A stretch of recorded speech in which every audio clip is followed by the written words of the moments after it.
say that you'll be. I'd be there for you whenever you need me. But you've been holding back. Maybe you're just not ready. Baby, do you feel the same, or do you feel the pressure? I promise I can take your pain and turn it into pleasure. Into pleasure. As time goes by, my love grows stronger. Can you feel it the same way I do? As time goes by, I can't wait any longer. Just say that you'll be with me too. As time goes by, my love grows stronger. Can you feel it the same way I do? As time goes by, I can't wait any longer. Just say that you'll be with me too.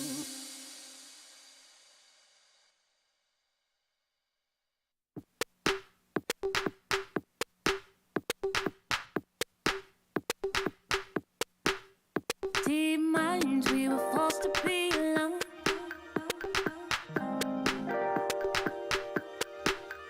Unknowns and nowhere is the same. And even when it seems like there's no way out, we'll grow a little closer. Through water, we flow. All of us together, we're good, we flow. Nothing is the same, but I won't hold back. I won't hold back. I won't hold back. 'Cause we're better together. Better as one. Better together. Better as one. Better together. Better as one. Better together. Better as one.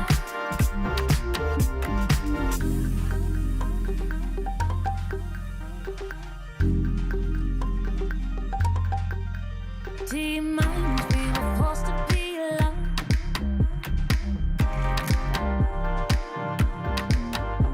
Unknowns and nowhere is the same.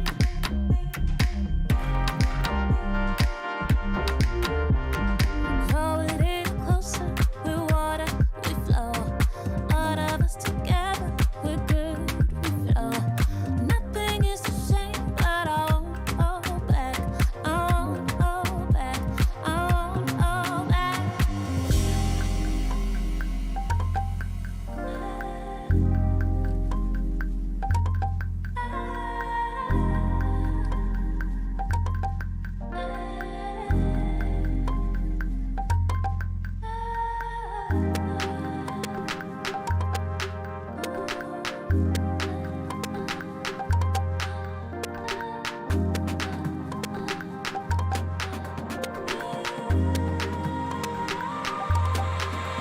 Cause we're better together. Better as one. Better together. Better as one. Better together. Better as one. Better together. Better as one.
say goodbye?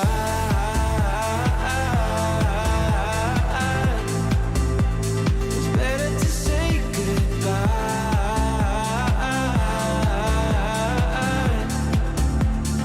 Why did you say goodbye?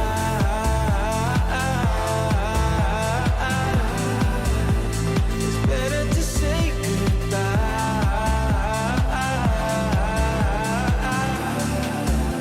So why did you say goodbye?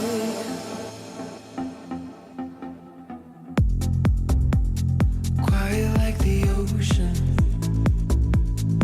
with the rumble running deep. This is how I see you,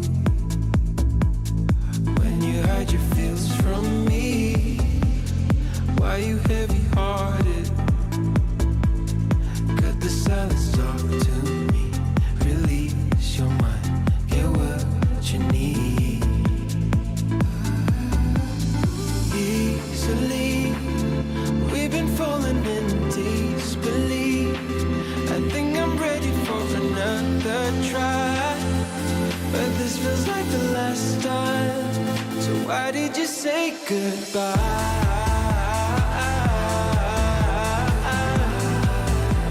It's better to say goodbye.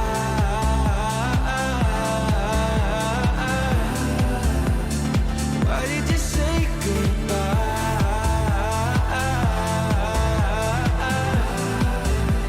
It's better to say goodbye.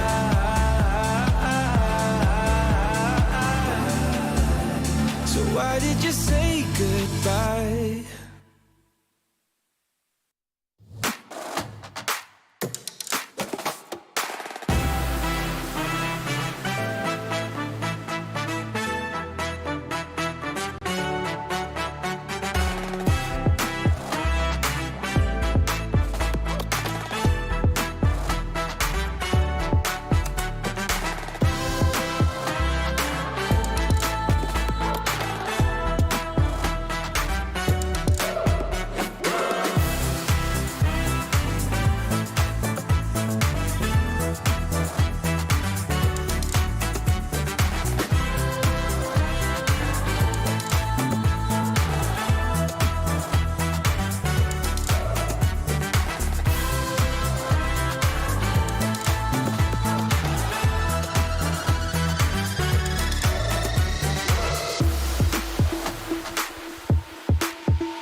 stopping us now.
that you'll be, say that you'll be.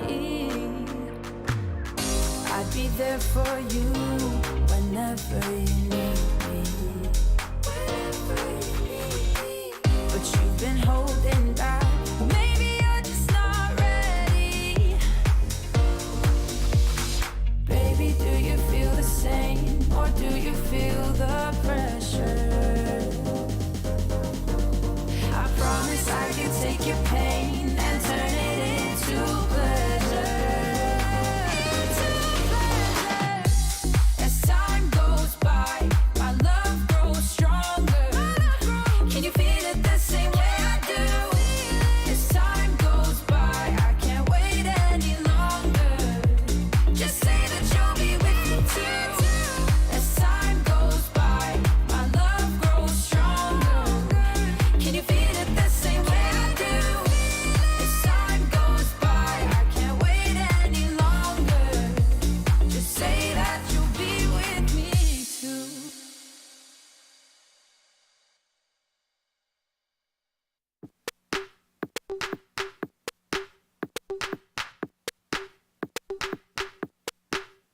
Deep minds, we were forced to be alone.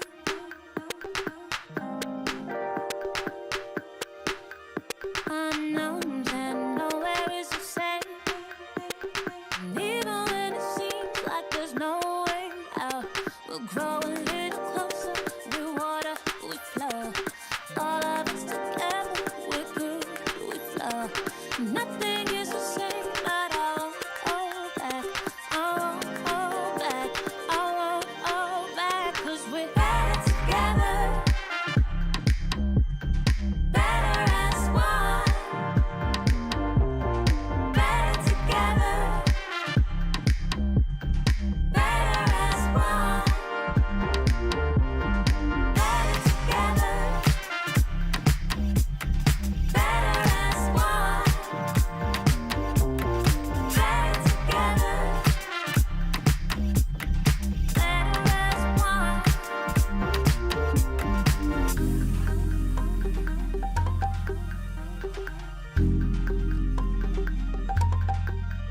Deep minds, we were forced to be alone.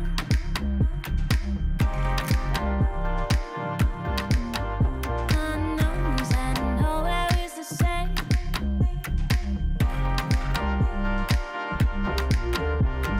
Grow a little closer, we're water, we flow. All of us together, we're good, we flow. Nothing is the same, but I won't hold back. I won't hold back. I won't hold back.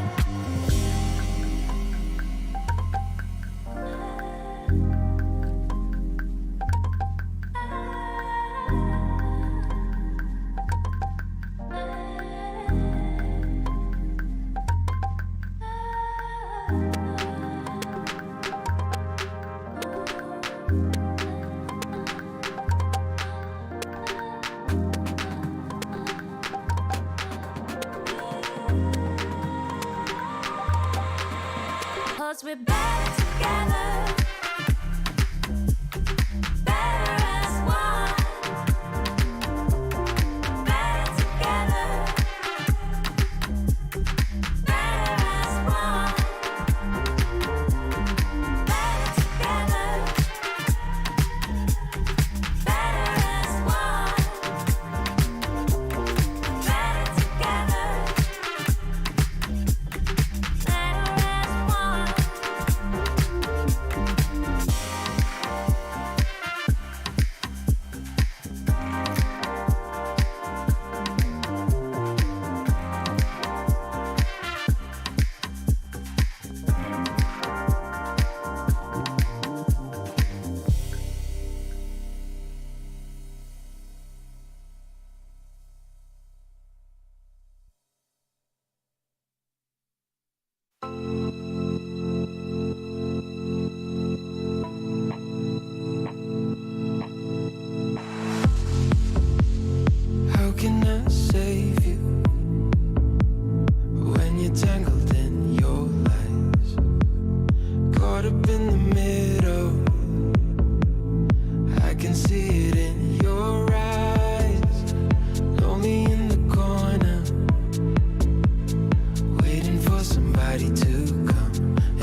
gonna stay straight up.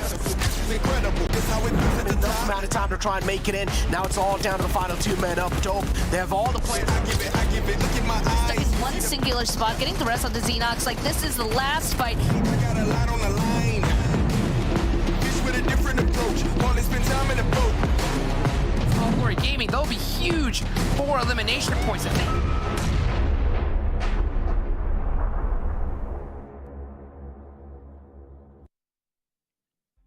Hello, everybody, and welcome to the finals for the PUBG Mobile Pro League North American Fall Split. I'm your host, Hot Shooks. Man, I am so stoked for a crazy show that we got for y'all today. Of course, the show couldn't be done without none other than our amazing partner, Monster Energy, our official energy drink partner here. Hope you guys are keeping up to date with everything, and I hope you guys are using them socials. We've been talking about it all show long. Hashtag PMPLNA. Make sure you go show some love on the Twitter, everywhere. Let your friends know that this show has started and begun. And let's go ahead and bring in the Seven Worlds Gaming and Glitter Explosion to start today's show. Let's get it going. It's the finals. How y'all feeling? I'm feeling great, man. You just said it. It's the finals. It's go time for a lot of these teams. I'm intrigued to see, Glitter, who's going to be stepping out. We always know there's always that one team that just surprises us every single finals. I'm intrigued. I'm ready for that surprise. How are you feeling? My liege. I Agree wholeheartedly with you. Yes, you know, I think you have made some valiant points so far here this morning. I, for one, am slightly concerned about the possibility of those teams who don't step up to the plate in finals, those who sometimes tend to fade out of glory. That's where my concern lies, my other highness. Yes, madame. Beautifully done. For those of you guys that don't remember, we had a punishment Yep. for whoever on the desk didn't get the most predictions correct. And as you can see, who is receiving that punishment? It is Glitter, and she must address us as royalty for this entire segment. So, let's go. Let's get it all started. pretty good. Here. That was pretty actually solid. really well done. Someone's been watching a lot of some shows. Yes. Hey, you'll love to hear that. Okay, you know what? Let's get the show on the road, okay, guys? Let's get serious because we're here in the finals. One thing, of course, that everybody has got their eyes on here is that prize pool, that money bag. That's what everybody is chasing. Of course, those tickets to the big shows here. But we're going to start off with you, Seven, as we take it into the finals. Let's break down this prize pool. I mean, league stage, we already saw Knights get a nice 8K, and then we also saw Coops being able to get that 1K. But now going to the finals, money has stepped it up a little bit more. First place, it's not only going to get 15,000. Remember, the top 5 are actually going to get a chance to go to Americas, and we will be talking about the PMGC leaderboards in a bit. But the MVP, once again, they're also going to get a chance to fight for some money, $1,000, and the total prize pool, $150,000. Yeah, that's right. 13th to 16th, you get to win some money too. You get to win at least cool 1,000. Hopefully, you're not at the bottom though. Yeah, definitely don't want to be there at the bottom. I want to go ahead and get some of that delicious bread. And, you know, Glitter, you know, one thing that we've been talking about pretty much all show long, well, the entire PMPL, is these bonus points, right? This whole new format.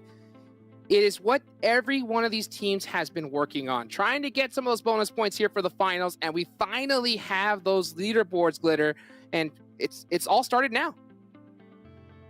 That is very correct, my king. We do have these leaderboards. Okay, we must be focusing on that ultimate top placement because that is all that matters at this point. And this is what I was referencing in my aforementioned points, okay? Because it is some of the teams that have seen those sparks of greatness and then those embers, they die and they fall out of those top leader positions. Specifically, I was talking about the last week performance of Nova Esports. They were our top performing squad through all of phases 1 and 2. Now, after the impressive push made by the Knights in our third phase, we end up with a tie. I don't think we could have made these storylines any closer, but I am happy that we're starting off with a tie for our top 2 contenders at least, because it's kind of a wash for those two. They're obviously above everyone else. You can see even third place is only at 57 bonus points. So the rest of the teams in this lobby have some ground to be making up, but you know all of our eyes are going to be on those top 2 spots, Sir 7. That's absolutely right. And I mean, at the end there, to finish off that top 8, we did see back-to-back. That's one team that has stepped it up in a big way. They do have to make up 26 points. And then when we're looking at all of these other teams, okay, let's just go all the way down to Dope Esports. If they want to have a chance at winning, they're going to have to outscore Knights and Nova, and they need to make up to 50 points. So it's going to be a tough task. It's not impossible. But as I said at the end of last week, I mean, I expect the top 5 to be coming out of first place all the way up to 10th place, unless some of the other teams end up surprising us, like I was mentioning earlier, Hot Chooks. Could you imagine how crazy that'd be? I mean, you see back-to-back with that huge deficit that they put themselves on, especially after their week 1 performance. Could you imagine if they become the back-to-back-to-back, even with this deficit? I mean, I think that would be just boom. Putting their name in ultimate legacy. I think there's a lot of people in the chat that think the same way, but I think there's a lot of people in the chat that are also hoping that this could be a possibility, 7, you know? But at the end of the day, we know one team is going to go with that golden ticket straight to PMGC, right? And so far, I mean, it's pretty much almost in the bag. You put the nail in the coffin towards the last week here of the league stage. But, I mean, do you think that Nova stands a chance? This is where I'm coming from before I actually give the answer, okay? At some point, before, like, we got to the finals during league stage, the PMGC overall, Knights was leading by 150-something points, give or take. And then all of a sudden, Nova had an amazing phase 2, and they actually passed Knights, and it was just a 10-point difference.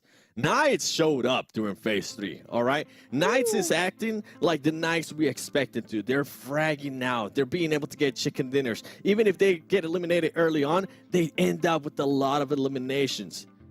I will say the first 3 games are going to be telling us a lot. Can Nova bounce back from that phase? Let me just put it this way, from that awful phase 3 that they had in comparison to the other phases that they played with? Can Knights continue on the performance that they have had so far? Because they are going to be having such a big lead, right? At this point, I hate to say this, but Knights could kind of just cruise. I hope that's not I really hope that's not what we're going to be seeing here at the Knights. But it comes down to how Nova's going to be playing. Our older players are going to be showing up. Is Kindness going to be outputting the amount of frags that we have been able to see him to do? It's everybody else going to be stepping up. It just doesn't come down to one player. And with that said, all of these teams still have to worry about back-to-back because they did end up waking up. Their players are currently performing really, really well. And I'm pretty sure back-to-back is looking at Nova and Knights right now, and they're like, hold up. We're still here. We are the defending champions. Well, I'll tell you what. I really hope that all of these squads did their napping before today's show, right? Before this actual part of the tournament started, because there's not going to be any time for these squads to warm up at all, Glitter, right? All this whole, we're going to start off slow and come in towards the end. That does not work here in the finals. And I think there's just way too much money on the line to risk something like that, right, Glitter? I don't think you could be any more correct, my supreme leader. Yes, that is a fantastic point that you have made. When we look at the stats of our 2 juggernauts within this season, Nova versus Knights, this is where things, they really start to get a little bit interesting, if you will, because the average damage, quite close. Now, Knights is able to edge out Nova by just the smallest amount, but that's most likely due to the lack of performance in week 3 from Nova and the uptick in performance from the Knights. That third week really kind of leveled the playing field for both of these 2 squads. Same thing is happening with the average eliminations. They just barely have 1 elim on average more than Nova, which in the grand scheme of things is not a lot, but we have seen teams lose by just that 1 point, which would be such an ill fate for Nova to face if that were how they were to go out to the Knights. However, average survival time for Nova is just the slightest bit higher. So if they can maintain that ability to stay alive longer and just turn on the aggression a little bit more, then they'll be putting themselves on equal footing like they already are in the bonus points department with the Knights. So that could be huge for them. I hope you appreciate the effort I've made. That's beautifully done. Beautifully done. Now, leave me. Let me go ahead and talk to the other Ray that I got over here, the other king. 7. This is a team game, We've seen magical things happen, though, okay? We've talked about how one player's performance can really set the tone for the squad, okay? Yep. Now, I got to ask you this. Which one of these players do you think really needs to step up at the start of this show, the start here of this tournament, to really make things happen for their squad? For which squad? Any squad? Any squad. Which player do you think needs to step up the most, huh?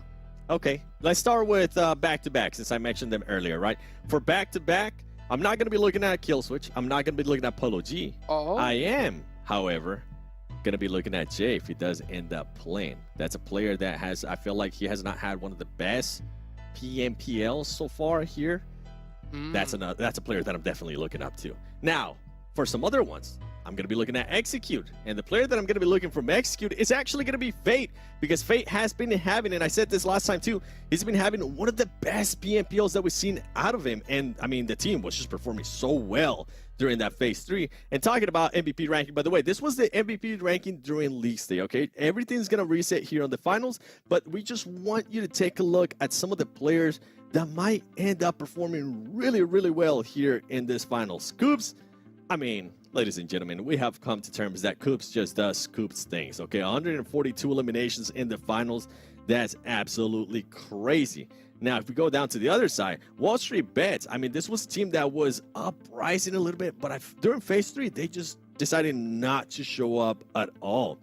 And then we go to that number 3, Xenox. You were talking about players that needed to step up. Guess what?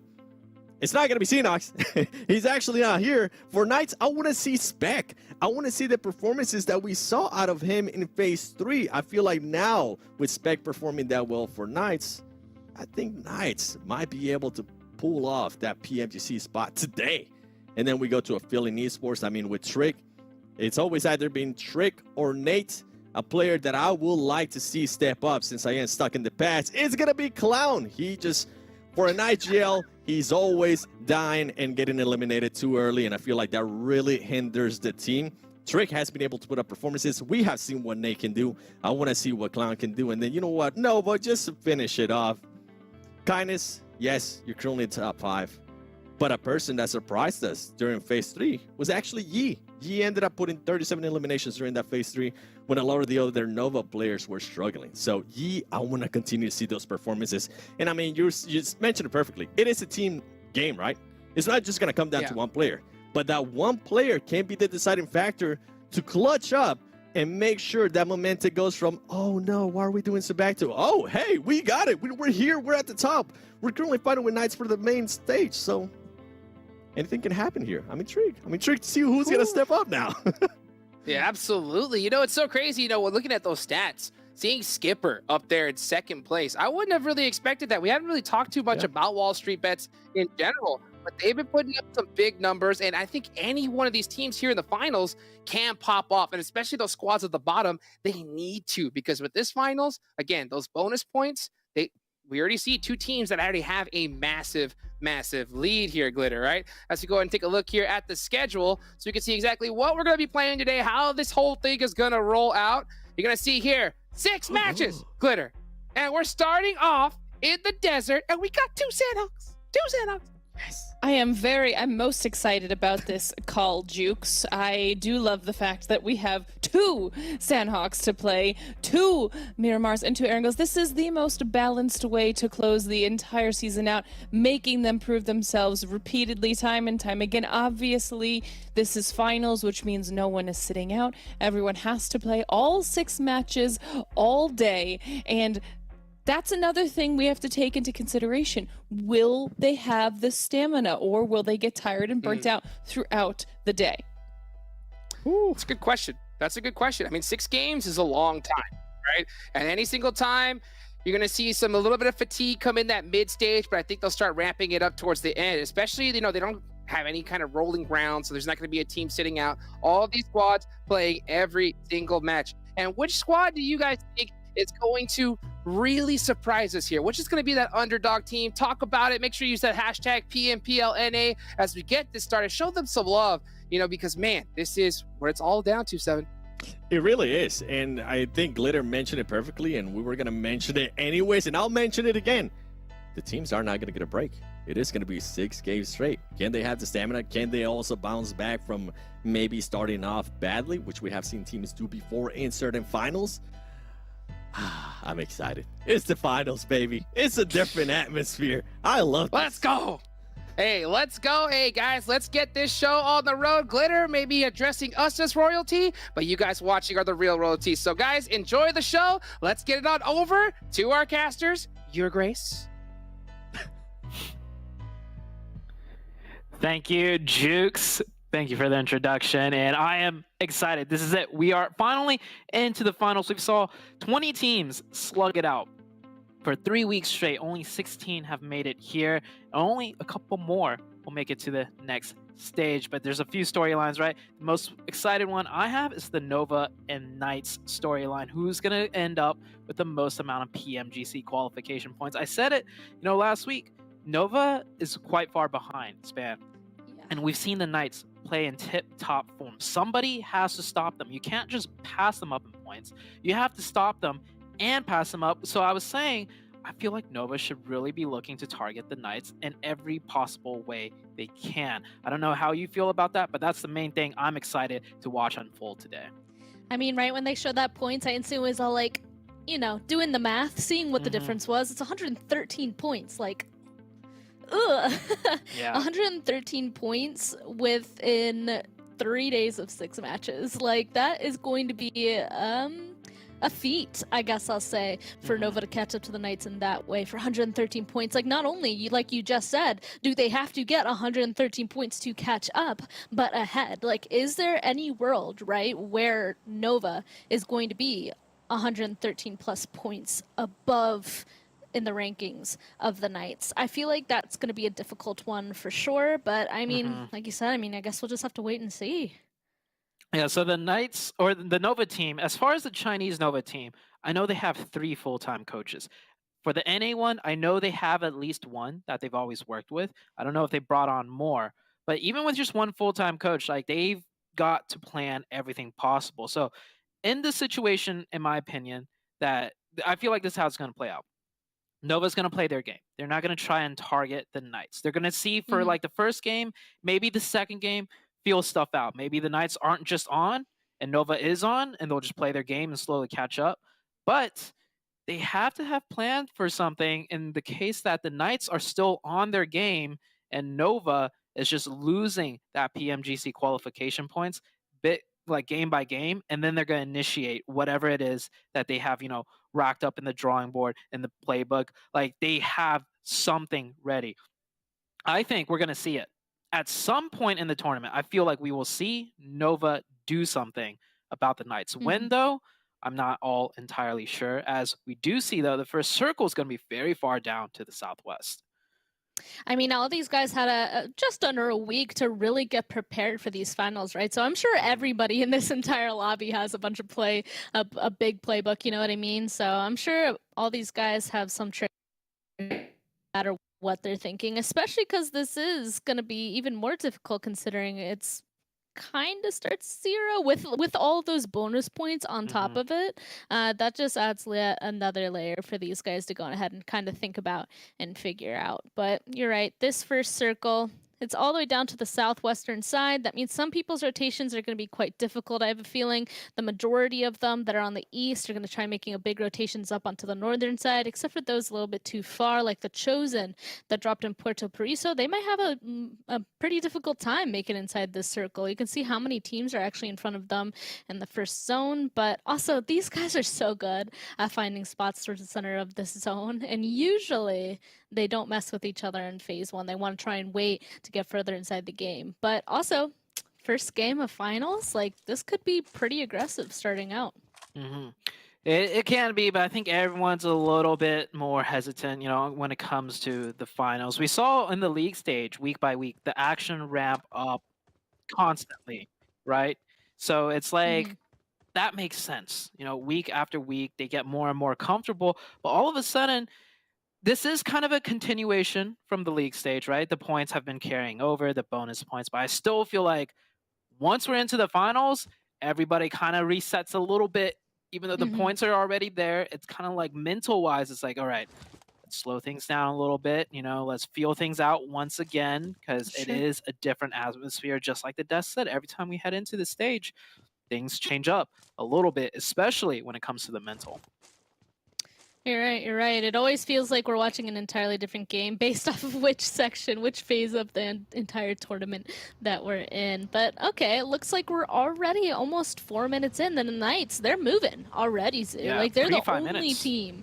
Yeah, like almost the only team making a move already. It does look like the hit list already started moving out themselves, but right after the Knights started moving immediately as well. They're actually driving right through the center of 19 Esports and their big split to get loot. But if I were any of these guys, I wouldn't want to take shots, because you know that the Knights, if they identify that there's only a solo, that is so much power that they have over all these singles. From 19 Esports, even here, 777 unfortunately getting caught out alone at his compound. The Knights just so happen to be choosing this as their spot to stop, and he will be able to get one, but he's so low HP that he will get traded out. 19 Esports, they couldn't do anything to support their teammate there. Oh, actually some shots coming through from the little hill right beside him.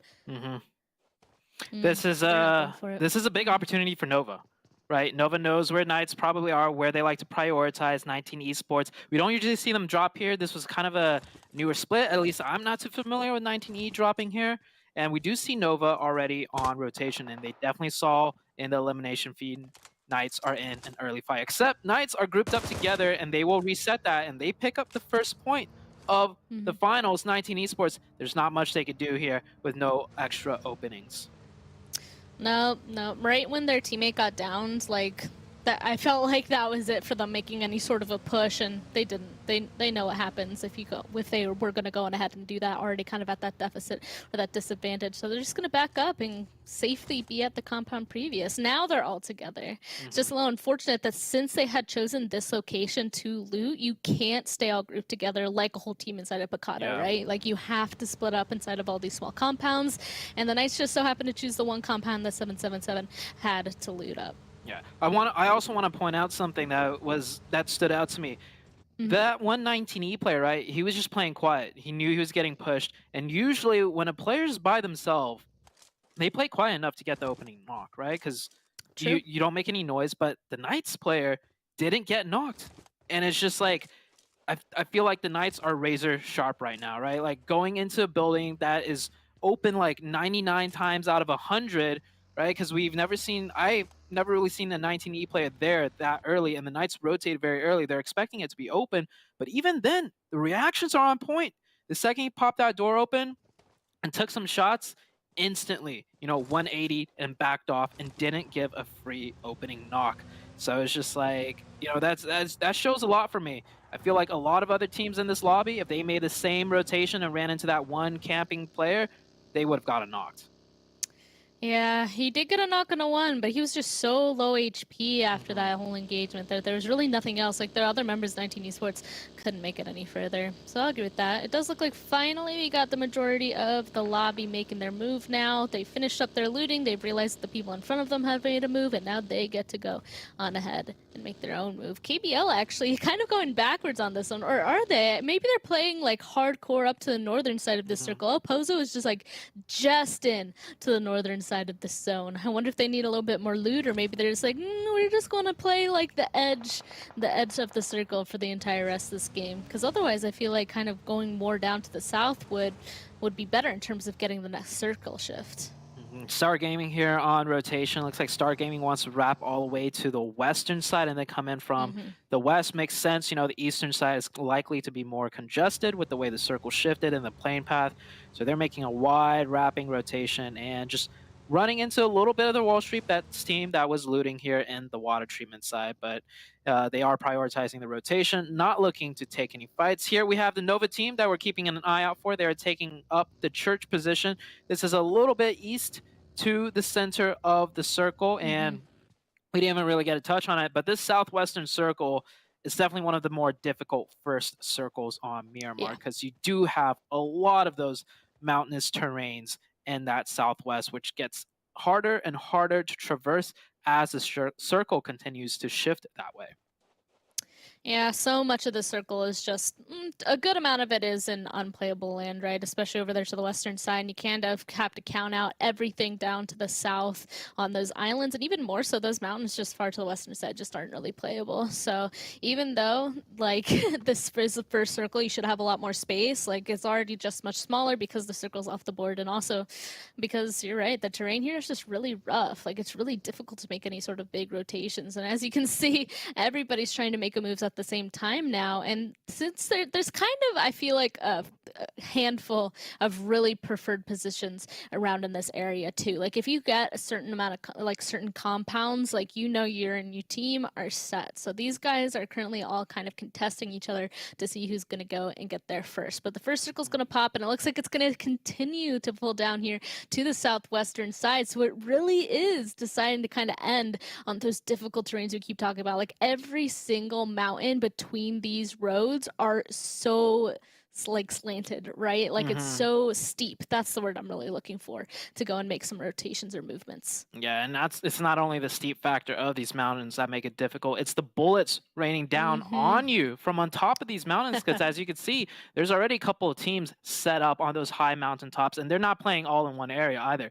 They're decently split, so they'll have multiple sight lines and multiple angles to take shots at those rotators. So everybody's got to play a little bit more on point, especially with their driving here as we're heading into, you know, the second circle, a very difficult Miramar circle. And we still got a lot of teams on the northern side trying to rotate in. Wall Street Bets here just made it out of the blue zone. We got Wall Street Bets, HQA, KBL, and Star Gaming all on the north, yet to reach the edge of the zone.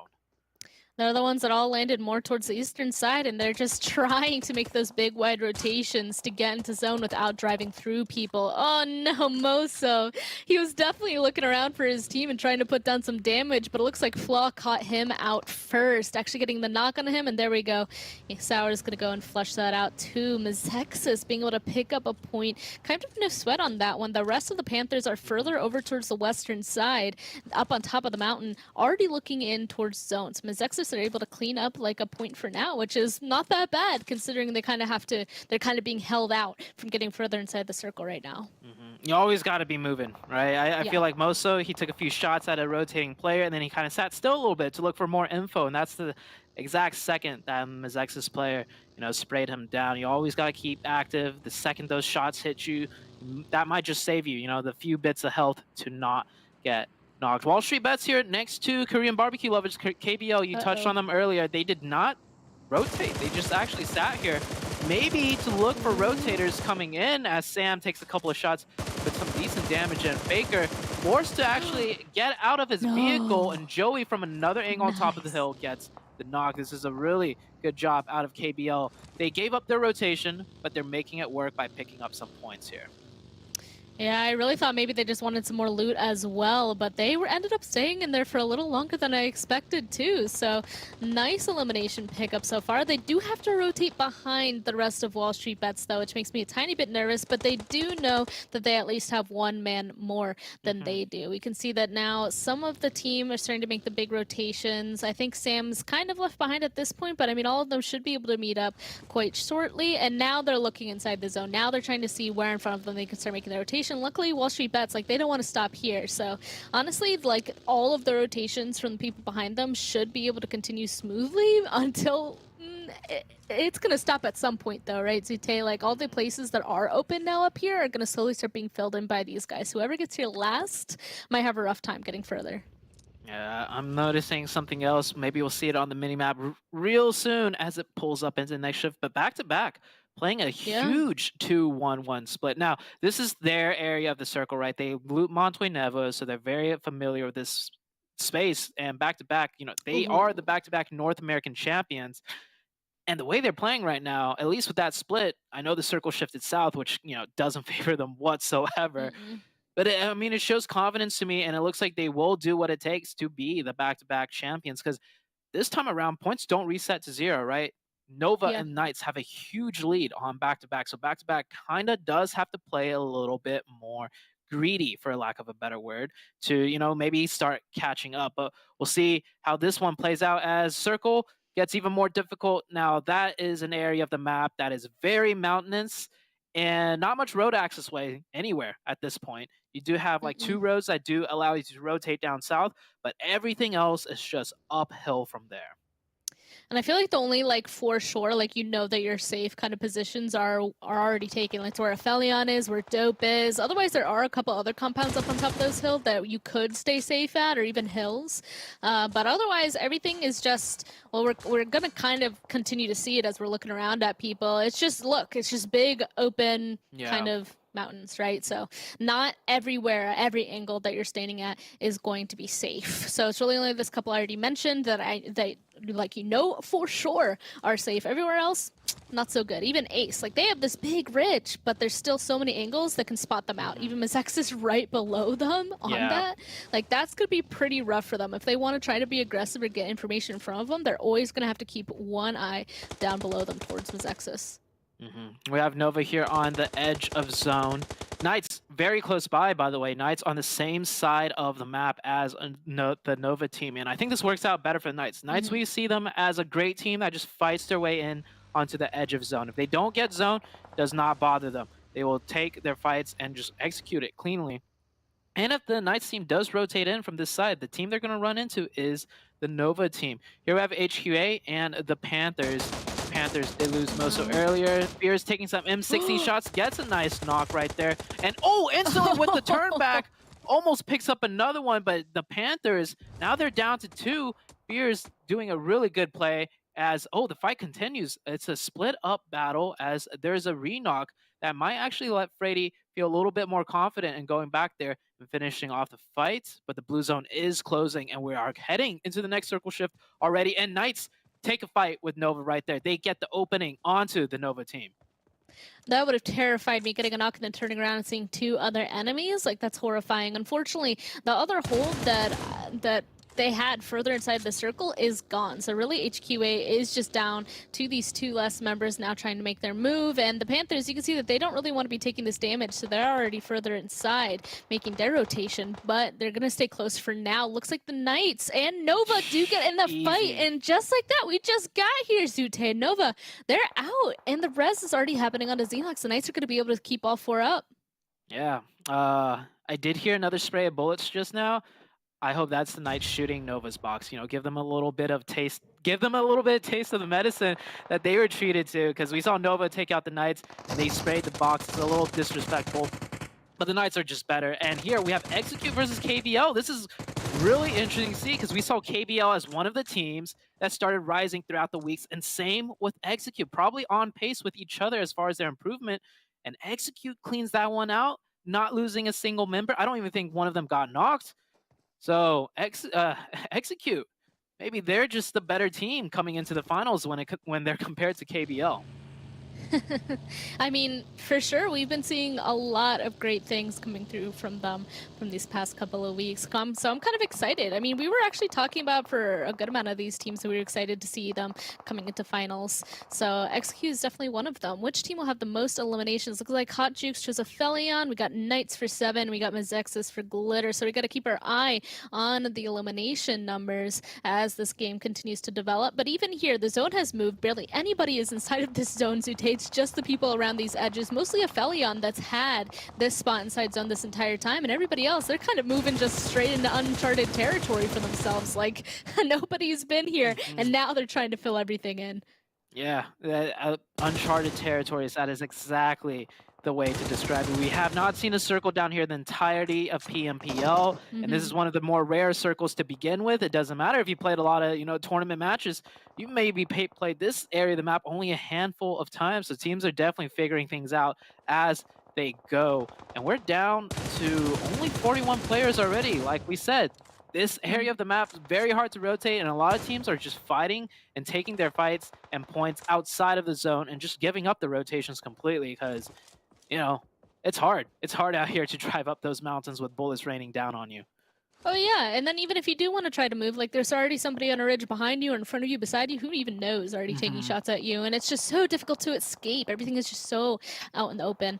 Like I said, APHELION, I feel like definitely has like kind of the strongest position as of right now in terms of, I guess maybe I'll say the safest at least, unless somebody is going to be pushing directly into them to try and grab that from them. So we'll have to wait and see. Otherwise, the majority of players are still playing on the edge. I guess the majority of people don't want to be trying to go in towards the center, and it's not even wanted. Like honestly, smack in the center of this new circle is like the furthest down, right? It's closest to like Waterloo, I guess we'll say. Back to back though also gets eliminated. So we're seeing a lot of teams go out in this one, inside of this zone as it's closing. And if I like to see actually APHELION, even though they're safe up here, they're trying to peek on over and see if they can do some damage as people drive by. Yeah, we're going to head into the next circle. Back-to-back did get eliminated like you mentioned, but they did pick up 4 points, so not too terrible. We've seen them do much worse, so this is a good start for back-to-back to potentially reclaim, or not reclaim, but claim again the back-to-back. You know, that's what they're shooting for. And the circle, the west side, so congested. We have multitudes of teams right there on the west, and it centers right up perfectly. I don't even know how this match is going to go, to be honest with you, Span, because this area of the map and the way these circles are shifting, I have not seen this before, but Execute, it is not going to bother them as they continue to bulldoze through teams. Execute, this team just looking really on point, and Fate taking shots at I believe that was a loot box up there, but hey, reactions on point, man. If that was a player, that player was going down to that spray. Well, taking a look at this new circle zoo, like there's really only like 3, maybe 4 spots that people can play out of. It's where Star Gaming already is. It has that shelf up here where APHELION actually holds. If APHELION wins this fight against Dope, they actually have a really good spot inside of the zone where they're going to have like a really high position to just take shots at everybody inside this next zone. If it shifts off to them in the next one, though, they're going to be running down a hill completely out in the open. So it's kind of a double-edged sword there. It looks like 19 Esports will go down all the way up to the northern side. Actually, I only see Coops up there, so it might have just been him taking them out. I'm not quite sure, but I like that APHELION so far has been able to successfully defend this position. I said it was pretty strong, and so far nobody's been able to get up there. Yeah, it is very, very difficult here. Dope just cooking in the blue at this point with APHELION looking to gatekeep this team out. Fishy, last one up. APHELION Esports, they're in a good position too overall for the finals because they did so well in week 1. They racked up so many points. I think they're pretty much kind of like 3rd, 4th-ish place along with a couple of other teams. In the overalls, we do have Knights and Nova, of course, in that 1st and 2nd tied. But this is a great chance for APHELION to, you know, make that top 5 for this finals and move on to the next stage, because just a quick reminder for everyone, top 5 from this finals moves on to the Americas stage. So there is also that going on. And APHELION Esports, they're in a great position. They do have 3 or 4 members up right now. No, they only have 3, but they do get the edge of zone at the high ground.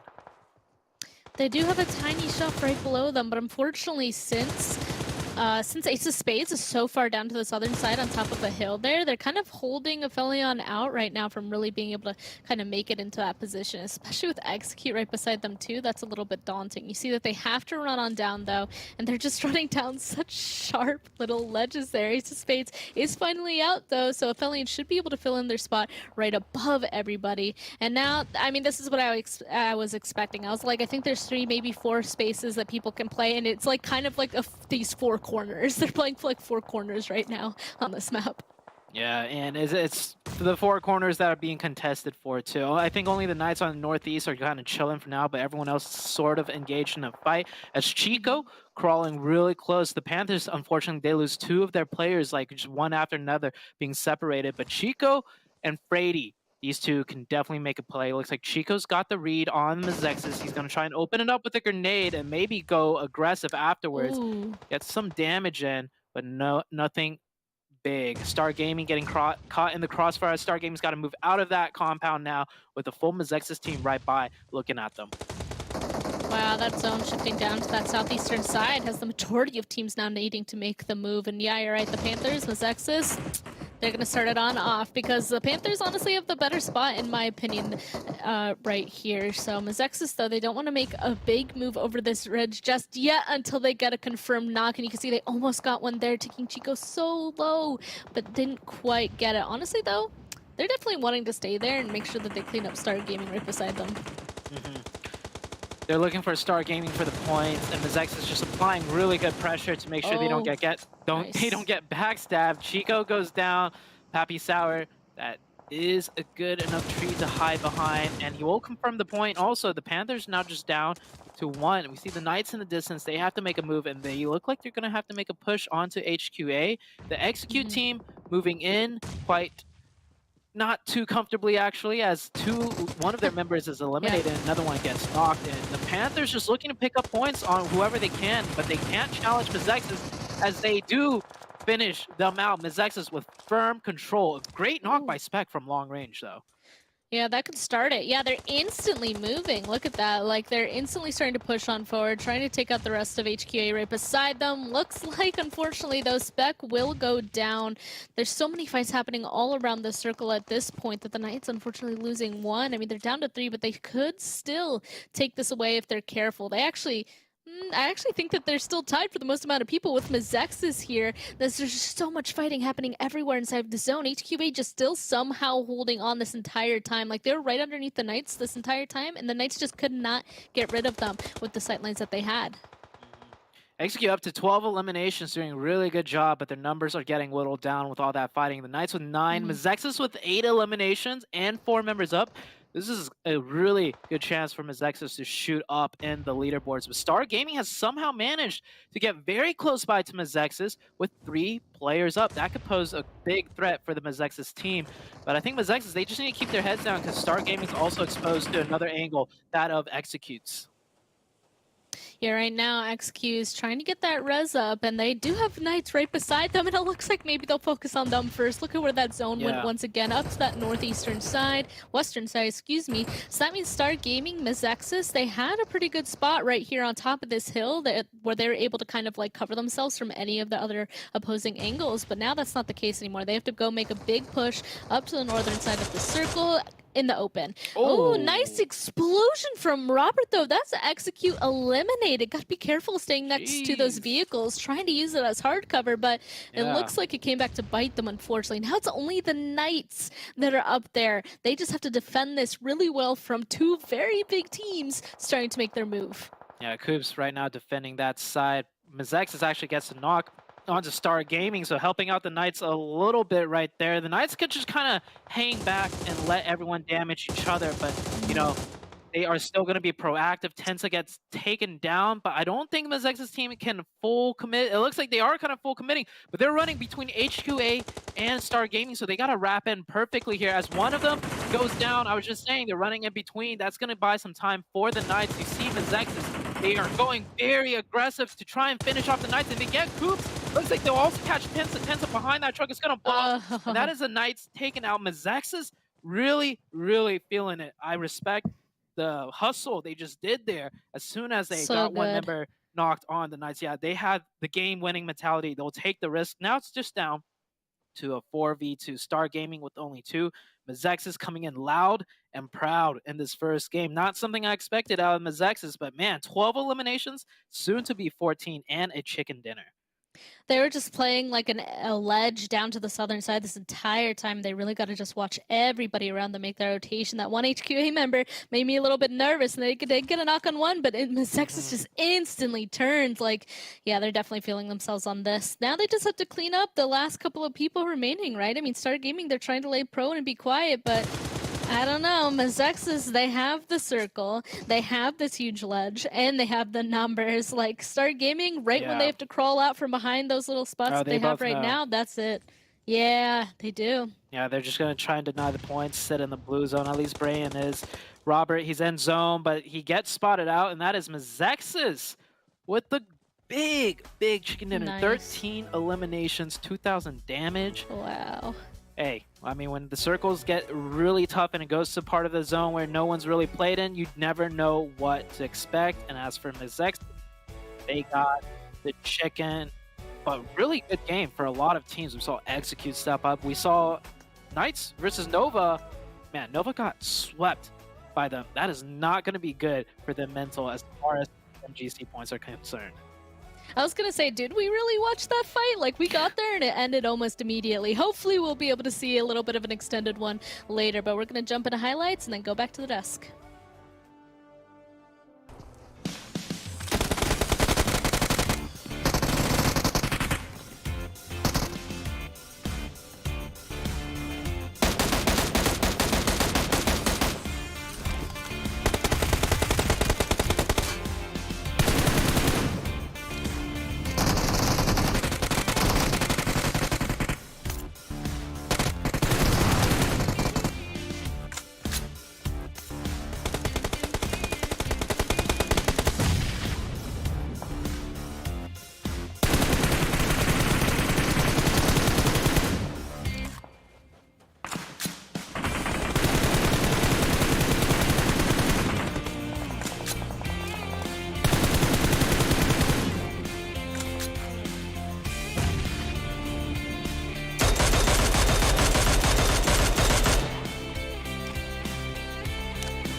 Boom! And the first chicken dinner of the day goes to MEZEXIS Esports. Just happens to be the squad that Glitter has chosen.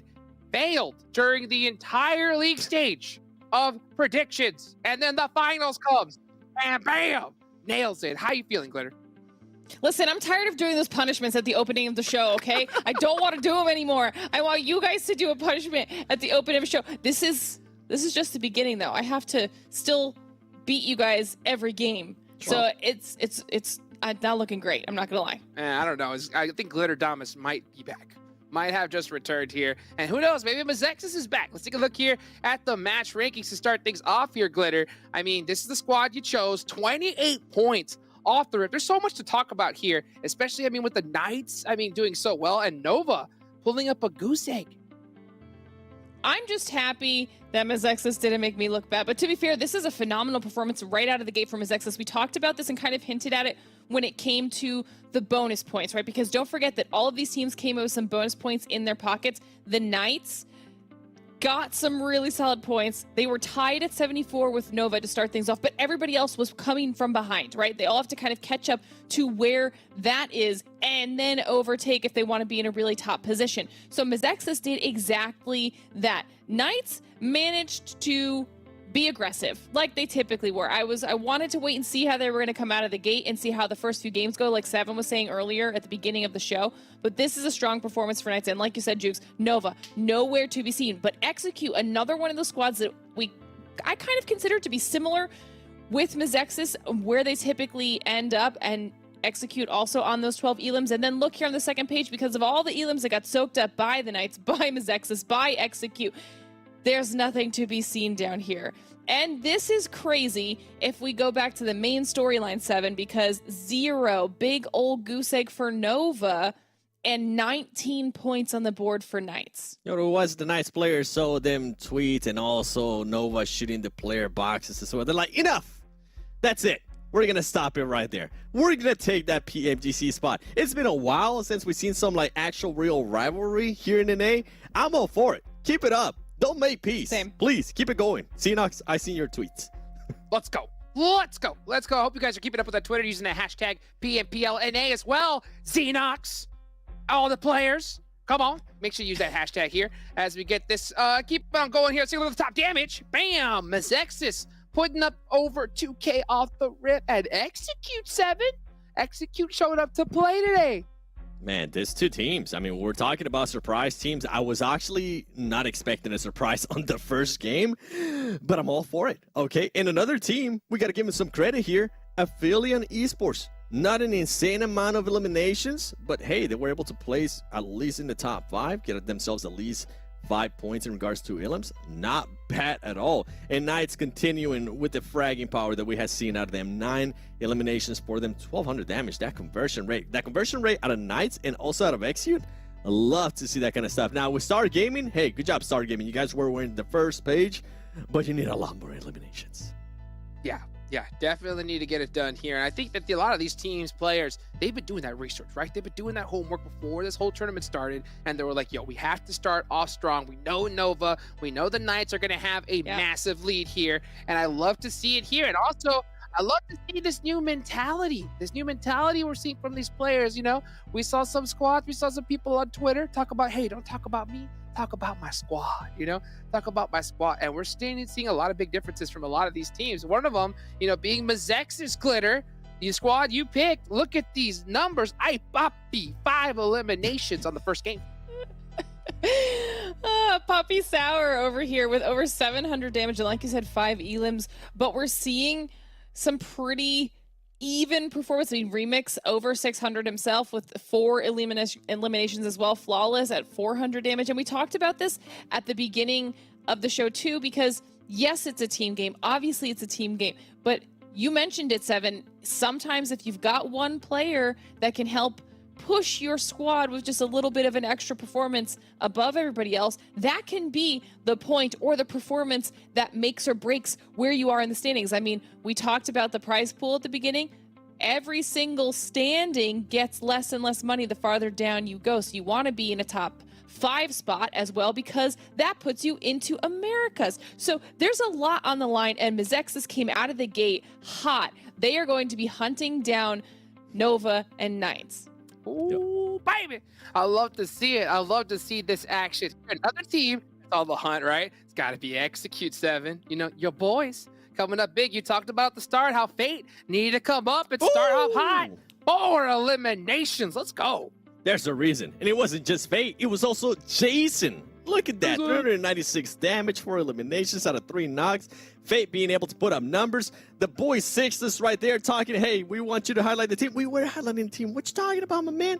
It's still the 434 damage, 2 elims, and then Telly too. I mean, everybody being able to put up great numbers. But as I was saying at the beginning of the show, Fate, I wanted to see what Fate was going to be able to do.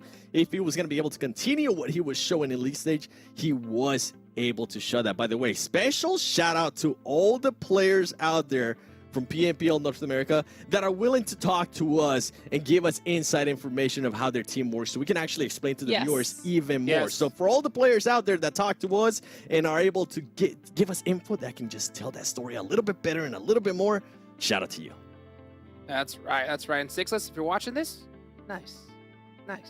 Well done. Well done here to start it off here. Glitter. Best reply ever. And of course, remind everybody to make sure that you're using those hashtags. Make sure you're going and telling everybody, because it's the finals, baby. Let's go. Let's get as many people in here. Let's get this party going. Glitter, you know, I'm going to go ahead and see, right? MEZEXIS got a great start here. I want to know, right before this game starts, do you think we're going to see a similar performance? As good? Better? Worse? Tell me.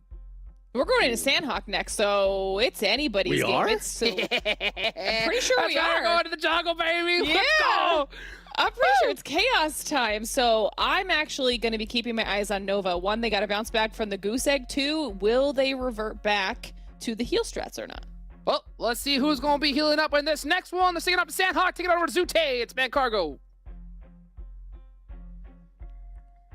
Get that second place, and they're not going to move anywhere as far as catching up to the Knights. We just saw the Knights demolish Nova. Nova at this point, after just 1 game, it's like, okay, you're running out of time. You know, maybe that first game, Nova, you know, gets way more points than the Knights, but the fact that the Knights were the ones to take out Nova themselves, ooh, it's not looking good for Nova at all. But I will say, Nova and Knights are starting off this finals with a lot of bonus points, right? Do you think that's enough cushion for Nova to make that top 5 to qualify and, you know, risk it a little bit more and doing poorly to try and, you know, take down the Knights? Or do you feel like at some point they got to consider like, hey, can we even, you know, finish top 5 for this to qualify to the next phase into Americas?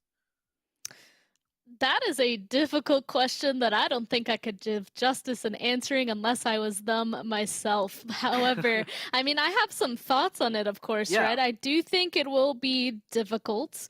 Potentially, I don't know. They started off today equal with the Knights, right? Nova and Knights are equal. I think they could go on ahead and potentially win this event compared to the Knights, right? Like, I do think that they could get in the top 5. I do think that they could qualify into Americas pretty easily, just with how Nova plays. I think the other thing that they're considering, though, is the PGC points, of course. Like, the 113 points on top of it, like, I don't even know if they should be focusing on that anymore, honestly. Maybe they are just focusing on this event. There's just so many possibilities, honestly. It does also look like Nova, though, they got to stay. I don't even know what I'm saying. They're getting in an early fight. Here we go. It looks like Yi getting in a fight with KBL already this early on. It does look like they're at least trying to find some of these elimination points a little bit earlier, because KBL, they're actually kind of pulling out of Painan, but Nova also, I feel like they usually aren't this far up to the northern side just yet. They're usually closer to Sami, so already getting in a fight.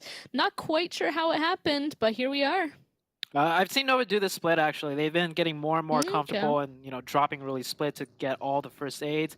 And KBL, they've been really comfortable in Painan, so they are also splitting up from their just Painan area a little bit, and that led to that 2v1. But, I mean, if there's one man from Nova you do not want to fight, that is Yi. Yi was the leading fragger for the team, I believe, last week out of the Nova squad. So, like, he played that very well, took down one player of Nova, and almost got a second onto Joey. Now the rest of the team is here to help, but it looks like they're still a little bit more committed to, you know, getting the first aid kits. You know, this is going to slow Nova down as far as getting all those first aids, but they also, you know, don't want to lose a player, and they're not too scared to take a fight, especially with Yi getting one already.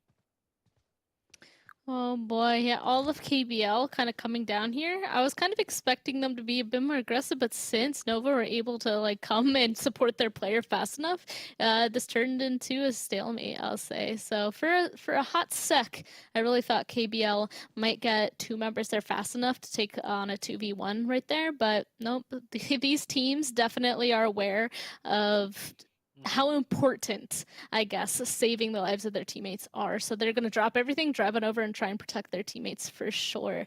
Does look like Trick... Trick is very out in the open. I don't think MEZEXIS has any clue that he's right there, though, by that tree. So he might be able to give a little bit of a jump scare to that MEZEXIS player right beside him. Yeah, MEZEXIS is actually really split up right now. They also do kind of a split loot, which explains why they're so split up from each other. We'll see how they play this out, though, because they did win the first match. That's always a great confidence boost, you know, coming into the finals. And it feels like, well, Pappy Sour, the man of the hour, the player that did the most for MEZEXIS that last match, he's about to get snuck up on here by Trick. Trick pulling a trick up his sleeve. And Pappy Sour goes down. That's unfortunate for MEZEXIS. Like Glitter said, anything can happen in Sandhawk and MEZEXIS. Even though they look so good in Game 1, they're down to 3 players with not much potential to fight back. As far as the zone goes, by the way, we were like... Boot Camp, just a little bit south of Boot Camp, is the dead center of the map. That hill, that giant hill south of Boot Camp, that is the almost the perfect center of the circle. So that does throw a lot of questions. A lot of the northwest island in the zone, a lot of water in play. Like, you know, are we going to need to cross this water? Are we not? Boot Camp, Knights doing a 2-2 actually, controlling Boot Camp and that giant hill you see in the distance. Well, I mean, this is this it's almost like the first circle didn't appear, because we still have no idea how this game is going to play out as far as which areas to prioritize in the map. Exactly. This is definitely the hardest circle one in Sandhawk, just straight up. So going here, everybody's still probably just like, we can't really make a huge decision just yet until the second one is going to go on ahead and go. I am curious, though, to see if this match is going to be faster than that last one, because that last Miramar match was pretty quick, and usually it's the Sandhawks that are. And this one, though, it does look like, it's nice to see that back-to-back was watching this direction like a hawk. Do you see that? Right when they saw Coops go up that that tiny tower there, Yeah. he instantly got a little bit of damage put on him. So back to back, them being at the very center of this questionable circle, like at that compound where they can cross in any direction, Yeah. that is the compound that I would want to be at for sure. Like no Definitely. matter where this next one goes, like they have a comfortable cross, I'd say. Yeah. All options are open to them, right? To the northwest, Yeah. take that bridge, go to the east, or stay where they are on the southwest. Like, they have access to all 3 islands. But that's only going to take them so far. We'll see where the circles go, because we saw the Knights. If they need to move anywhere, the Knights will take it by force. Maybe they might lose 1 player, maybe 2, but they're going to be taking out teams, picking up points, and still getting into the late game and surviving for all those placement points. We do have a lot of teams out in the blue zone looking like they're trying to, do maybe a med strat as well, because they've not rotated at all. And it looks like a lot of them are just like looting still, like Wall Street Bets, 19E, even Dope all the way in the north. So, not everyone, is going to just let Nova claim that second place for free on Sandhawk. Other teams are going to try and start utilizing that strategy as well. And, with Sandhawk being such a difficult map, makes sense. If you're not dropping in a prime location to rotate and to, take good spots, med strat, that's probably your next best option. I mean, we've seen it before. We've seen Koi get out healed by somebody else before. It doesn't happen often, but it has happened. So it looks like everybody wants to try it a little bit more. The next circle will shift though, and this is what we're waiting for, Zoo. This finally gives us more information. It still has I guess a decent amount of the circle down to the southern side, but like for sure, the northwestern island. Yes. Yeah. That's where everybody is going to want to be in the end. Yeah, I love it when it's like more northwestern on the second circle, right? Because everyone gets really close, and then that circle pops up, meaning a lot of teams are close by to make that rotation and fight. Whereas if it's northwest circle, first zone, is some teams know they can make it. Other teams will just not even try and just like take their time. But now everyone's really compacted next to each other. Everyone's got to make a move at the same time when they're already close to each other. You see APHELION here, the Panthers, MEZEXIS. This is the type of zone shifts I like to see on Sandhawk. It actually promotes a lot of fighting, and APHELION, they're going to get a knock onto MEZEXIS. MEZEXIS only down to 3. Remember that, because they, never mind. MEZEXIS down to 0. From hero to 0 in 2 games, right? First place, chicken dinner, a lot of eliminations. Now, a big fat donut in the second game. That's true. I was looking at the center here, and it's actually disgusting. I wouldn't want to be here. There are so many teams, but that was just flat up APHELION just being amazing, I'll say. Like that, they cleaned that up pretty well for themselves. Like one of them did take a lot of damage, but otherwise not so much. So they ended up cleaning that up pretty quickly, and that's good for them because of the existence of these other teams right by them. The Panthers now being really the only team that's the closest. Everybody else is actually focusing on their rotations to the other island already, whereas APHELION now trying to make a move after that fight. The Panthers decided to stay, so they know that they're at the back of the circle. There is somebody behind them, and look at that. They're purposely staying to try and get eliminations off of it. They have won, but since they didn't wait just a little bit longer for all of APHELION to come closer, I think APHELION is not going to obviously be taking that route any longer. Oh man, Clown down again. It's definitely a mixture of Clown, being the scout and probably, need to work on his scouting a little bit, which is why he always gets taken down. But I also feel like there's some sort of bad luck for Clown, because we saw the rest of, the APHELION team making that same kind of cross, but it's just Clown that gets caught. I wish there was a statistic for like first player down on a team, like percentage-wise. Clown would definitely be it for APHELION. But hey, they had a good game 1. A lot of damage, not a lot of eliminations. We saw they didn't convert too hard, but hey, they're starting this one off with 4 points. Not too bad as far as Sandhawk goes, but trying to rotate to find another way in because you run into a team on Sandhawk, it doesn't work like that. This is Sandhawk. If you run into a team on Sandhawk and you try and go somewhere else, there's another team there. This map is too small for you to try and avoid fights. So they're just going to end up losing another player and getting extremely split up. Yeah, now APHELION, they're just driving the opposite direction. They're literally driving just straight east, like into the blue zone they go. Yeah. There's like, it's safe over here. Let's go back. But actually, I think it's interesting what Star Gaming is doing because there's actually only 3 people over on that side. And he's actually the 4th one. Cut to it before I even said it. Brian, he's already on the opposite side of that waterway, right? He's already on the island that we think it's going to shift to, getting the information, but also completely surrounded by HQA. So he had that kind of foot there for the rest of his team, but now it's just not going to work out. Now I'm a tiny bit worried that if he'll be able to even make it back to his team. It does look like he's wading through the water now. HQA hasn't cut him out just yet. We don't see that red indicating damage, so maybe he'll get back, but we'll have to wait and see, especially because if this next zone shifts, Star Gaming might want to try and be aggressive and make that push actually happen. Ooh, I think so. Or they could actually rotate north to the bridge. We'll have to see. Yeah, a lot of potential options here. The Knights, I think they're going to just go straight on in. Might take a fight with back-to-back here. Back-to-back love playing that compound. It's a strong position that back-to-back has in a circle like this. Gives them a lot of options to play with and a strong place to defend.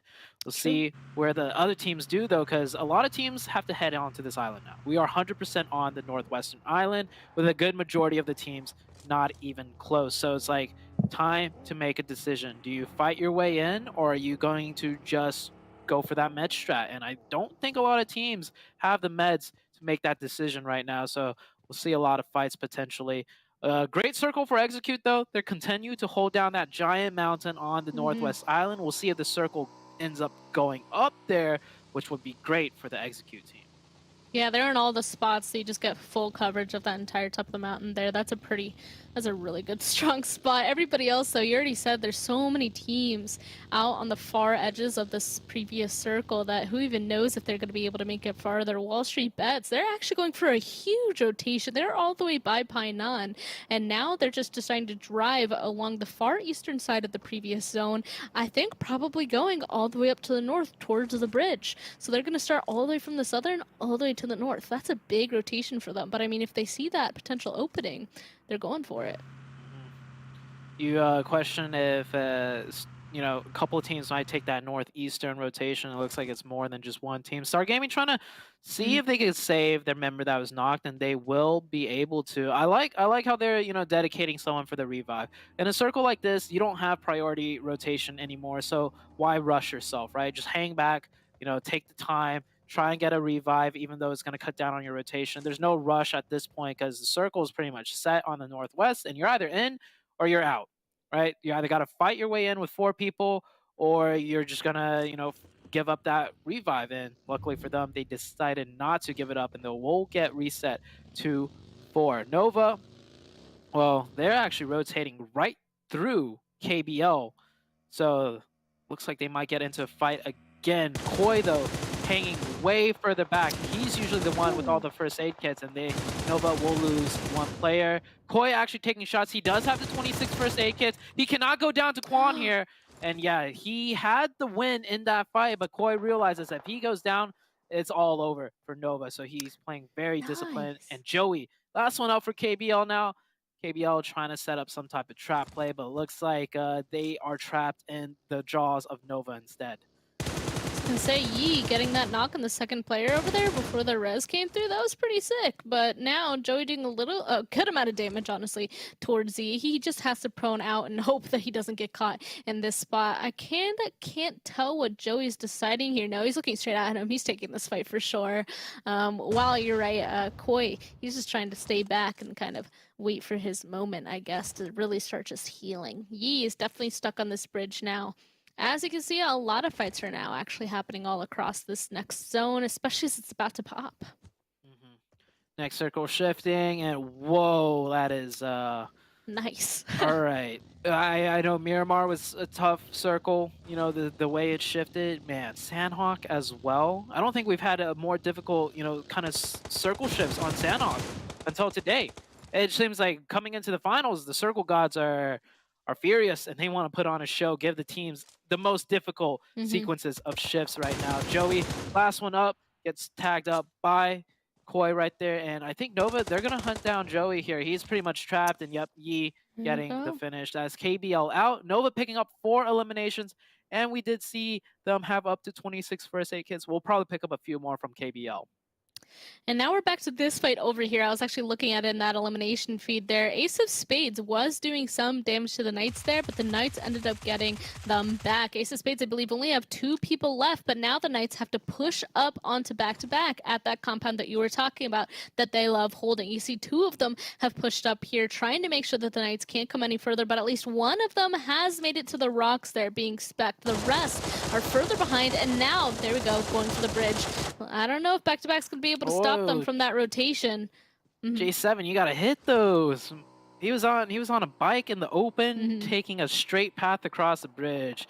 Oh man, missed opportunity there. That might actually come back and bite back-to-back in the butt, quite literally, because the Knights are rotating behind them. Kill switch, lucky for him, already got a step ahead and will take down one member of the Knights. The Knights are actually running into the Nova team on the south because they can't cross that bridge to the north.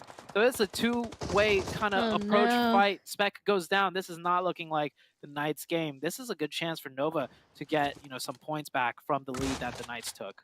Oh, never mind. Coop's just too good. And he will go down there to Nova. Oh, yeah, but Rip Coy, now it's all up to Yi. We'll see what Yi's going to be able to do here. But yeah, the Knights just could not cross. It does look like back-to-back is going to suffer that a little bit too. I mean, they only lost 1, though, I'll say. Like, they still are 3 up, so they should still be able to continue to play this game pretty strong. The Panthers, though, somehow they made it from that eastern spot actually into the circle before all those other people that were closer the last time we took a look. And they almost were all out there. You can see that now half of them are still down as HQA are just trying to stay alive, holding on to the very ledges of this plateau that they found themselves on, trying not to make this peak happen. But also, Fate, you can see him through the tree right there. I am so sure he's looking this direction, trying to see if he can participate in any of this. Yeah, the Panthers, getting whittled down by the nades. The Panthers were down to only 1 player, I think, one or 2. They got a full reset, but HQA have the util to play patient and continuously batter them down, and now it looks like they're going to make that push as it is just 2 players of the Panthers. And I think Fate is taking shots from distance too at maybe HQA and the Panthers here. Fear is on fire, like literally on fire, taking damage, will get knocked down. It is all down to Moso, and Chi-Wang just slowly proning up on the other side, makes a play, but Chi-Wang actually goes down to the hit list from I'm not sure what angle, and fight is over. The Panthers eliminated. Execute, get the zone on the mountaintop. This is Execute's chicken dinner here. They are very spread out, though, and they do have a surprise coming from behind them. Back-to-back, he's kind of around them, so we'll have to wait and see. It looks like we got some predictions. Who will win? Hotchuk says Execute, 7 says The Chosen, and Glitter says 19 Esports. So we have to wait and see who's going to go on ahead and take that. It looks like now we saw all the fighting down to the south, right, Zoo? Now we can have all the fighting up to the northern side. So many teams, after making their rotations up to the north, took refuge inside of Hot 10. Hot 10 being the safest with the most amount of cover. But now people have to fight to get out because the blue zone, this is the fast side of the circle close. And you can see Casper here going up against Star Gaming. I think there might actually only be 1 left, being Hayuya. Yep, and he's prepping that nade, and he's going to actually finish that off for himself. So Star Gaming is still going to stay up with 5 eliminations so far. He does still have a couple people in front of him to go through. I like that little jump nade he did right there. Beautifully thrown. Finishes that team off, picks up the point. But here's the grind in the northern side. You got to cross the road. No one really can make that cross.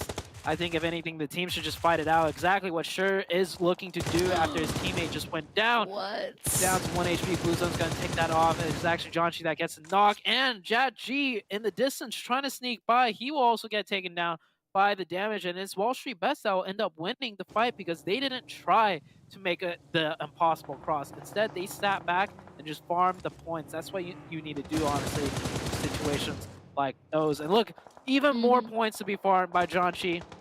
Really nicely played. You just can't make that cross, so maximize your points by taking the fights. Now we have a few players out in the deep chasm. They don't want to be out in the open because this is pretty much the only cover there is for the rest of the map. Execute still sitting, just really comfortable on the top with 4 players alive. Yeah, it's going to be difficult kind of playing in here and potentially even getting out. 19 Esports taking a good amount of damage, though, from Ace of Spades trying to make their way through. They're just being held out, though. There's no way Ace of Spades is going to make it through here unless Crystal Pig actually makes something happen for them. He's hiding behind this rock, but that doesn't, of course, stop him from tossing over some of that util there. There's only a couple more left underneath there, and it looks like Ace of Spades, unfortunately, will not get the ending that they want. Only one person now left. Oh, no! Crystal Pig actually getting caught out from somebody from above. There we go. Execute, finally. This is their time to shine. They've been up there towards the top this entire time, and now they have the high ground against everybody else inside of this. What a better time to get blessed by the circle. Execute, play that mountaintop every single time it's a northwestern island. This time it kind of works out for them, though, because the zone is going to end up there. Up to 6 eliminations. I mean, this is a free win. They are uncontested. Nobody can even put up a fight just due to the way the circles has shifted. We're down to the last couple of teams. All of them pretty much non-contestion. They're just trying to stay alive with their first aid kits. Some are medding in the blue. Some have sneaked into the zone. But it goes without question that Execute will be the winners of this match. Oh, yeah. All 4 of them up. There's only even 2 solos inside of the circle. The rest aren't even in here. There we go. Back to back will be the first solo out of this one, though. Telly dropping from How do you win that? Look at his HP. He has like 5 HP left after that move. 19 Esports gets ripped out of the lobby, though, because of it. Yeah, we're down to Nova and the Chosen as the med strat teams. We saw the Chosen try and do the med strat, a couple weeks ago, so they do have a good amount, but I think Nova might just, beat them out because we saw Nova get into a couple fights, meaning more first aids to be had. We have Yi here doing good old Yi things. 13, yep. He is so that many. is way too much for the Chosen to try and out med. So we're going to have Execute as the winners for Sandhawk. The Chosen will get third. Nova will get second. Nova did get a couple more points than, Knights this time around, but I don't know if it's enough for them to feel good about themselves in terms of, hey, we're catching up on the Knights. Might be, it's definitely good for them, though, because first game they got taken out by the Knights. This game, they were the ones to actually finish and eliminate the Knights. The rivalry between these two kind of continues. There you go. They got a 1-for-1 thing going on so far, I guess you could say. Maybe we'll see that for the rest of today. But yeah, it does look like our second matchup today will end exactly as we said. Look at them just running around now. Honestly, at this point, he doesn't even need to keep healing. But you know for a fact that every single time Nova gets first aids, they're going to use every single one until the end. Yeah, like why chance it, right? Like maybe it's not a 1v4 and there's another player somewhere med stratting. But Execute with a really good game, number 1, with a lot of eliminations from game 1, carrying it straight into the second game. So far, Execute has been doing the best in these 2 matches coming into the finals. So I love how, earlier on the desk we said keep a close eye on Execute, right? Sixes came in, kind of, fit the puzzle piece that Execute was missing. Is not so much that Sixes is carrying the team all of a sudden. It's the team was in a great position with all of their players. They just needed that one missing piece, and that was the experience in IGL. Skills out of Sixes. They needed an IGL to keep everything in check, and that's what Sixes is doing now. And then all the other pieces, Fate, Jason, Telly, they're definitely more fraggers in my opinion, and it is really putting on a display right now with how well they're doing in game number 1 and game number 2 of the grand finals for PMPL North America. For sure, shows that one small change can really just have everybody find their strengths, right? Like that's definitely the story there, because they've always had it in them, I feel like, and now they just really have their strengths shining in this situation for sure. So it'll be interesting to see the next of these matches, because we're going to throw it in the highlights, then to the desk, and get to the next one shortly.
Three with the fly down shots. Man, Execute are clutching it up here at the start of this tournament. This team's different. I'll tell you what.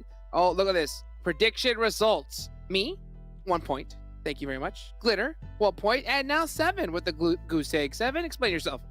It's like the Matrix. You guys can't really see it, but it's like computer code right there. That 0 is actually going to become a 10. It's projecting out there, okay? Just wait for it. Yeah, it'll come back, I hope. All right. Let's see if that's going to be the case. As we take a look here at the match ranking 7. Execute, crushed it. Nova, heel strat. Nova? Hey, Nova crushed it, baby. They're back to doing what no one's used to doing in Sandhawk. Them healing strats. And you know what? I'm actually surprised it happened because Korean barbecue lovers almost stopped them again from being able to do that. I saw you, Joey. I saw what you were trying to do. And they actually switched the players. It wasn't Koi this time that was healing. It was actually you. So, okay. We see you, Noah. We see you. The Chosen. I mean, the Chosen really went for that healing strat. They decided to get 0 eliminations, 10 placement points. We keep going down. I mean, 19 Esports surprise here with 9 points back to back. But those 9 points, they're definitely going to have to put up a lot more if they want to be within the top 5 once this weekend and finals is done. Wall Street Bets. It's been a minute since we talked about this, since we've seen them here with 8 points. I mean, the first 3 was just so top heavy, Glitter. I want to see the second page. Yeah, I feel like we're seeing some small resurgences from some of those squads that had very strong phases 1 and 2, fell off a little bit in 3, or even fell off in 2 and 3. They're bouncing back just a tad here. As we look at the second page, it's Sandhawk, right? So there's lots of elims to go around. Everything's kind of very spread out across whichever teams rotated into each other and were forced into any earlier mid-game engagements. Because even down at the bottom, you've got Knights with at least 3 elims, Panthers with 3 elims, and they all went out pretty early. MEZEXIS, a little bit of a yo-yo here with the high of the chicken dinner and then the low of the goose egg immediately after. But that's kind of what happens sometimes on Sandhawk. To be fair, and I don't think we called it out after the end of the last match. Dope was on our top damage last time, and they kind of fell apart a little bit quickly here when that circle started to shrink down, but they still got 3 elim points on the board, and we're seeing a little bit of more aggression out of Dope, which they need, because they were one of those teams when we talk about coming into the finals that was towards the bottom with not a lot of bonus points to use, so they need to make up some serious ground. And even talking about Dope, I was really hoping that we would see a little bit more aggressiveness out of them being up there in the north. They were in the circle for the longest time. They just allowed teams to just cross that bridge and move into them. And ultimately, I feel like that was their demise. That was where everything fell apart from them, because once that circle shifted towards where Execute was, and they're on top of the mountains and they're able to see everything, it was all over. The Panthers there with the 3 points, Knights with the 3 points. This is actually going to make it even better. Knights performed really well the first match. Not so well here the second match. Nova kind of sucked the first match. Even it back out. Went with the heel strat. Yeah. We'll see what happens when we see that overall leaderboard. Oh, I can't wait to see them a little bit later. But first, we got to take a look at the top damage, Glitter, see which players got the most. I'm not going to expect to see Nova on here, but we do. Oof. 6 eliminations. Look at that conversion rate. Yeah, I was going to say, not only are they up here, but they are almost dead even for the conversion. You know what? With the situation they had to deal with, like you were saying, Seven, they were getting picked off by Korean barbecue lovers as they were making their rotation. They made lemonade out of lemons in this scenario. Okay, they got elims on the board, and a decent amount if you look at everybody else up here on the top damage dealers. And then they went to their tried and true heel strats to get themselves second place. That was the play for Nova in this particular scenario. But looking at the rest of this, I mean, obviously Execute with the consistency now, 2 games back-to-back, phenomenal performances. HQA find themselves up here. Panthers up here, and we were talking about Panthers while we were watching the game 7. We were really hoping that Panthers would have performed a little bit better here on this map. Oh, 100%. I mean, it kind of fell apart there against HQA, and I was like, and Star was up there too. I was gonna pick you, Panthers. That's Sandhawk. You just never know what's going to happen. I mean, we saw, I think the Nova's original strategy was to have Koi do the heal strat, but then he went down, so Yi had to go ahead and pick up his heals and get it done. So crazy to see them heal and not even be on the map and still get second place. Crazy to see there. Now, one thing that's also been pretty insane is to see Execute 7, right? Your boys here coming up really strong, and this is the comparison between match number 1 and match 2, and wow, I mean, I don't think you can ask for a better start. Yeah, consistency. I mean, the eliminations. Let me be nitpicky here. All right. The damage, Okay. They weren't able to match it. I'm just kidding. Damage, 1,300 damage on the second one. That's amazing to see, especially when it comes to Sandhawk. And look at the damage received. This is how well they were able to play in that location. They had an amazing split where they were able to just figure out where they wanted to go as the circle shifted. I love to see that, especially with the advantage, the height advantage that they did have. The eliminations from going from 12 to 8. They're going to be super, super happy about that. Assist is going to go down a little bit more. But overall, I mean, this team is just performing so well. And you know what? I want to highlight the players one more time. Fate, so far, after 2 games, 6 eliminations. Jason, after 2 games, 6 eliminations. Sixless, he got 3. And let me see who else got some here. Telly got 5. So, if this team can continue like this, I'm gonna be impressed, and I'm actually gonna be saying that they're gonna be challenging for that first place. Woo! All the way. Dang, that's a bold prediction right there, 7. As we take a look at the overall leaderboards. Ooh. Oh my goodness! Bonus points. What? Bonus points. What? Glitter? This is phenomenal, and this is why we had to talk about this, okay? Because there were squads that were behind Nova and Knights that needed to make up that gap. Execute has already done that, putting themselves in the running for that top spot, like you were just saying, Seven. And to be fair, like I said, Stargaming was just on that top damage graph. They're bringing themselves up. They're within 10 points of Nova now, and MEZEXIS has closed down the gap as well. And I think this is going to be a lot closer than any of us anticipated, Jukes. Wow. I mean, this is absolutely ridiculous. I mean, it's crazy to think that, they already had that gap and just covered it so quickly. I mean, they executed their game plan to perfection. I mean, to start off so strong, they got to be feeling themselves. We take a look here at the second page here, 7. Your boys back-to-back, 61 points. They still have a big hurdle to cross if they want to make it to the top 5, like you mentioned earlier. Yeah, they definitely have a much, much bigger gap in regards to the bonus points that some of the other teams were able to get. I mean, for 9 plays right now to 2 games, not bad. You know what? We want to see you a lot higher, though, back-to-back. And with Execute, they were able to close a 16-point gap to Knights and Nova in just 2 matches. Well, I hear the plane going already. Let's get this next match started. Oh man, the action is happening so fast that we don't even have time to be on screen. We're already into the 3rd match, and I think that works out great for Execute. They are in 1st place right now. Oh, Overall, yeah. there we go. Live finals ranking, 99 points. I mean, hey, the bonus points do play a factor, but if you come into the grand finals looking like a snack the way Execute is, hey, you could find yourself up in 1st place, even if you weren't in the 1st place to begin with the bonus points. But of course, Execute did perform really, really well phase 3, right? On the 3rd and final week, they put in a lot of work, and those points did end up helping them out. However, it's far from, said and done. We're only 2 games in. Can Execute keep this up? Because we know the Knights, it doesn't matter if they, have a bad game one game or a good game another. The Knights are going to get those points the more games they play in. So it's kind of up to Execute to keep up this pacing. To be fair, even with those points that were shown, like Execute is still in 1st place, even though the Knights started with a lot more bonus points ahead of them. So just knowing that, that just means their performance in these last 2 matches were really good. But yeah, it was just 2 matches so far. So now this is where that consistency conversation comes into play yet again, as per usual, right? It's like, okay, so clearly Execute had the past 2 really good games. Now they're holding on to that 1st place spot, even though there were a couple teams ahead of them that came in with more bonus points. Will they be able to keep that momentum going? So we'll have to wait and see. I will say I'm a little bit surprised. Actually, I guess I'm not. I don't know what I'm trying to say. I'm kind of surprised by the Knights and Nova not being at the top so far, but Execute, they're just knocking it out of the park so far. I'm really excited, actually, to see them continue into this. And also, I'm surprised, I'm kind of stumbling on my words, because we're already seeing a fight happening, Zute. Already. 2.5 minutes in, there's already a fight. I feel like this is very unusual. That plane path was a tiny bit rough, but still, usually we don't see people running into each other already around this area. Yeah, especially not on air and go. Oh, Exactly.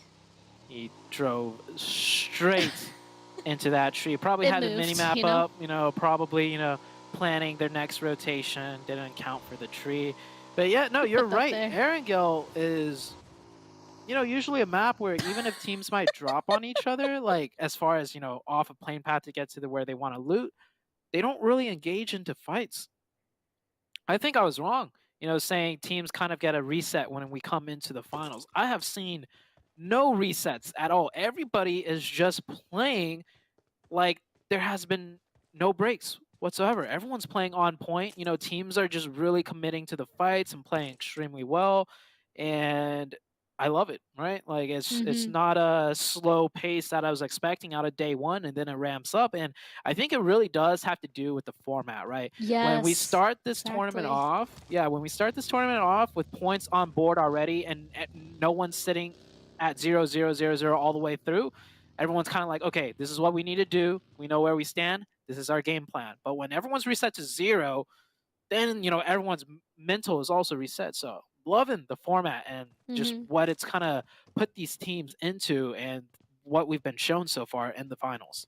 Yeah, no, now they don't get to just sit there and chill and see how the games roll out, like that's what I think happens when everything is set to 0. But now since there's already points, there's like, okay, can't do that anymore. Already have goals right away, game 1, to try and get ahead of the people above us. So I think that's interesting. It's kind of an interesting change, I guess you could say, to how these guys are playing it. I kind of wonder how it does feel for these guys since they're so used to the format previous. Like, how does it feel now with coming into this not at 0 points? I'm a little curious, but it does look like I'll tell you. Yeah, go. I know how back-to-back feels. Not happy. Yeah. Oh. Because usually this is the reset they're looking for to somehow, win the PMPL NA finals, because everyone gets reset to 0 and then they just start showing up. But can't do it this time around. I'm not saying back-to-back's out yet. We have seen them. I'm not going to say great performances, but they're looking alive, to say the least, right? We've like seen they're putting on some points. Yeah. This game, though, a little unfortunate. They're the team that lost somebody, in that early fight that we saw that we're already confused about. So in this one, it might be a little rough. I mean, to be fair, the game doesn't really change, I feel like, from 4 to 3 people, but it does make it harder, right? Like, you still use the same strategies with 3, but it still it's still harder. Like, all the fights are still more difficult just because you don't have that one extra person. So, but they can still play this game normally otherwise. So we'll see. I definitely agree to that. A little kind of note I want to make on top of that, though, is that there are some teams that literally don't seem to play different as far as engagements go and how well they do. Like when the Knights are down from 4 to 3, you can't even tell. When Nova's down from 4 to 3, you also can't really tell, right? But some teams, when they're down from 4 to 3, they'll play the same, but it is very obvious, as far as performance goes in a fight and stuff, it is pretty notably different. And let's touch on the circle a little bit here. So we have the Knights coming in from the northeast, Execute from the northwest, and Nova from the southern side. So the top 3 teams right now that are pretty much closely tied with each other, all coming in from different edges of the map, and the center being just where around Gatka is. I feel like this is going to favor the team that really knows how to kind of, fight their way in. And Nova, not really known for a team that's able to fight. We see Execute, right? Going back to game 1 and game 2. Game 2, they got the circle. Game 1, they didn't. And they fought their way in just like the Knights did, and they both had great performances. So I feel like this might be the game where kind of Nova potentially falls down even more. Oof. Yeah, we'll have to see. I mean, as of right now, the zone could help them out. If the zone goes down to the southern side, Execute and Knights are kind of in the same situation up to the northern side. But, you're right. You can't just rely on the circle either to see how your performance is going to be, because sometimes you don't get the zone at all and you still end up having a great game. If the zone comes to you, you still have a great game and it's not as stressful, right? So, it'll be interesting, to say the least, how at least this first day develops. It's really going to be at the end of today that I feel like we'll be able to see more of what these teams are thinking and how the rest of this is going to go. I'm definitely excited to see how the rest of the day is going to go, because we have 6 games today as well. Today, tomorrow, and on Sunday. Not just the 5. This is the grand finals after all. And honestly, with this being the grand finals, I really want to hear what the audience has to say every step of the way. I mean, we hear the devs say, hashtag PMPLNA, tag us. I know there is a stream delay, but honestly, like, start tagging me, at Zute. I think that's Zute with 3 O's.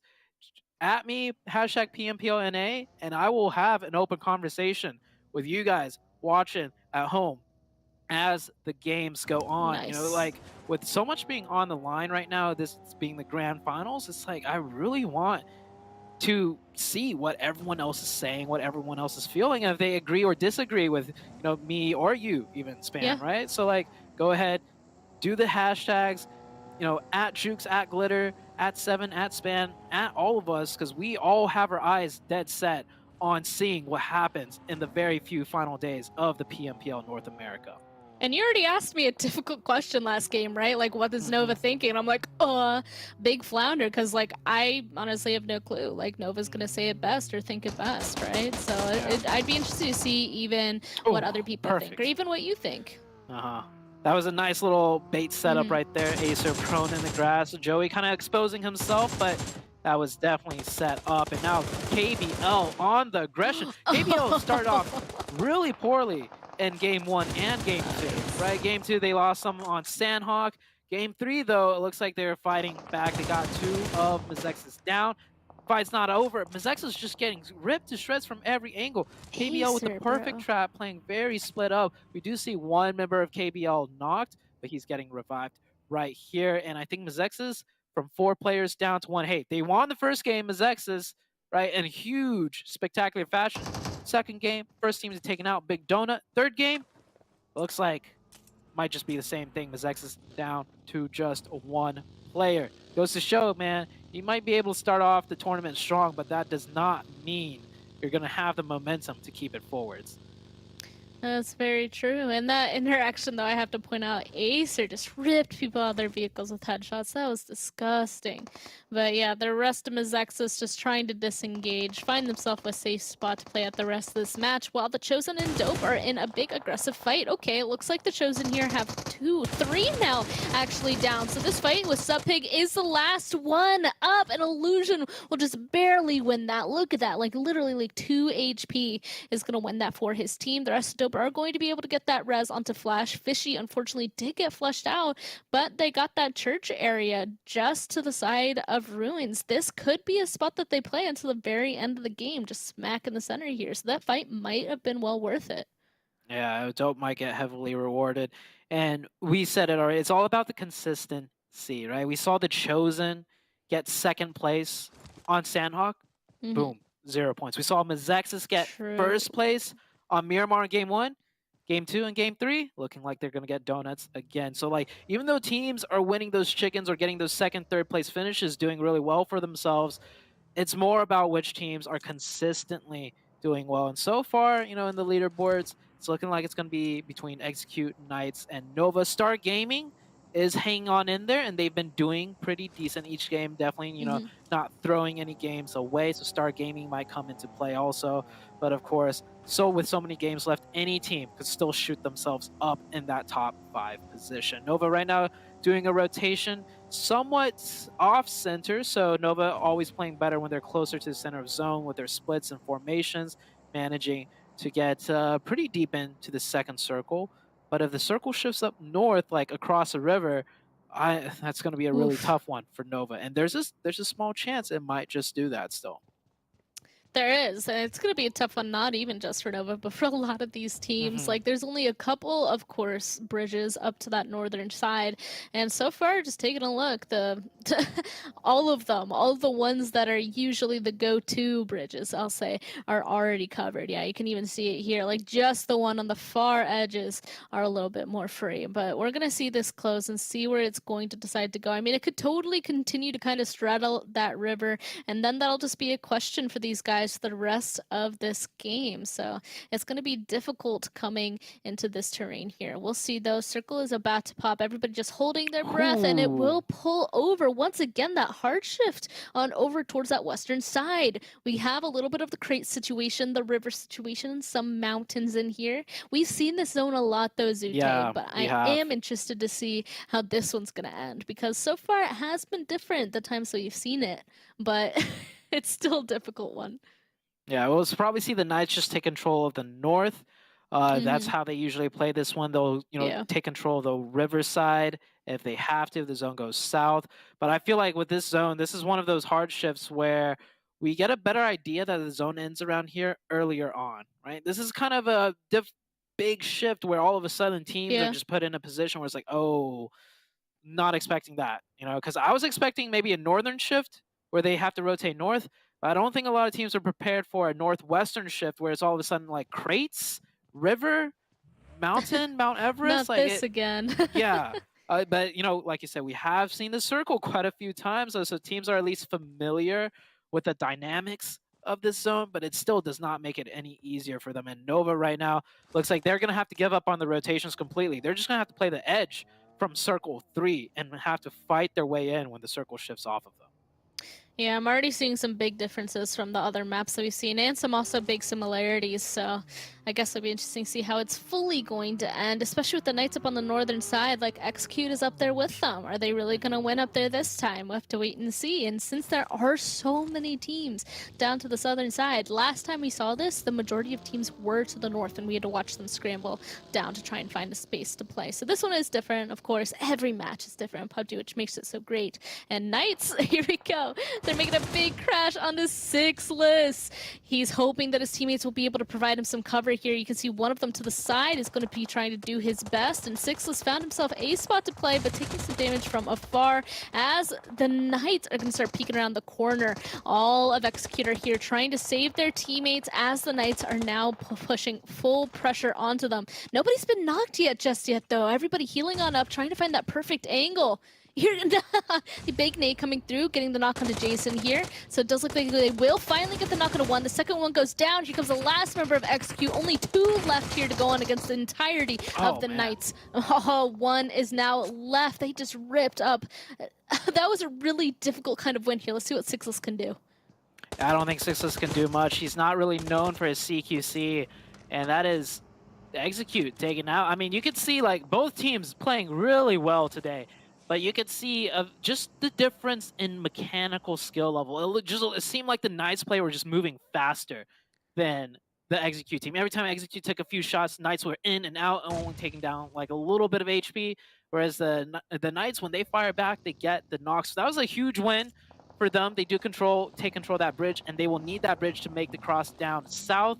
KBL and Nova were fighting in the elimination feed. Not even sure who came out ahead of that one as HQA and the Panthers. Oh man, it just went from 0 to 100 in a blink of an eye. I'm not surprised. That hard shift over is really difficult. Like, so many people are going to be struggle busing to get inside that zone and fight immediately. And this next zone shift it's going to kind of come down at the end of this, I think. Like, it's still kind of the repercussions from this last shift. And after that, people might have these spots inside of the zone to be able to play. Next one, you can clearly see that the Panthers surrounding HQA. Oh, they're just taking the vehicle and they're just going to drive right through the smoke to try and find out that last member. And it looks like they didn't. Okay. Chi-Wing finding that one elimination, complete flush into the Panthers member, but he will be cleaned up eventually. Also, we saw that flash on the board. We got everybody to guess which teams will be finishing in top 3. We have Glitter saying back-to-back, 7 with the Knights, and Jukes with the hit list. This zone, I don't think those predictions were made, by the way, before the zone came up. And I think every circle shift really kind of changed things. I mean, same game 1 and game 2, we had similar circles where no one knew what kind of game it was going to be until the 3rd circle. We don't usually see that in any of our games. So, like, the circle gods really putting on, a show for everyone with these difficult circle shifts for these teams to think on their feet. Now, teams in the south still kind of fighting it out. There's still a few teams on the north side that have to make their way in. Knights and APHELION Esports included. It looks like they will manage to get into the edge of zone. Nova right now, let's take a look. They have 2 players up, I believe. Yeah, 2 players up. And they did manage to make one of their infamous rotations, right? Just straight into the center zone in a nice little pocket right underneath Mount Everest. We'll see if that plays out well for them. Everyone else, though, just kind of caught on each other's side, just waiting for the next circle to kind of spur up the action once again, because we did lose a bunch of players. We're down to 38 remaining. Already. Yeah, already. Even with that fight between Knights and XQ was happening way too fast for my brain and my mouth to even comprehend or catch up with what was going on. Looks like APHELION, they actually had a huge rotation coming in from all the way towards that northwestern side, all the way down to the south. Looks like the hit list will be doing a tiny bit of damage to them, at least as they crash into that tree, actually getting the knock onto Trick. Trick, that was one of the top 5 players that we saw coming into this, and now, unfortunately, getting taken out from a rotation is going to hurt a little bit. 2 more members left from APHELION. You can even see there. Oh man, having to run through the open is not an ideal situation. And MEZEXIS Pappy Sour right there, actually rotating across the street to take the fight to APHELION. We'll get the knock and confirmation. The hit list sitting nice up here on top of the mountain. We do have another team on top of there, Star Gaming and the hit list, both on Mount Everest. Back to back, you see on that mini map playing on the northern side, the Knights on the far edge. Knights did lose 1 member against the Execute team, so that's going to hinder their firepower just a little bit. But I was saying, you know, the Knights, when they're down to 3 players from 4, they still almost pack the same punching power. And you can see them, you know, really punching it out with WALLSTREETBETS, and the circle shifts up north. That's a really good shift for all the teams up north. But oh, hold on, Tensa. I think you didn't really clear out this compound, but they're committed. It's a 2 versus 3 with 1 player on the north side, Spec providing some cover, but I don't think this is something the Knights can pull off. Yeah, this is an unfortunate situation there, though, where you cannot play that bank up to the northern side right beside the river because the zone already shifted off. So I guess they decided that they needed to do something now rather than later because they're going to have to make the move anyway. Coops goes down, though. Tensa, you can see he's almost knocked as well. And Spec, he's trying to do something from that northern side, but he just can't catch any of the 19 Esports members. There you go. Big explosion has Tensa down as well, and Spec is the last one up. And there's no way he's going to be making that clearly. Yeah, it did not go well. I feel like the way that they rushed this compound, they might have thought it was clear. I don't know. I feel like 19 must have been taking a lot of shots just all throughout. You know, they're in a great position. Now Spec, like you mentioned, he can't play on this northern bank. He's got to make some sort of hero play, but a 1v4, not very likely. No first A's. Can't heal strat that. You could try to do some crazy YOLO rotation, like the types that Nova do, that just magically find themselves in a good spot in zone. And it looks like Knights will decide to make some type of rotation. I don't think it's going to work out. They're driving right into back-to-back, but 19 Esports blessed with a very nice spot in the zone. Still 0 eliminations, though, so they need to make use of that. And, well, I was saying back-to-back is going to take out Spec because he's driving right into them, but it might be the other way around. Spec might just take out 2 members of back-to-back instead. Yeah, apparently. Apparently. He is on fire right now, though. It's not going to take him down fully. And, okay, there we go. Kill switch will find him out there inside the little side of the building. Already getting the res, but... Oh, yeah, he can't do it. The blue zone's there. He can't get his teammate up. He just has to go and join J-Way on the very edge of Mount Everest. So that's the Knights out early. Nova still alive with 2. Execute, we saw them go out to the Knights in a slugfest, to say the least. It looked really close, and then the Knights just pulled out ahead. Match is still far from over. We still got 7 teams remaining. Dope Esports right here taking a fight with Ace of Spades. Gets a nice little shot in. He will get behind that buggy just in time to pull off the first aid kit, but Dope's got another grenade in hand. Ace of Spades in a terrible position. They need to be a little bit more proactive. I mean, when you're caught in positions like this, it's just time to really, you know, make a decision. We got to fight, because if you stay down there any longer, Dope's just going to keep whittling you down. And now Ace of Spades is just down to 1 player.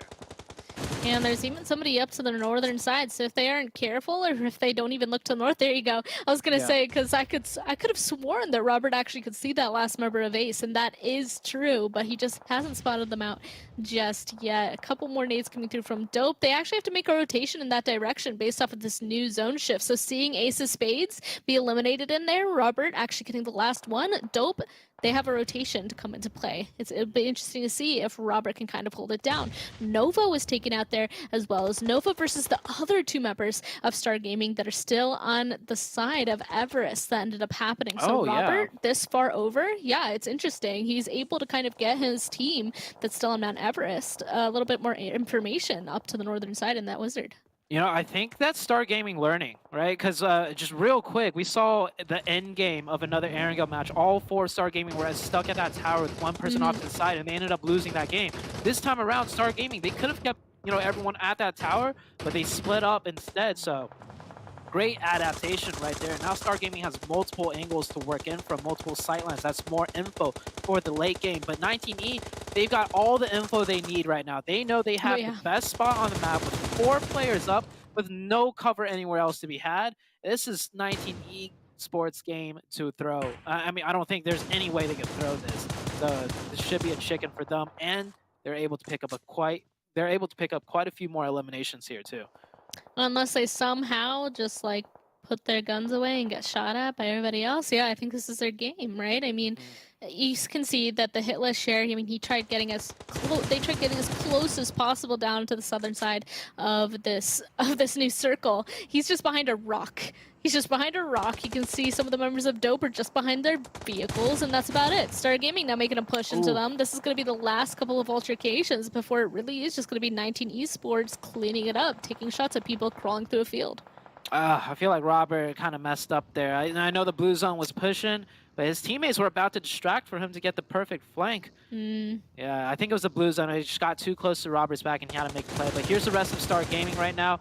I called it out. That 2-1 split gives them a lot of options to play with, and they will pincer in on Dope. Dope gets eliminated. Star Gaming back-to-back and the hit list. Back-to-back right now. Kill Switch. I don't know how he's still alive. Maybe he has like some form of really small rock that he's behind. See the hit list right there behind his vehicle. 19 Esports, they're just sitting pretty right now.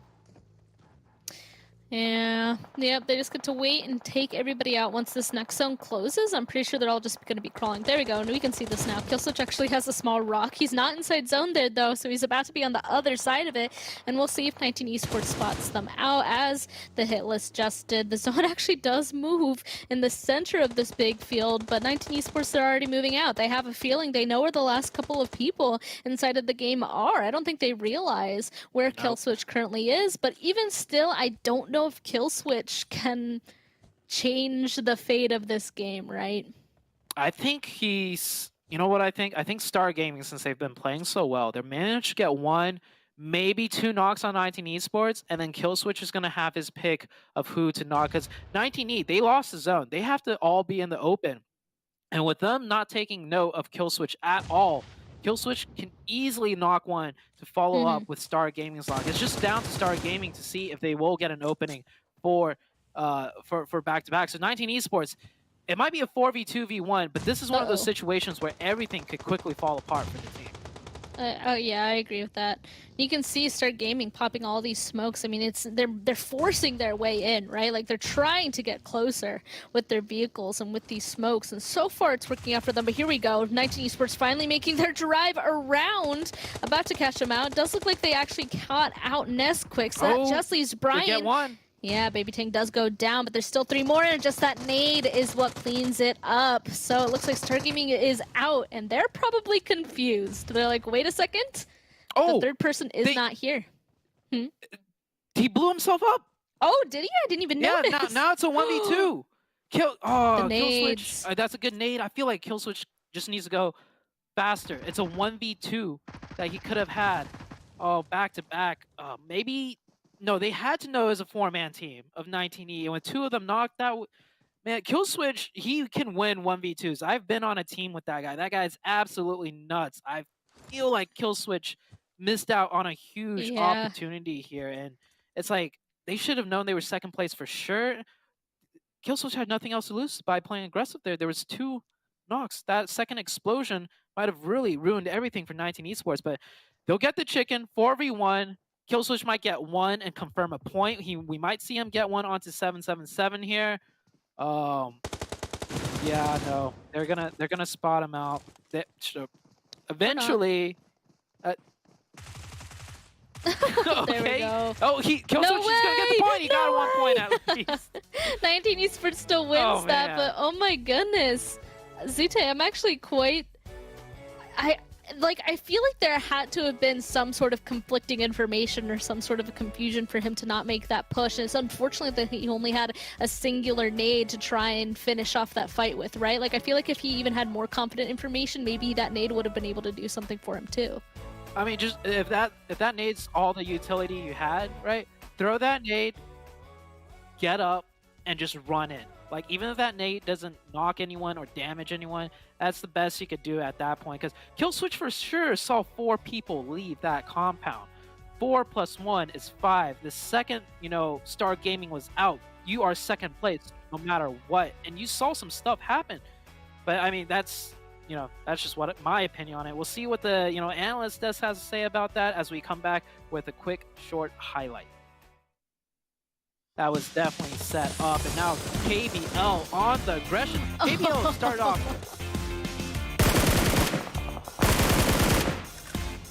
Texas, right, in huge, spectacular fashion.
Boom! We're back. Another match in the books. 19E gets that chicken dinner. Of course, before we get started, I gotta give a big thank you to Monster Energy, our official energy drink partner here for that PMPL.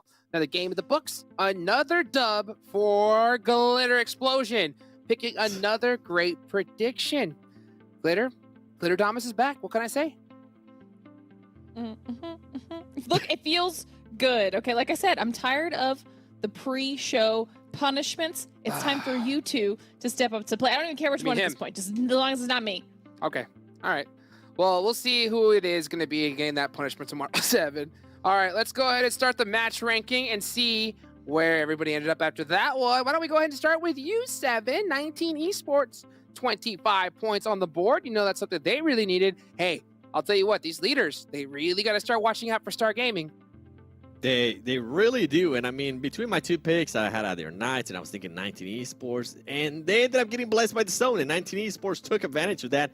10 eliminations to their name, 25 points total. Star Gaming, you were mentioning, I mean, Star Gaming, slowly but steady, they're starting to show us that the flashes of greatness that they had showed us in previous phases here on the finals when it matters the most. And guess what? The team that I was talking about too earlier, back to back, saying how they needed to close that gap to the other teams at the top.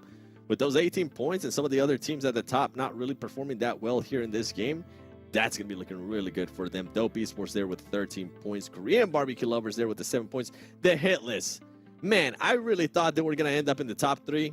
Oh, That rotation, though, that zone see it. ended up just messing them up. And right here, as we go to the second page, there's some surprises, Glitter. There's definitely some surprises.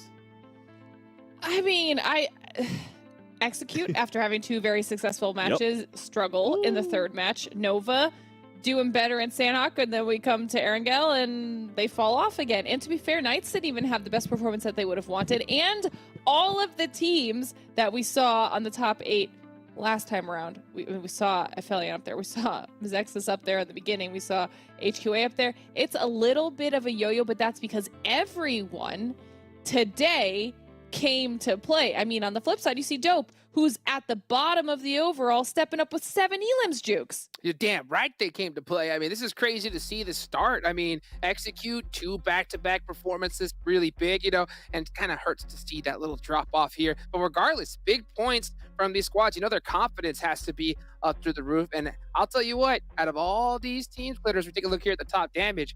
Star is starting to kind of just ink in the back of my mind right here, because they are putting up consistent points regardless. Like, they're like that sneaky squad. And in the past history of watching all these tournaments, that team that we don't talk about a lot always seems to kind of make things happen here in the finals. And that's the team I got my eye on. What about you? I mean, to be fair, they were a team that we all had our eyes on in the beginning. I mean, they did very well in the first week. They did phenomenally in the second week, and then completely fell off in the third week. So now what we said, you guys have time to reassess what all of you need to do, all of the teams, right? They had some time before the finals. Star clearly fixed what they needed to fix. I mean, 10 elims now, over 1,500 damage, almost actually identically matched by 19 Esports, both in damage and elims. And then moving down, like I said, Dope. They only got the 7 elims for it, but still over 1,500 damage. And Dope is a team that was at the very bottom with the least amount of bonus points to work with. So these performances are huge. And then you still get Korean barbecue lovers who have a strong performance as well. I mean, and then, okay, listen, Seven, we got to talk about, because I really thought that right at the end, I thought Killswitch was going to bring it home.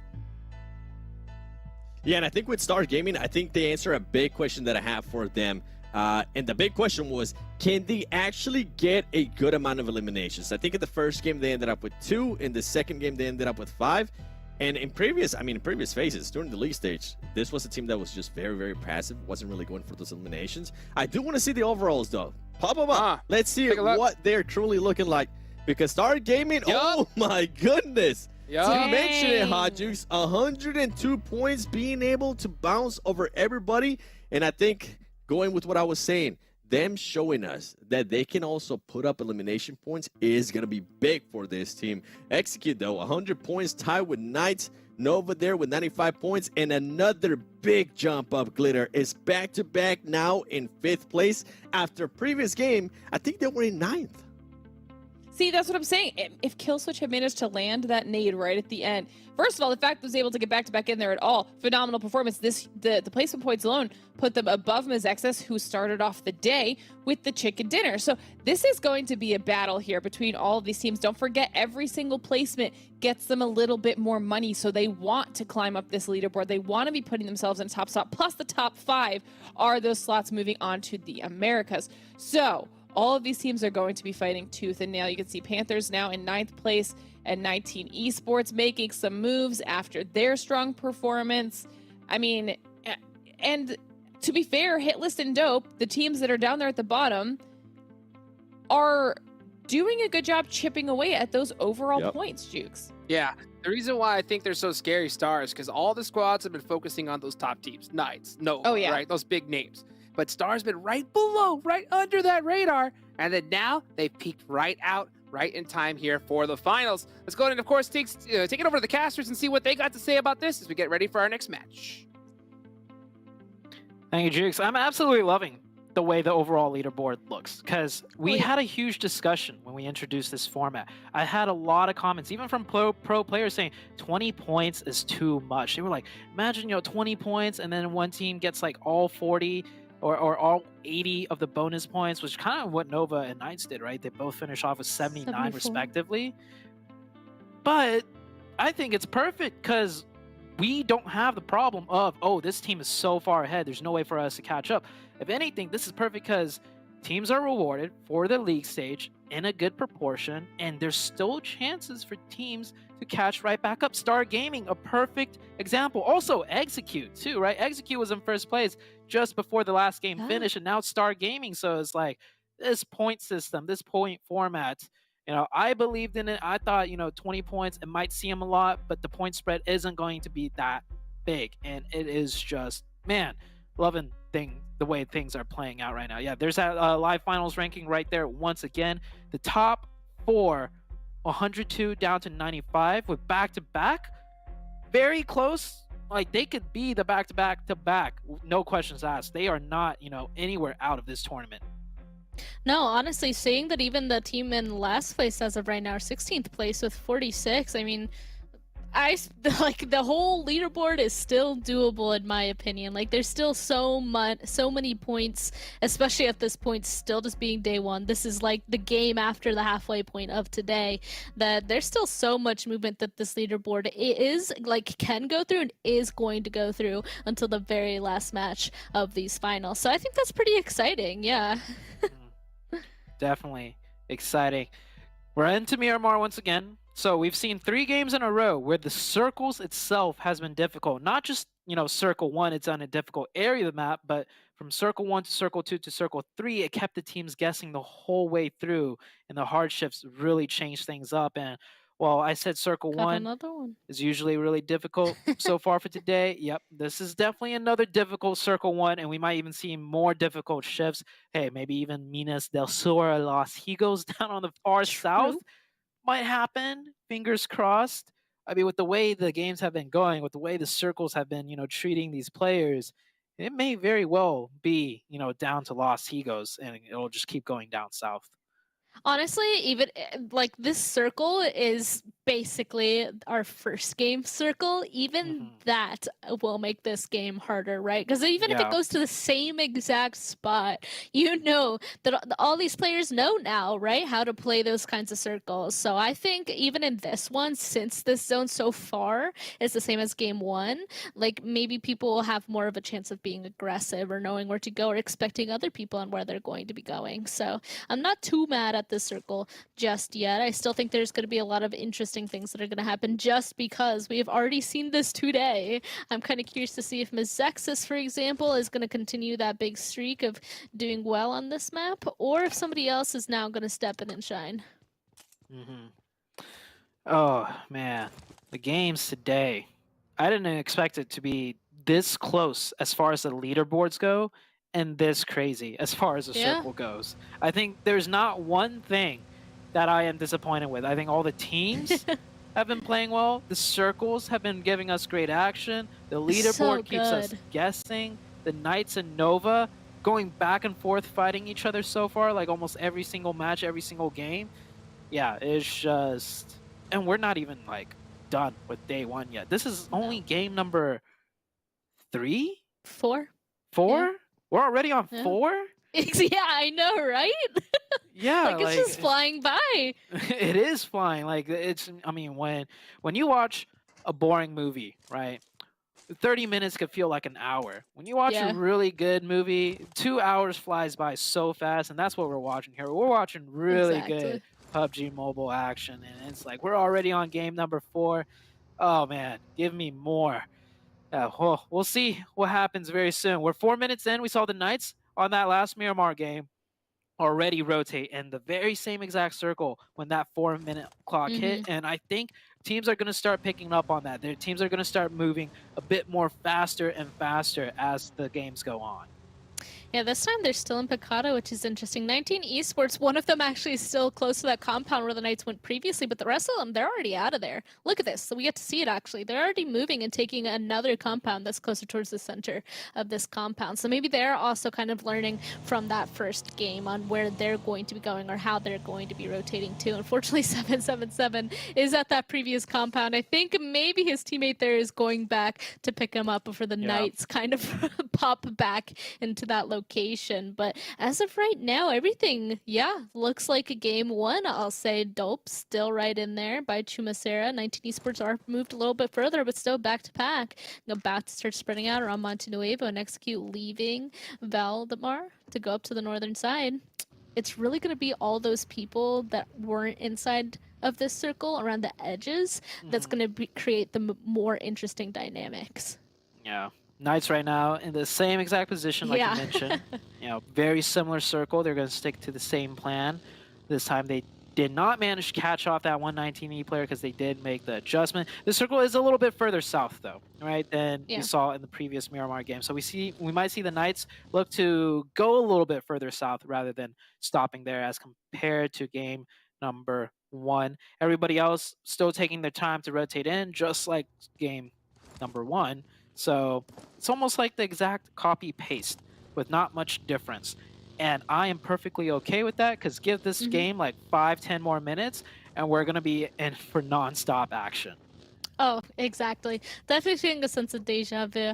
I will say already, though, like, just the more difficult rotations initially were all those teams coming from that northeastern side, right?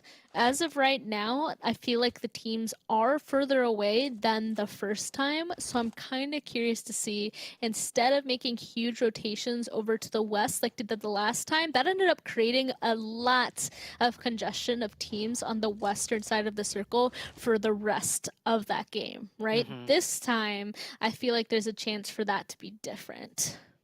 We'll see. I definitely agree. Yeah, I definitely agree with that one. Back to back right now, looking like they're setting up once again for that big split. Hopefully, maybe this time around they'll be more rewarded because they had a nice control of the first zone, but the circle just hard shifted down to the southeast. So they're looking like they want to do the similar setup. Not much difference right now. I do notice the Knights are a little bit further south, maybe just by like 100, 200 meters than the previous first game on Miramar. KBL rotating out of El Pozo this time. Maybe thinking better, knowing you know, the same trick doesn't work twice. Last time they stayed in El Pozo, right, and just caught off some teams that were rotating by. Other teams not looking to make the mistake, and KBL one step ahead. They'll just not do that same strat and start rotating earlier rather than later. Yeah, exactly. Nobody's around them. That's why I'm like, so the game's already so different. Nobody's coming in from the northern side of KBL as of right now. Maybe teams are just leaving late. So there's still a good amount of teams up to that northeastern side that have to make their rotations in. So something's going to happen later, but it just didn't happen at the same rate as the first match. Here we go. We can also see Nova making their way on in at this compound that they kind of like playing at, especially with that big hill down to the southern side. But this isn't super close to the center of this first circle, but it doesn't have to be, right? As of right now, if this is as far as they feel like they can go from knowing where everybody is around them, they can wait for that second circle to pop. I do like, though, that kindness. They clearly recognized that that church compound is open right now, so I think that they're going to make a split there. Yeah, just like game number 1, that's where they set up in this first zone. That church was not taken.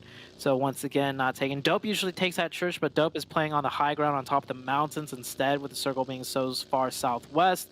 19E, you know, just rotating into a central more position, leaving that church perfectly open for Nova, who rotates kind of far away from that position, right? All the way from Minas. So, you know, definitely, you know, recognizing some patterns here as Dope getting into fight with APHELION in the same exact position. We saw them hold down this spot as a zone centered around here, and I think Dope this time around, they're going to make some adjustments and maybe take a fight early here with APHELION. And it looks like they're trying to take him down. If Nate goes down here, that might be the full-out engagement, but Nate does manage to run back down and will not get knocked. In the second circle, am I seeing this right? It is a hard southern shift. Minas del Sur still in zone. The center of the circle is like Val de Mar right now. Yeah. Yep, this is going to be crazy. This, even more so than game 1, is really going to use those big just mountains that I was talking about. Like, literally the road in between this mountain that we see Dope here at and Execute, which is at the mountain open, is so extreme that seeing where people are going to set up is going to be interesting. But you're right, Dope actually took this fight with APHELION in game 1, but they took it so much later that now that they're taking it, like, it's so much earlier. I'm kind of debating now, since the circle did go further over to the southwestern side, if this compound is even worth it taking this fight. But they don't need the compound. They might just want the eliminations, and they're definitely getting them. Yeah, they're pressuring APHELION really hard that they're giving it up completely. That actually led to one of them being shot in the back trying to rotate out. Now Dope smells weakness. They're gonna go aggressive, but Nate holding it down gets the double knock. And that should be 2 eliminations right there, unless Dope could recover this quickly enough. Nate, he wants the points. He got 2. Confirms 1. Naughty right there, or Fishy right there in the backside with a nade. It looks like the rest of APHELION is here, though. They got the reset. They only lost 1 player, but it looks like Dope bit off a little bit more they could chew right there as APHELION on the aggression. Oh man, and these rushers are so hard. Like right when they peek over there, you're just in the open, right? So now, unfortunately for Dope, it's just 1 of them left. You can see Casper is backing away from that. He tried tossing out some smokes onto his vehicle, probably to try and hop in and get away, but no chance. Like everybody ended up spotting him out. The vehicle is now gone, and Casper is just running. That means APHELION, I mean, there's only 2 of them left, but that might have made that engagement worth it, being able to go back and get 3 eliminations back. Casper, he might just continue this fight. We'll see, as he's now a solo to stay alive for his team. I feel like he should just play right around here still, because he could kind of use the APHELION members as teammates almost in case his position gets pushed. Whereas if he went somewhere else, he's really just by himself. So he could maybe play off of APHELION, and that's exactly what he's going to do. Like, he could win a 1v2 also, right? So it's not like you'd rather take a 1v2 than go somewhere else and run into a potential 1v4 or 1v3. So I think that's a smart play to just play right here and stay quiet. And if he has to fight, I mean, you could win a 1v2, especially, you know, camping in one spot, catching the first player off guard here. Meanwhile, the rest of the map, teams are still rotating in. This hard southern shift hasn't caused too much chaos just yet, but wait for that 3rd circle, and then that's when a lot of teams are going to have to force to start fighting each other. Yeah, we can already see. I mean, they're like a member from KBL's knocked. Oh, wait a second, Casper. Casper really said boo in that situation. I'm sure Zuko had a heart attack in that situation. But now Nate, I wonder if, I mean, now as a solo for his team, is he going to go for it? Oh, unfortunately, underhanding that Molotov, probably because he saw Casper start moving around, and there wanted to make sure he wasn't going to be caught out in the open with some utility in hand. That utility from Casper is going to catch Nate and do a tiny bit of damage, and seems like that's enough motivation for Nate to back up, at least for now.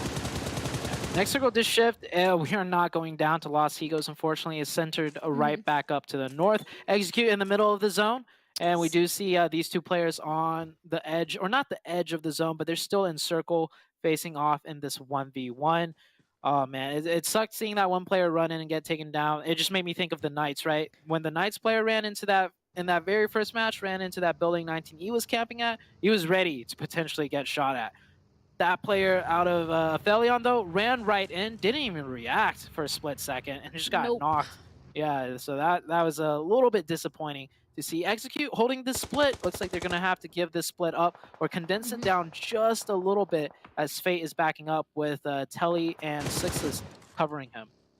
Definitely the smartest choice, because HITLIST, like, just crashing that compound from an angle that none of his teammates would have been able to support him at. That's good that he was able to disengage that quickly and get back to the rest of his teammates. Now the rest of Execute can start keeping an eye on them. I mean, honestly, it's never a horrible situation, I guess, when one of your spots at a big split like that gets taken over, especially at this point inside of the game. It gives you some information. Now you know who's there, right? They still have a lot of territory kind of under their belt. Does look like back towards that edge we were talking about, the Panthers and Ace of Spades rotated right on into each other. That is the most dangerous thing that could happen right now, with everybody rotating and there being very specific places where you can go. Even right here, there's literally a road close by, or this is like not as crazy where people want to start taking their vehicles. It does look like Ace of Spades have a 3 up. They did lose 1 of their members, and Ace for Sarah, oh, he took so much damage right then. And the Panthers, they're not aggressing on this just yet, trying to catch one out. They're playing this slow. They have the man advantage. They can just poke and prod until they get another opening. And this opening right here might just come out. It's a trade, however. And I think another of the Panthers got knocked. Now it's down to 2v2. Ace of Spades bringing this back in their corner, but Frady doing Frady things right there. That kind of changes everything for the fight. Ace of Spades now down to 1. You'll get the revive as well. And, ooh, Fears confirming that one. The Panthers picking up 4 elimination points right now. The Panthers right now in the overall leaderboard could be better. So 4 points is going to help them out. And it looks like they'll get the reset back up to 3. With the Nova team just rotating ahead of them, though, might be able to gatekeep them as we do head into the next circle shift. We see the Knights just, right next to Execute in a decent position. Execute probably in the best position, though, on that high ground, controlling a bunch of sightlines and info, and it's going to shift right up to that mountaintop as well. I was even going to say, I don't even think Nova is really pushing far down to the southern side because you see Rin up on top of that. They just wanted both tops of the mountains there. Rin was up to the northern mountain, kind of holding 19 Esports inside of Chumacera, but now they're actually backing up as 19 Esports are pushing on over. It doesn't matter because everybody has to make a move on over. And honestly, that far eastern side of this new circle is difficult because that is where that super steep mountain is, and that's where most people are going to try to avoid, honestly, to find a spot inside of this zone. You don't want to go straight up there because once you get on the other side of that steep thing, there could be a team right there at a compound or in dip somewhere. So this one's going to be pretty difficult for all those ones that did not get the circle. Oh, KBL running right into back-to-back. Sam popping that door open. He's going to have to face 2, but he's got the DBS, the shotgun team of KBL, making it happen again. Sam's got 1 more player to take care of, though. And back-to-back has 4 total. So they're going to come down here to help. Sam does confirm 1. Back-to-back. Oh, I think they're actually getting, shot at, which is delaying their support coming down that mountaintop. Polo just needs to stall a little bit longer. There we go. Now we see Kill Switch coming in the background. Sam getting peppered up by a different team, actually. And this is KBL's last player, Sam. He's got to make something happen here. Yeah, looks like back-to-back as well. It's getting a little bit more confident, obviously, now that all of them are here together with this push. Big Nate coming through, might be able to do enough damage onto that KBL member. But actually, they were taking so much damage from not even people in this fight. Like, I think, was that Execute maybe? Like, right beside them? I think so. Just doing damage to them. Yeah. Or Star Gaming. Execute or Star Gaming. Yeah, just that mountaintop. So much sightlines. So they got to constantly heal and get back up to full. They don't want to chance anything. Right now, Sam playing in the smokes, playing on the outside somewhere a little bit less expected, maybe for the back-to-back players. And nope, he's got to run back in. And yep, there's 3 players staring down at him in that hallway. But he's got the best weapon to deal with it. The Knights taking out the 19E team. 19E having to push into the Knights there on the northeast side. Knights doing a successful defense right there. Here finally comes the push. Sam looking like he wants to hop outside and use the smokes. Yep, setting up the smokes first. But it looks like the back-to-back team's kind of reading it, as he do have a player set up on the outside watching the smokes. This is the longest cat and mouse game I've seen in a 1v3 situation. Here we go, Big Nade. Didn't take him down, but they've deemed that is enough softening for them. They did do a good amount of damage to him, and Sam is actually going to jump out the window, unfortunately. Oh, and it's Execute! Yeah, Fate actually gets that. The Star Gaming and Execute were just putting so many bullets in this direction, so I'm actually not surprised to see that, but it's interesting to see how, again, we were talking about all these sightlines. They're coming into play. They're just absolutely insane, especially with Execute just smack in the center. It's doing well for them. Big fights happening down to the southern side, though. Nova actually, they were further up to the northern side when I previously looked at their positioning here, so they purposely pushed down to the south to now take this fight against MEZEXIS, but not just them, there's also the Chosen. Because of that, Nova is going to lose at least 1 person here going down and getting flushed immediately. The blue zone is now upon them, and it looks like it's just down to Rin and Koi trying to heal up quickly, but no, the blue zone and MEZEXIS doing too much damage, that now there's only 1 left. He was like less than half a second off at finishing that first aid kit off. Unfortunate, but yeah, even with the fact that TC's also here, third party, Nova's time was probably up sooner rather than later. The Knights right now getting multiple knocks on Execute. It's long range, so Knights have the zone, so I don't think they're gonna fully push or commit to that. And the Chosen doing a great job third partying both teams, cleaning out the southern side of the circle, which is much needed because now they got to push up north, and there's still a team ahead of them that they have to take a fight in. Here is the predictions for top 3, which 3 teams will finish in the top 3. Hot Jukes went with Execute back-to-back with 7WG, and the Knights for Glitter Explosion. Well, Juke's definitely got Execute on lock as his choice so far today for sure. But those are all good choices, especially because Execute's big position up on top of this big hill, and the Knights starting to make a push on that same direction, but just on the northeastern side. Big crash though. Whoa, Wall Street Bets will have one of them go down because of a nade, a pre-nade in that situation. They will get rid of HQA in that little shack there, but Wall Street Bets should be able to recover from this, but that was close. Two of them going down in a third, very low HP. Yeah, that grenade was cooked for like a second earlier. True. Right when that, but we might have seen a 1 nade 4 elimination wipeout. That was beautifully done, but just the timing was slightly off. Nice try by that team though, but Wall Street Bets, they make it in the zone with 4 players up. Of course, they're all stuck on the low ground with the shack. The high ground contested between the HITLIST, Knights, and Execute on the south. On the southern side, Execute's being pushed by TC and Star Gaming. But with the way everything is positioned, it looks like the Chosen and Star Gaming are going to have to fight first, and Execute could kind of just wait to see which opponents make it out alive of this two-way engagement, and wide into the open too, so Execute should be able to defend that quite easily. Yeah, I mean, it's hard to make any sort of aggressive push into zone if you're right beside somebody else. So that's definitely why TC are at least trying to shoot off Star Gaming, right? Like, it's working a little bit here with Nesquick, going a little bit further over towards that eastern side to help out his teammates and see if that rotation is safer. But the Chosen, nope, they're still pushing, especially because Execute's holding them from the northern side. This is just their obvious direction. Get rid of these people beside them. There's probably going to be a space to play inside of zone right ahead of them. Big nades coming through. It does look like they did get a knock into the Chosen, and another nade getting the second one. Godfam goes down too. That means the Chosen should only have one person left, and he's not even over there. Yeah, he's up to the northern side. Supig finishes off Star Gaming from an unexpected location, but he like got rid of that team, right? But now he's the last one up for his team as well, and back to back, they're slowly moving up this hill in their vehicles because the zone has closed yet again. Smack on top of this. I think they just fell down the hill. After, but yep, kill switch. Yeah, I don't know what happened there.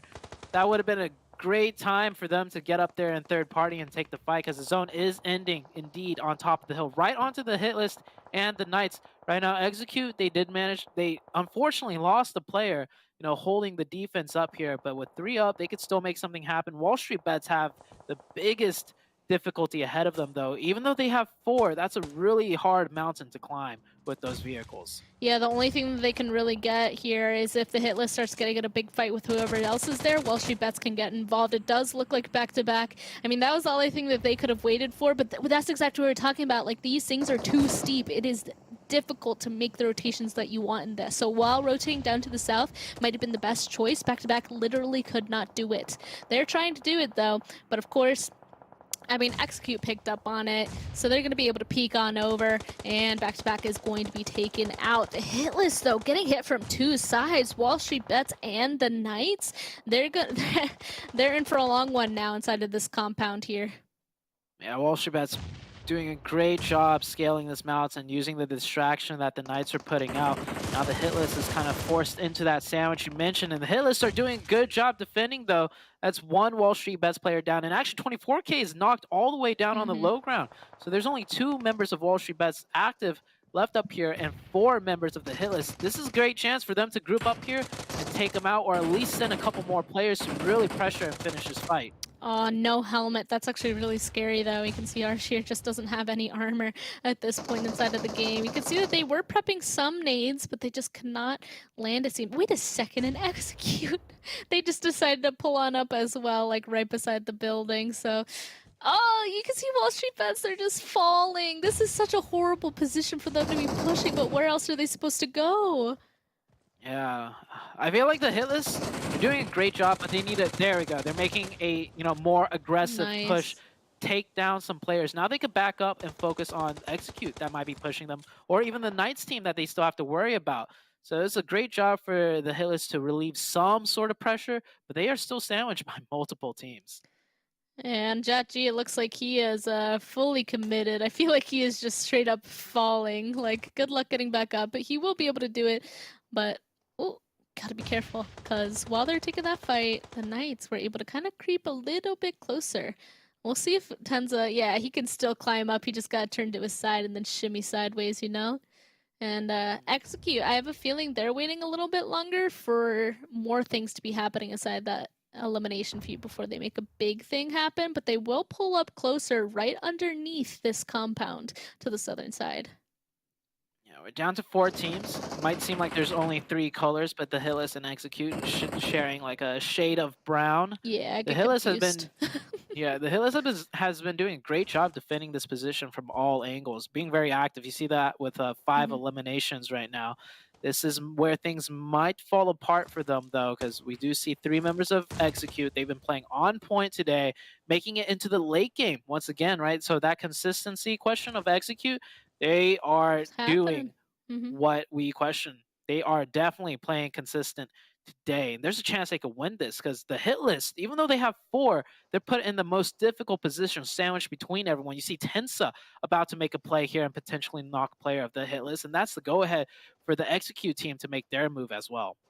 Exactly. That's why it's been super impressive that the HITLIST has been able to be in this position for this long with all 4 people still up. But the difficulty has only been increasing. They were able to get rid of WALLSTREETBETS, but there we go. Fate finally peeking on over, making the move. We'll get a knock onto one of them. And I'm sure that the Knights are going to be following shortly. Maybe Tenza goes for the res onto Coops first, though. Nope, can't happen. Cher actually goes and flushes out Coops in this situation. Tenza, he might actually be deciding to be quiet. No, he spotted out. Nice actual like clearing of that ankle just to make sure. Yeah, very good job out of the HITLIST to be able to, be aware of that, because we saw, a member of the HITLIST went down to Execute, but they still had the wherewithal to check their flanks, and they weren't just, tunnel vision on the team that was pushing them and knocking them. So the HITLIST will be able to reset to 4 and not have to worry about one of their flanks, right? We still have WALLSTREETBETS just right next to them, and I don't think Arsh is going to be able to get revived either. No. The circle has shifted once again. Execute with 3, looking better and better as the game drags on in this very late game scenario. Unfortunately, Arsh went down to the blue zone there, so getting a little bit too much damage from the zone will unfortunately make him go down and out of the game entirely. Like, there's nothing that his teammates could do, so now they're on even footing here, the HITLIST and Execute with 3 people up each. But honestly, since Execute is outside, like, even up on top of... One of them was up on the roof or something, right? Like, they are kind of controlling where the HITLIST is going to be coming out of, and that is obviously the ideal situation. The only thing that could change something here is there are still 2 members of WALLSTREETBETS. So yeah, look, 24K slowly creeping up on this ridge here. I mean, if Execute goes a little bit too far over to the side, WALLSTREETBETS could make the fight start happening, and the HITLIST will need to start just pouring out of that building right away.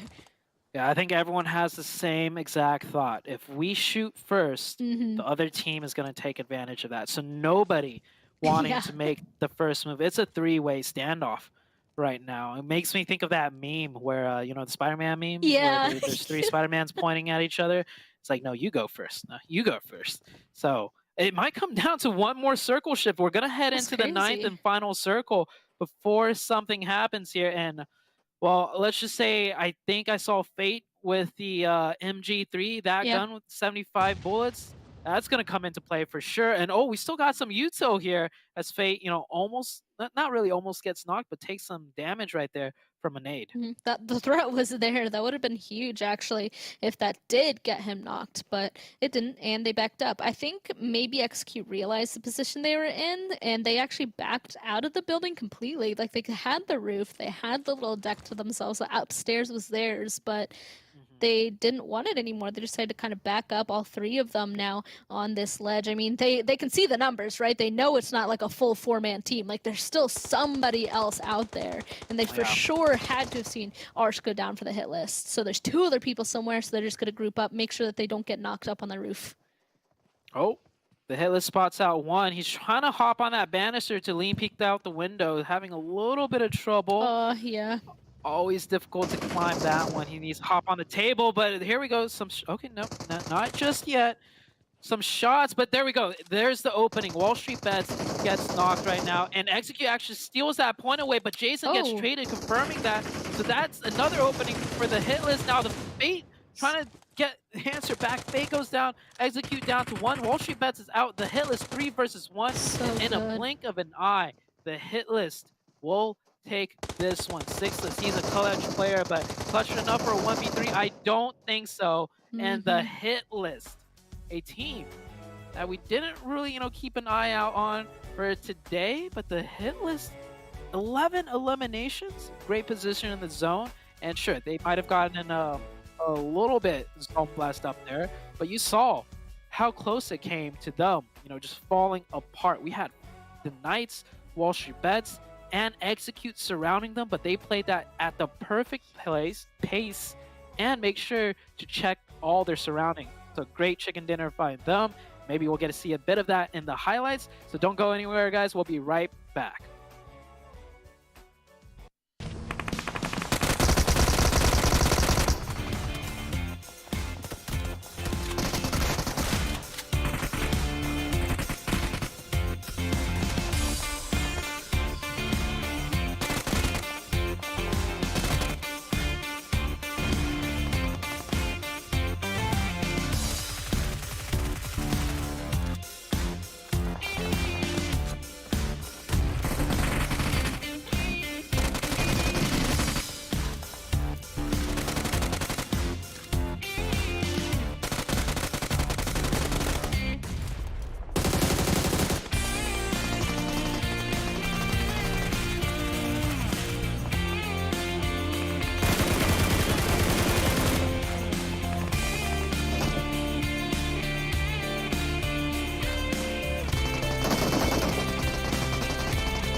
The hit list. Get that one on that one. That was beautifully done. I mean, not to mention, the hit list was what, 15th place before? Yep. And now busting down a chicken dinner. That's going to give them a nice little jump on the leaderboards. Hopefully we'll see those eventually. But we got to start off, of course, with that match ranking 7. Hit list on top, Execute, getting a nice second place. And then, hey, another great prediction from me. 26 points from this teams that we're saying they really need to show up today, first day. Close that gap, the hit list, being able to do it, as you just said, 26 points, 11 eliminations too. That's what it's most impressive for me, that some of these teams are being able to put up this kind of eliminations when during league stages, we really didn't see any flashes of greatness that we're seeing now out of them. Although, let's be honest, they did get the zone, but they used it to their advantage. Execute. They didn't get the zone, but they were still able to clutch up a second place finish with 4 eliminations, 16 points total. WALLSTREETBETS there, 15 points. Knights, 13 points for the Knights, and back-to-back with 8. Star Gaming with 5. Not the usual 10 or plus points that we've seen out of Star Gaming. But hey, as long as you maintain yourself here within the first page, you will stay within striking distance once we get to the final day for those top 5. The Panthers, they're finishing off the second page with 5 points. And here on the second page, it continues, Glitter. Nova, I don't know what happened. They started off bad. Second game was good in Sandhawk, and then we're back to bad.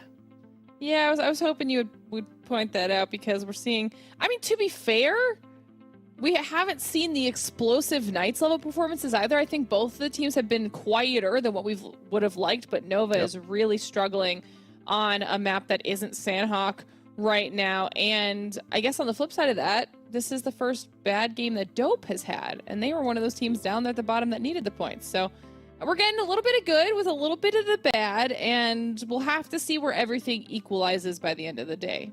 I think so, Glitter. It's kind of crazy. I think this whole finals, at least the start of it so far, right? We haven't really seen that crazy just consistency I think that we were expecting. I think the most consistent team right now are probably what? Execute? Right? Probably.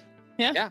They have just been, they only had one bad match, and this last one still putting up some crazy consistent points. So, all the other teams, I think, here as we take a look at the top damage, Glitter, because at a certain point, that consistency, that gap, it's going to start happening.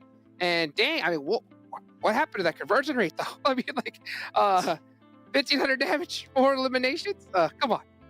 Consistent with the damage in this match, at least, which means, they're doing a good job with their engagements, making sure that they're getting themselves into them. They just weren't really turning any of those elims over into their favor at the end of it. But I mean, almost 2,500 damage out of the hit list. Like you guys said, our 15th place team coming into today with 11 elims. This is an unreal performance. To be fair, they did get a little bit zone blessed, but talk about utilizing that to your advantage. I mean, they were smart with their pushes when they made them. They stayed together and spread out when they needed to. It was a very strong performance on behalf of HITLIST. And then, of course, that means everybody else not as high in the damage department. There wasn't a whole lot to go around, but still relatively even, and almost everybody at that 1K damage mark.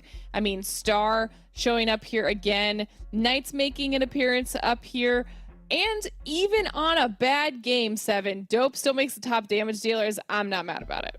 Yeah, Dope, somehow, some way, they're still being able to just get eliminations, which is good for them, considering that last time we saw them, they were in that last place. But hey, it's not just about the eliminations. You got to get those placement points, just like the hit list was able to do.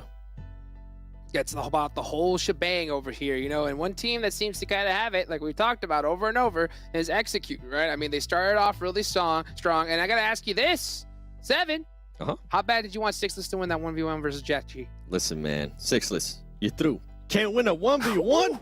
Come on, man. I'm just kidding. Maybe a little bit rusty. I expected him to at least be able to knock one person there. I think he waited a little bit too long. It's close. But let's look at the stats here from everybody else. I mean, Fake currently putting up, by the way, these are average stats, putting up 889 damage per game.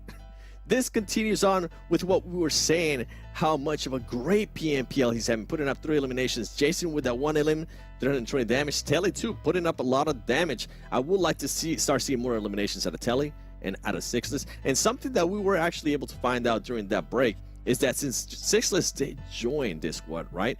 The main difference is that he's being able to put up the pressure from Fate in regards to IGL, and I think it's showing perfectly. I mean, Fate's currently just fragging out of his mind.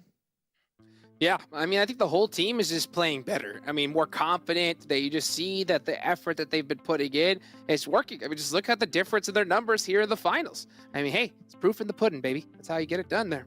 2 teams that we're going to keep talking about all the whole show. It's going to be, you know, the Knights and Nova. I mean, those are the 2 squads that are really in contention for that PMGC slot glitter. And your squad, I know you're the biggest Nova fan, girl.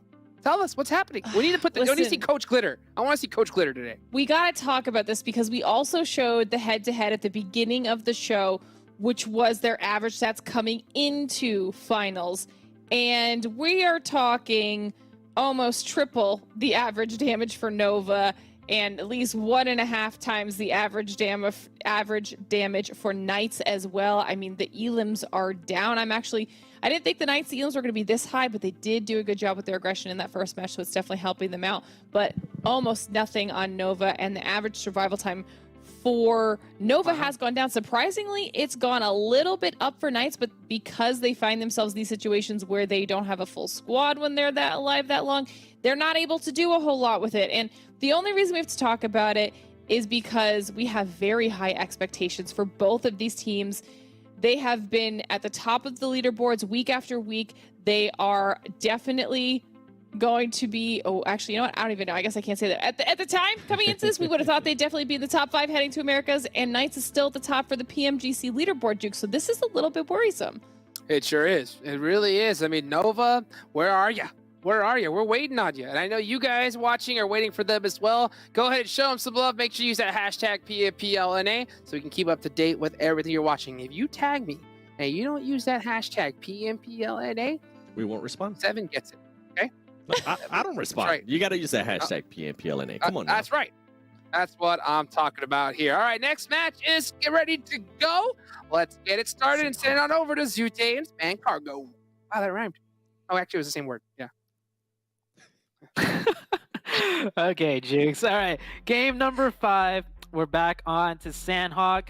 I don't think it even matters what map we're on because the action, the pacing has just been spectacular regardless of who gets the zone, where the zone goes, who's doing what. I mean, the hit list, right? A team that was way down in the leaderboards doing a really fantastic job at holding that defense and getting that chicken. You even complimented them yourself, right, Span? That was not an easy win, even though they did get the circle.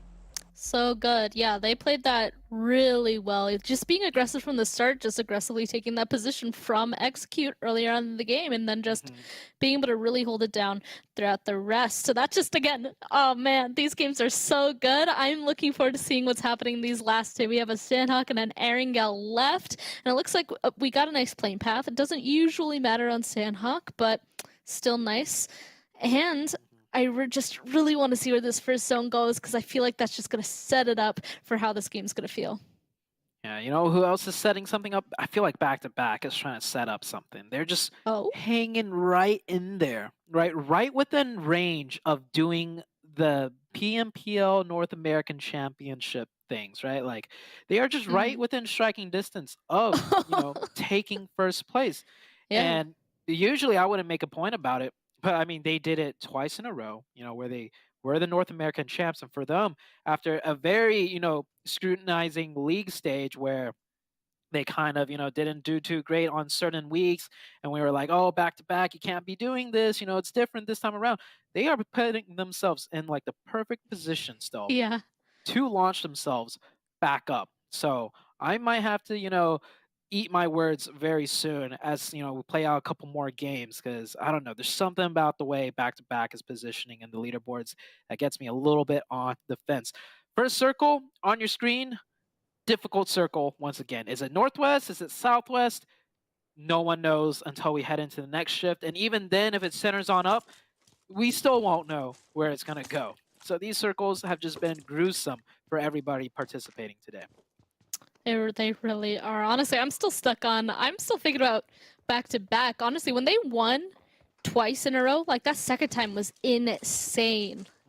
And now, like if they do it a third time, like I don't even think there'll be a word to describe how I'd be feeling.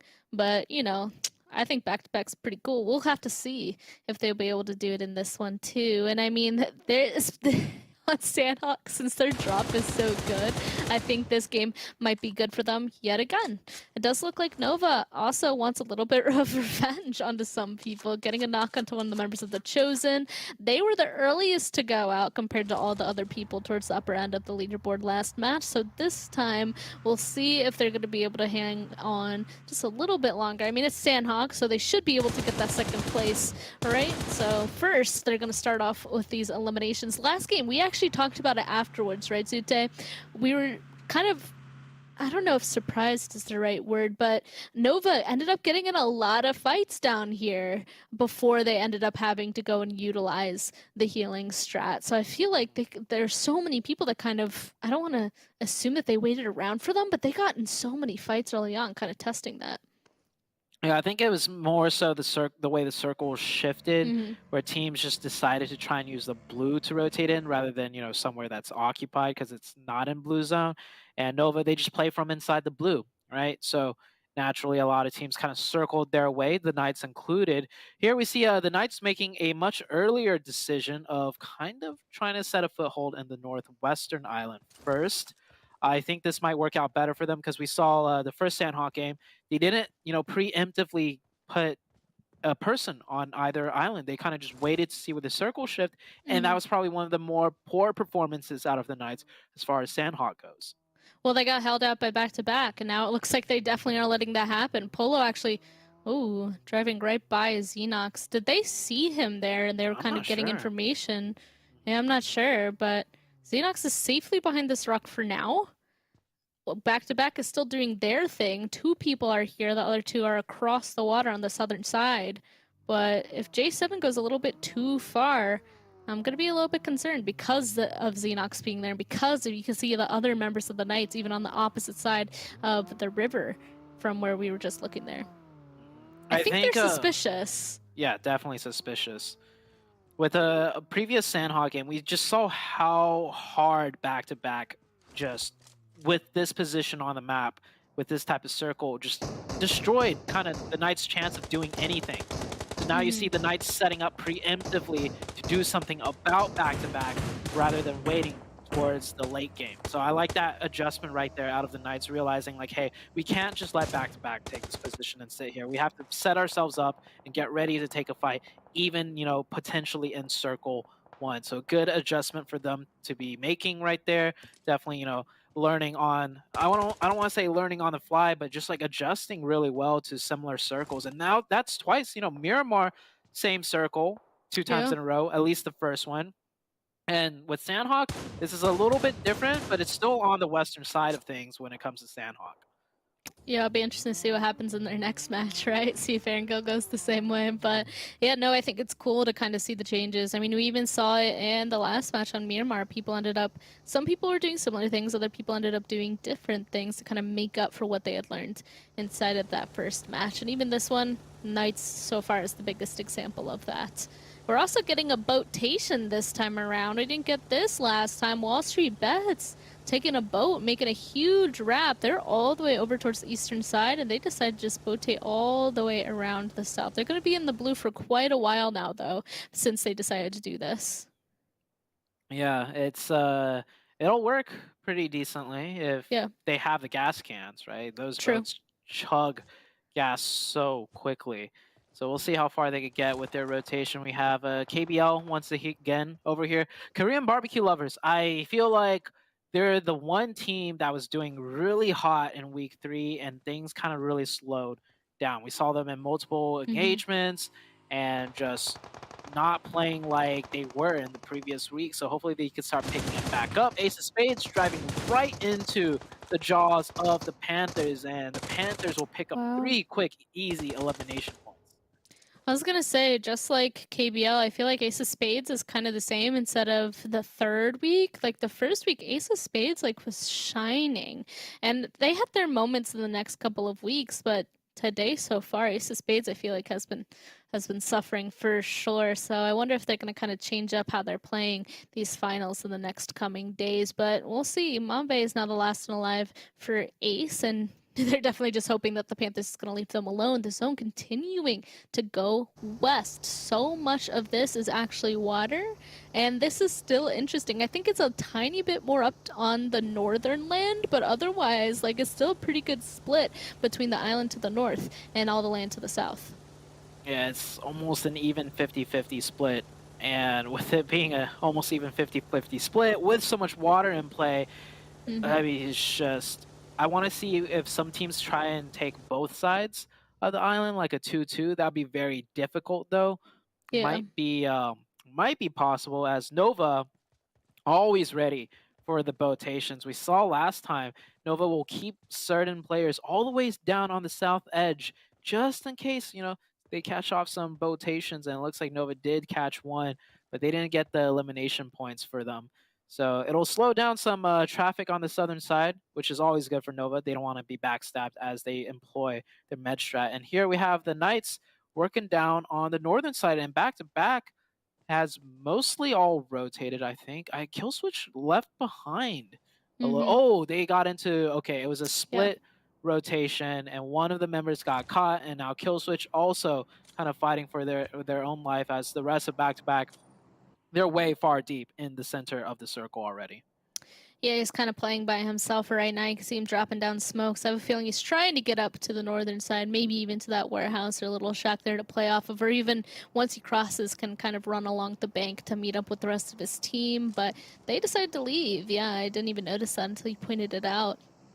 Because, I mean, they were probably the only team that had a location where you could play, on the north and southern side of the river. But since it's so far over to the side, kind of questionable if it's worth it, and that there's probably a lot of pressure going to be put on them. And clearly there is. Even the Knights, they're just sticking around in that area. Yeah, I mean, it's the Knights, adjusting from game number 1. Instead of being neighbors with back-to-back, they set up in a way to kind of, harass or fight back-to-back. The second back-to-back made a move. The Knights were ready this time around, so great adjustment there. Of course, there's still a lot of teams needing to come into this zone, and this match is nowhere close to done. A lot of teams on the southern side with Nova. Once again, the Panthers, a full team of the Panthers, really close to the team of Nova. Making me a little bit nervous. Nova, I don't think they realize. No, they for sure know this. I mean, the thing is it'll be interesting fight to see for sure, because both these teams, I mean, Nova, I feel like are more aggressive on Sandhawk. Panthers usually are just aggressive in general. Rin will start it off with a knock onto Chico in this case. Nova, though, I'm pretty sure that they only have 3 people there, if I'm not mistaken. I can't quite catch out where the... No, they all should be there. One of them's a little bit further over towards the eastern side that's coming closer, but honestly, do they even need him? Look at this. They're getting down so many members of the Panthers. I believe that just leaves one person left hiding behind that tree there. Yeah, it's just Moso, and all Nova has to do is push forward and find that. Nope, Moso will let them know exactly where they are, and the Panthers go out there in last place. Nova, I mean, even though they usually go for med strats, they're actually getting a good amount of eliminations before they go ahead and do that, already with 5 eliminations. Hey, I mean, you can med strat to second place and pick up eliminations. Exactly. Seems like what Nova's learning. Like, hey, you guys can actually, fight. So Nova doing really good job of picking up the points and the placement points on top of one another. Next circle is about to shift, and it will indeed go to the northern island. And this is an area of the map that we have not seen yet out of PMPL. Teams should be somewhat familiar. This area of the map does get not maybe say the end game, but a lot of teams do rotate around here when it goes to the northwest island. So they should be familiar with the territory, but we'll see how the teams play this out, as Dope is already set up here and Execute just driving straight in. Fishy going down, but another player getting the trade flash on the high ground against Sixes. Oh, there's only one player left of Execute. I think it's just all down. No, Jason is still alive, but he's way far away, and Jason doing what he can from who knows where, trying to provide some support fire, but did Sixes go? Oh, Sixes did get knocked right there by Dope. So that is Execute not having I feel like if they were better spread, they would have had better information to know that this place was indeed occupied. So Jason, last one up, 2 first aid kits. I don't think Execute could pull out too many points from the Sandhawk game.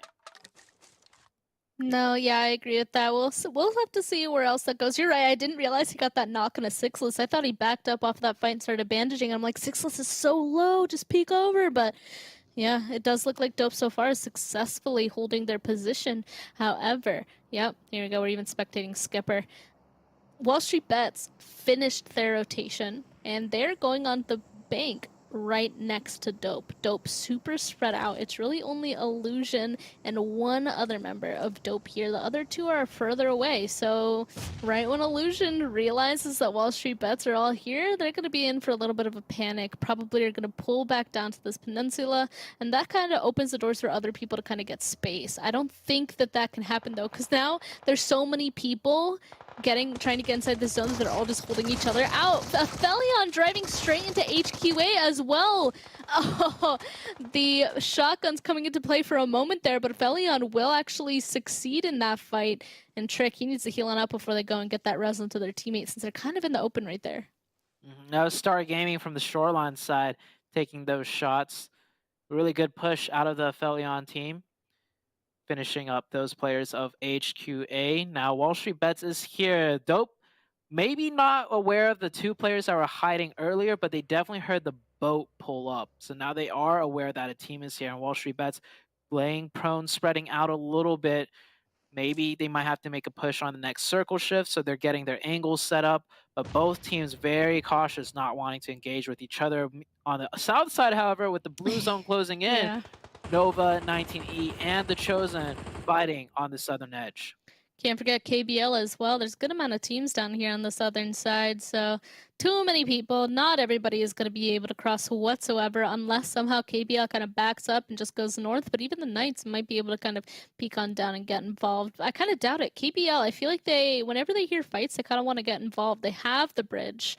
I have a feeling Nova, those 3 teams down to the south are going to kind of be finding it out, and KBL might just wait and clean it up afterwards. Even though not even 19 Esports, I don't even think that they want to be involved. Are they just swimming in the water right now?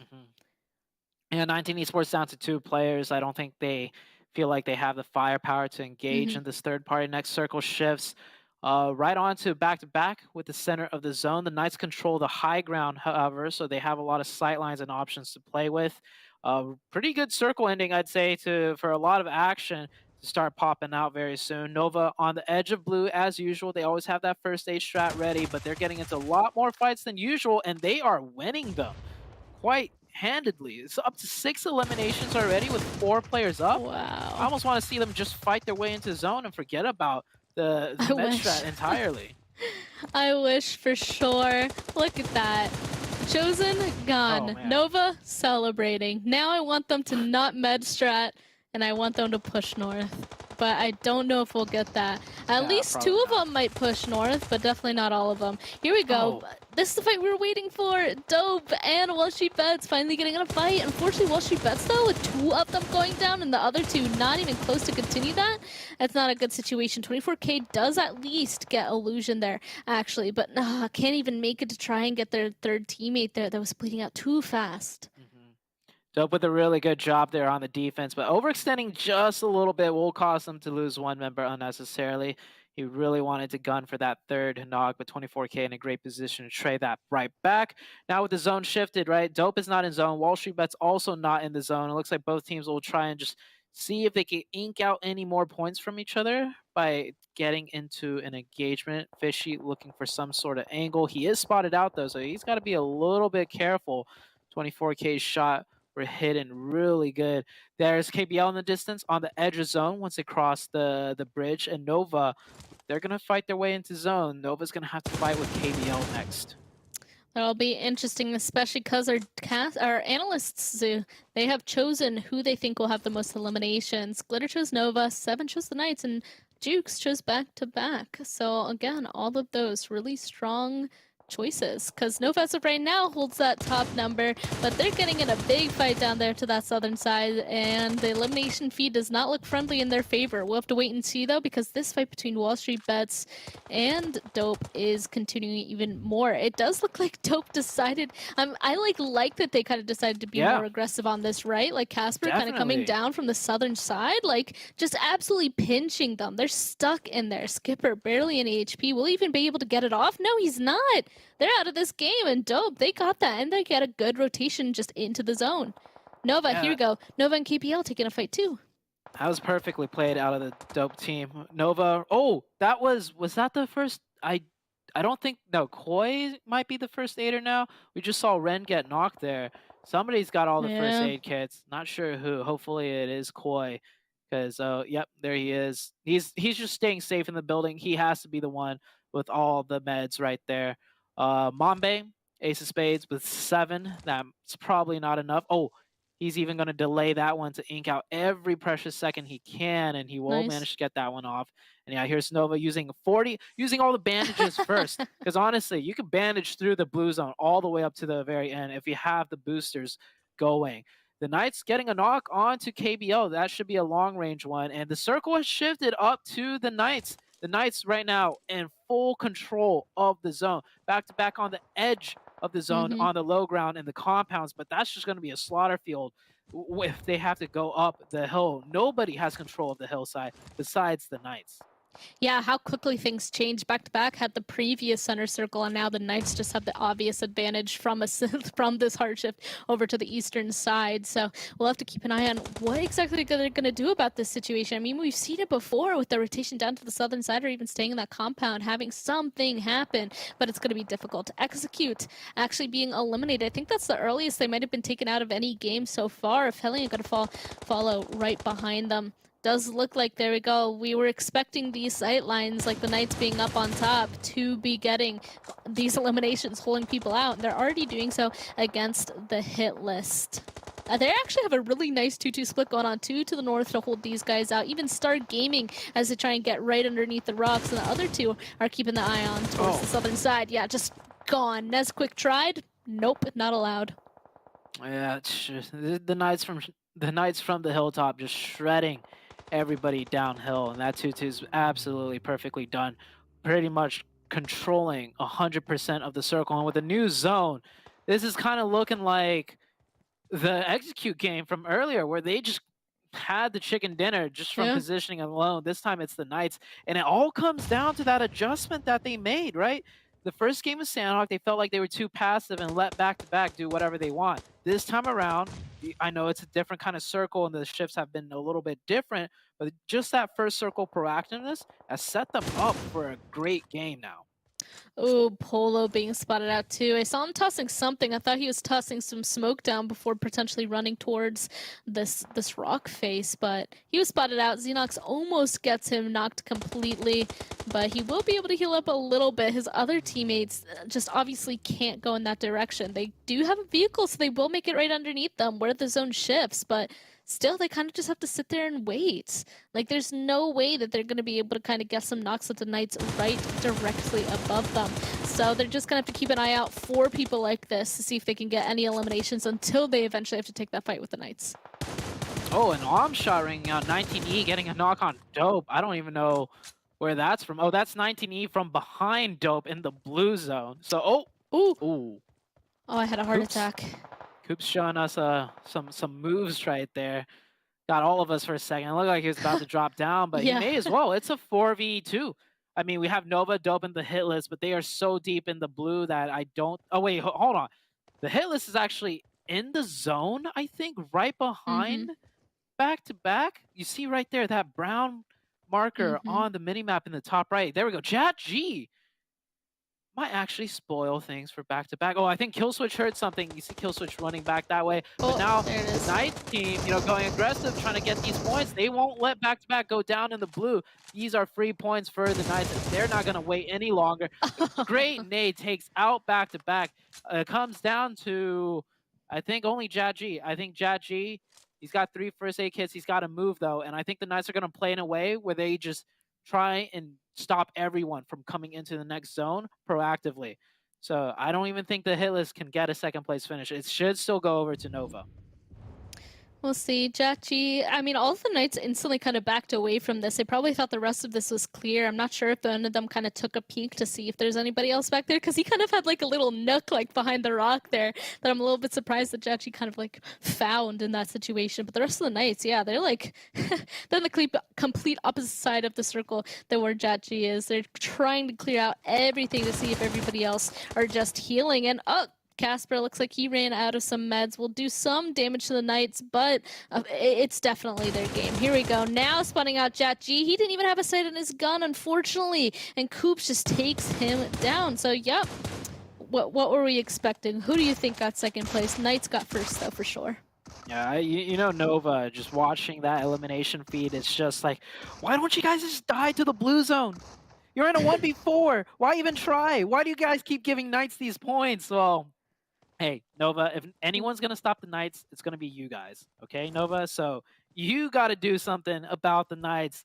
Nobody else is going to manage to do anything against the Knights, because the Knights right now, 16 eliminations and a chicken.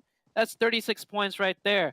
I think if we don't see the Knights, or if we don't see the Nova target the Knights in the very next match, and the next match is the last match for the day, by the way, right? If we don't see that in the very next match, I'm just gonna say I've lost all hope for Nova as far as getting the PMGC points, because it is just very apparent right now. The only people that are gonna stop the Knights are Nova themselves. Koi, opening and closing the door right now, just like contemplating, do we do it? Yes or no? Tell me, Door. Give me the answer. He will secure that second place, though, but I don't think that's enough. Not with the Knights taking the chicken dinner here. Yeah, he's trying to flip that coin or flip the door, I guess, to kind of make the decision. I still feel like, I don't know, I still feel like that 113 points from the beginning was super difficult to kind of go against, but you're right, if they're going to do something, they need to do it in this next one. Of course, the Knights, just look at that damage, like almost 3k damage.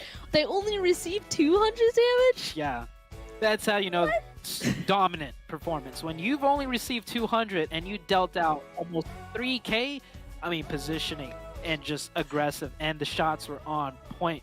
Really good game for the Knights. We still got one more to go, guys, so don't go anywhere. We'll be right back after a quick, short highlight.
Boom! And the Knights get the dub on a silver platter. A really tough pick there, Seven. Great prediction. It was a hard one.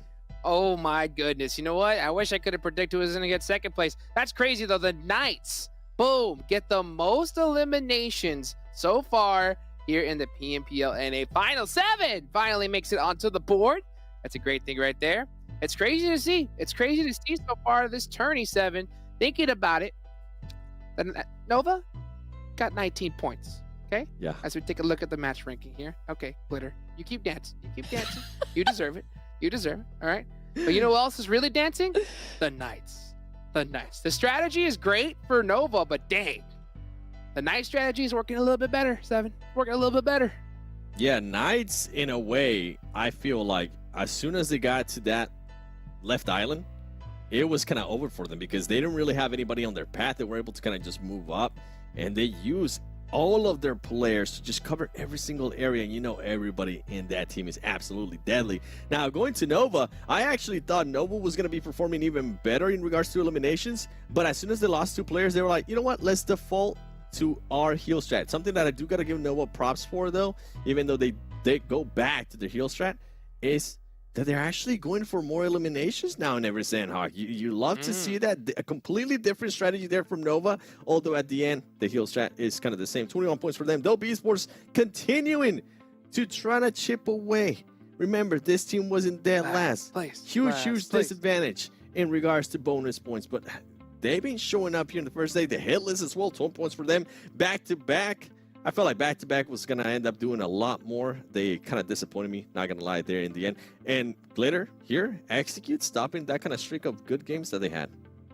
I mean, it was bound to happen, right? They can't be perfect every single time. They've had a very strong performance, and they still get 3 elims on the board. They'll be in a top spot at least heading into this last match, most likely heading into tomorrow as well, so they'll be comfortable and they can kind of pick themselves back up. A little bit of a fall off here from Star, definitely a fall off from MEZEXIS, especially when they started the day so strong, and yet to see Panthers really pop off in the way that we know they are more than capable of doing. So I think today has been a really good start to finals, but I think this last match will be a last-ditch opportunity for some points for some of these teams, and tomorrow's going to get even spicier, Jukes. Oh, I think it definitely is, Glitter. I mean, tomorrow's going to be insane. It's so crazy to see. I always say the formula to win a championship title here, right, is to get a massive win when you're given that opportunity, you know? And if you're not, you put up some consistent points.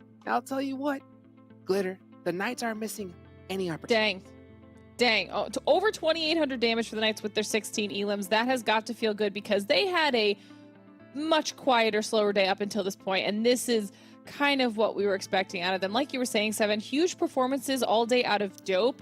I mean, almost 1,700 damage and 6 elims for themselves. And to be fair, HITLIST is still up here as well. Those 2 bottom squads have been fighting all day to really close whatever gap was going on with the squads above them. I mean, you talked about Nova's aggression. Really, really solid conversion for those 9 elims with the 1,100 damage. And then, even though I kind of just threw a little bit of shade on them, Panthers still up here with the top damage. So, I mean, it's not awful. It's just not great. Yeah, not great at all. Some props, though, for APHELION Esports, especially Trick.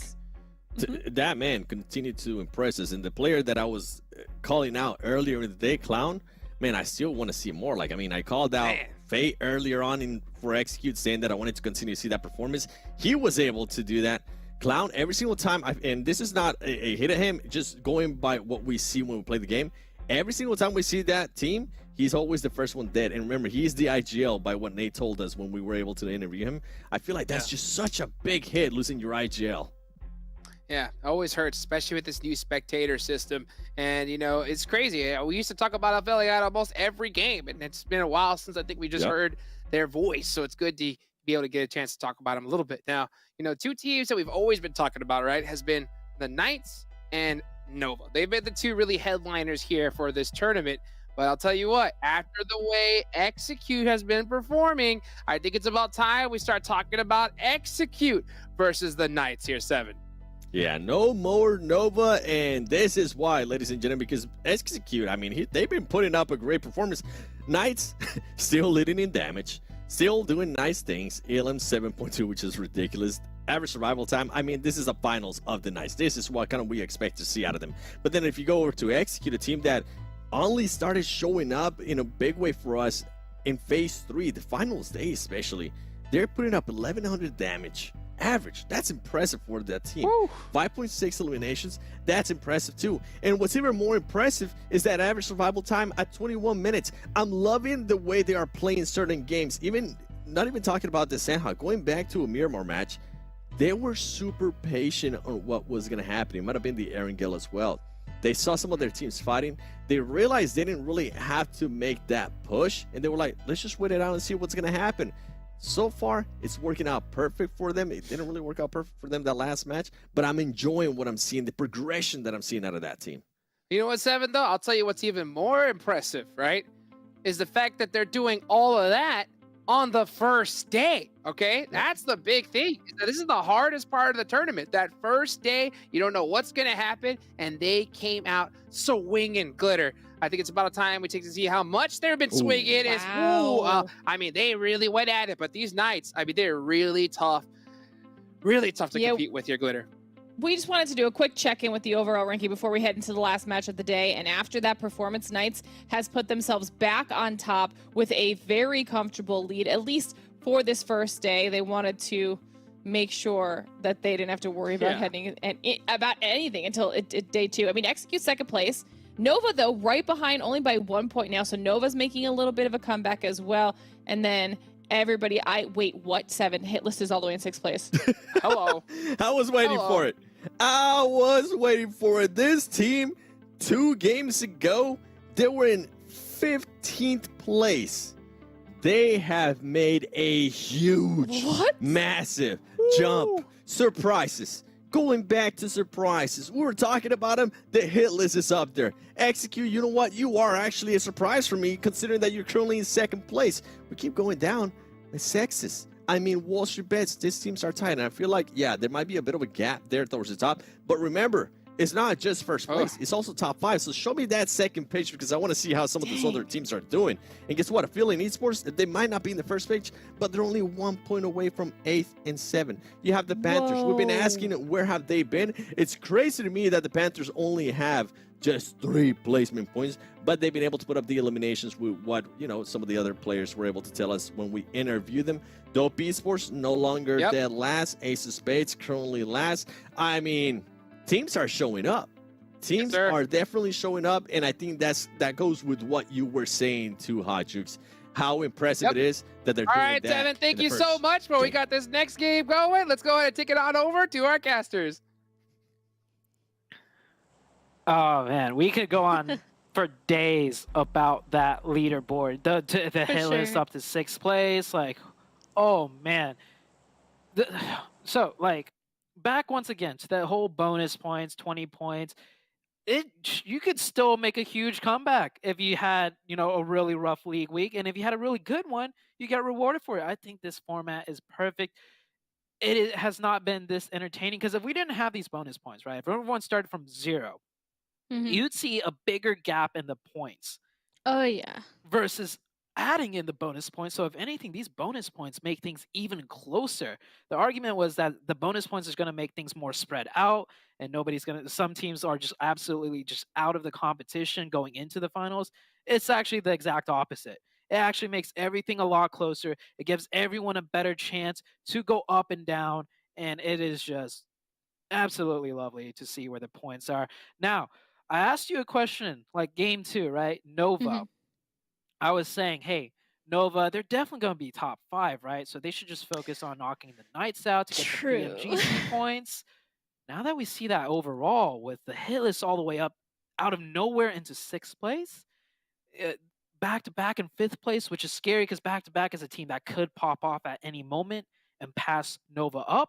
I think right now Nova's more concerned about staying in the top 5 than the PMGC points. I feel like the Nova is kind of starting to realize, like, hey, we need to just let Knights do the Knights stuff, let them take that PMG slot, and let's just hope we can make it into the next phase of the competition because it's looking a little bit scary for the everyone in the top 5 because anyone could kind of rise up and knock them out now.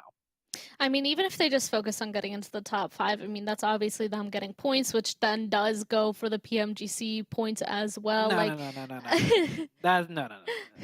Yeah, they'll get points towards PMGC, but they're not passing. Remember, Knights were ahead by 100-something points. I mean, they didn't do it in game 1. I don't think it was happening. Yeah, so at all. yeah, exactly. So it's like, yeah, they could get those PMGC points, but it's basically for nothing. Because if you're not stopping the Knights are taking that PMGC first place qualification, right? I mean, I said it before. I just don't see a world where they're separated by 113 points. But I don't know. That also sounds pessimistic, I guess, like to say that. But I just really want to know what Nova is in fact focusing on. If we just knew that, I think that would just that would be the answer to all this wondering, or to the questions that we've been asking this entire time. But yeah, right now, like them being in 3rd place, and honestly the points, like just looking at it, like they're separated by not that big of a space, like whatsoever. Like it's like time to start doing not damage control, I guess you could say. That's what I automatically wanted to say, like time to make sure like you have secured your spot. But I don't think that there was a secure spot to begin with for anybody kind of coming into this, right? So I still think it's everybody still just competing for those top 5 spots. So they just got to focus on that. That's what everybody's focusing on. You know what the scary thing is for Nova? Like that they should like just throw it out there. They got 2nd place on Sandhawk twice with eliminations this time. And we're questioning, can they keep top 5, right? Nova's had a good day, because remember in week 3 Nova couldn't even manage a 2nd place on Sandhawk. They couldn't even manage like getting elimination points. So it's like Nova's actually doing really good today, and even now we're kind of worried like, hey, can Nova even keep top 5 with the way some of these other teams are playing right now? So I think once we kind of realize and understand that, I mean, I think PMGC points are not on Nova's radar whatsoever. Maybe at the beginning of the day, like you said, they might have thought about it, but very quickly after 5 games have been played, I think that dream is out the window, and now it's just like, okay, let's just focus in, play our own game, try and make top 5.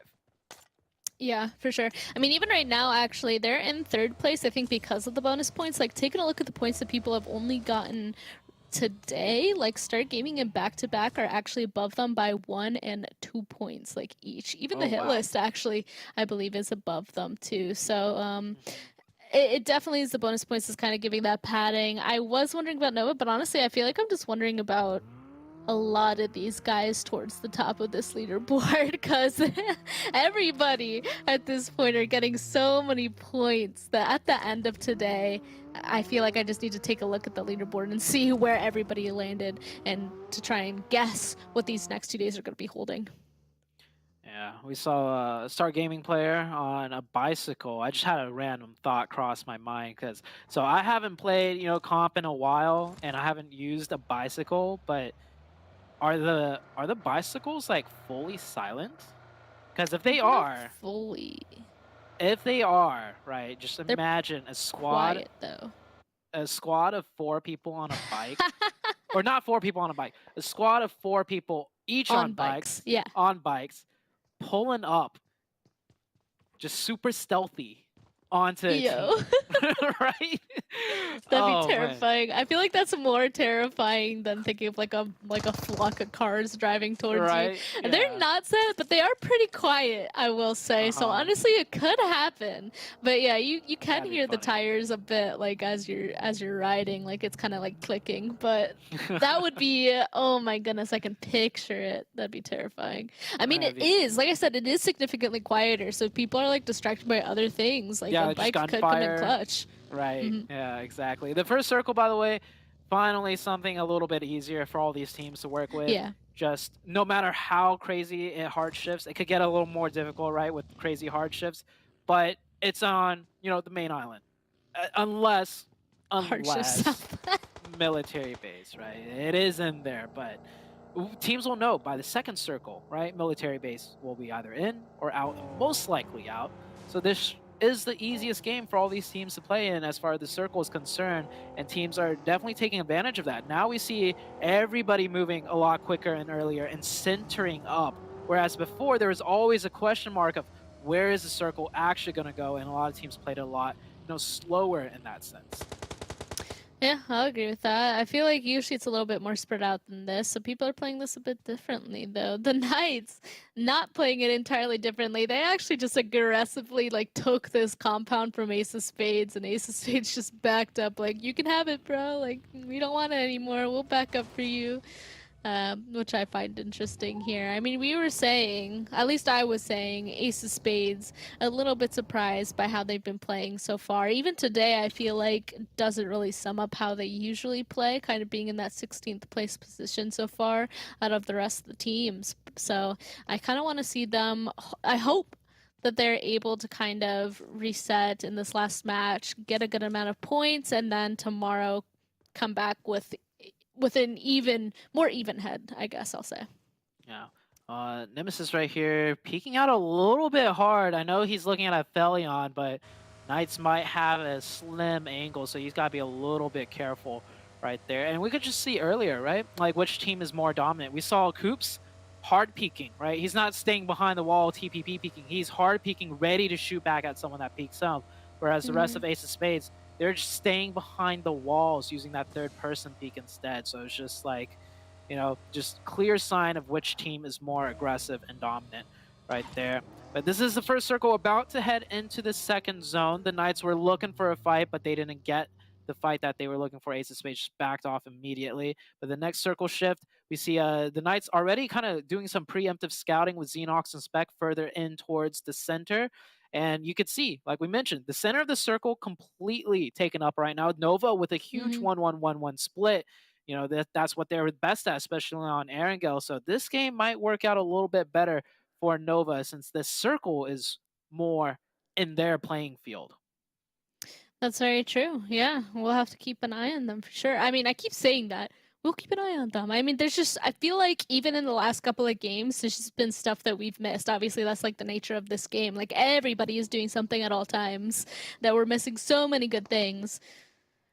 And it does look like, unfortunately for Yi, he's actually being driven up on by Star Gaming. See, it continues. Yi, unfortunately, goes down in that situation. The rest of Nova too far away. So we were just saying maybe they'll get a good one here. But Star Gaming, they just decided that this spot is what they want. And I don't think Nova was really prepared for that. Ooh. Even Kindness goes down. There's only 2 of them left. You can even see Rin having to put down smoke to try to get away. Yeah, I usually always compliment Nova's splits in the sense that the second one of them's pulled up on, they could eject out of there and then stall for time for support. But we saw right there, that player of Nova had no chance of making it out. So Nova is playing extremely sloppy right now and in the finals, which is not good. TC versus Wall Street Bets. I think this is down to a 1v1. Teams are trading back and forth. Gotcha coming in, doing some pre-fire. There's that nade right there thrown out. No, it's a Molotov. Gotcha's going to get the nade out instead. And TC, 2 of their players are already eliminated or bled out. So the Chosen really need to clutch this one up and get the reset and execute from distance. Steals a point away. He's going to try and go for the finish. Gotcha getting really close by. Janchi down to 1 HP. No first aid kit. Some pre-fires getting one shot onto Gotcha will indeed make him 1 HP as well, except Gotcha has the first aid kit. Janchi does not. I think he just got dropped some. So Gaji's going to reset up to 80 health, and I think Janchi's going to do the same and get the revive here. Yeah, he's going for it. You can see Gaji now after he has healed up. Gaja is starting to prep that nade once again. I mean, they haven't moved actually, so but a little bit too far. Skipper is now up, trying to be a little bit of distraction here as going for yet another res. Yeah, that is exactly what's happening. Gaji knows exactly what's going on right there, though, but it doesn't matter. Nice. Wall Street Bets actually win that fight against the Chosen. I wasn't quite sure how that was going to end up, but the fact that Wall Street Bets were able to be getting these reses, it was just getting worse and worse for Gaji, so he had to do something there. Yeah, nice try out of the Chosen. Even better defense out of Wall Street Bets. We're back onto this Potato Hill area, and somehow it is KBL up here instead. we saw earlier Star Gaming take a fight with Nova and like cleaning that out. So at some point, some musical chairs happen, and KBL's now at the Potato Hill, which is pretty much dead center of the zone. Star Gaming with their 3 eliminations onto Nova is backed up, and oh, Nova's actually fully eliminated. I think, did we see that fully play out? No, it was like right when we switched away to a different fight, like it popped up. Yeah. Oh, Casper, great shots with the UMP, but I think Star Gaming looks like they're going to be committing to this fight with Dope now. And that for sure. Like, they were just circling around in this area. I think Star Gaming is just wanting to play this last match this way, just being super aggressive. Right now, though, Dope putting them in a little bit of a precarious position. 2 of them are now knocked. You can see Casper. I mean, he's walking around this building. He wants to make sure that these reses don't come through. And the other 2 members of Star Gaming, like, they know that they can't go and even try to get these reses on their 2 other teammates here. They're just trying to stay alive now, as all of Dope are deciding to be aggressive here. Here we go. Casper even going for some flushes too. All of them are behind the building. Like, Star Gaming, yeah, Brian tried getting away, but no way. Dope actually were able to defend that really well. Those 2 knocks as they pulled up was huge to that success. Yeah, Casper with a really great job just getting the opening, immediately weakening the entire push out of Star Gaming. Star Gaming trying to do the same thing to Nova as they are trying to do to Dope, but Dope had the better defense there. Next circle did shift. Execute's actually dead center of the zone. The zone is a little bit west of the school area, as we see a lot of teams starting to rotate now. Back to back has managed to pick up 2 eliminations so far, keeping a full team up. That's always good for them as they're coming into the southern edge of the zone right now.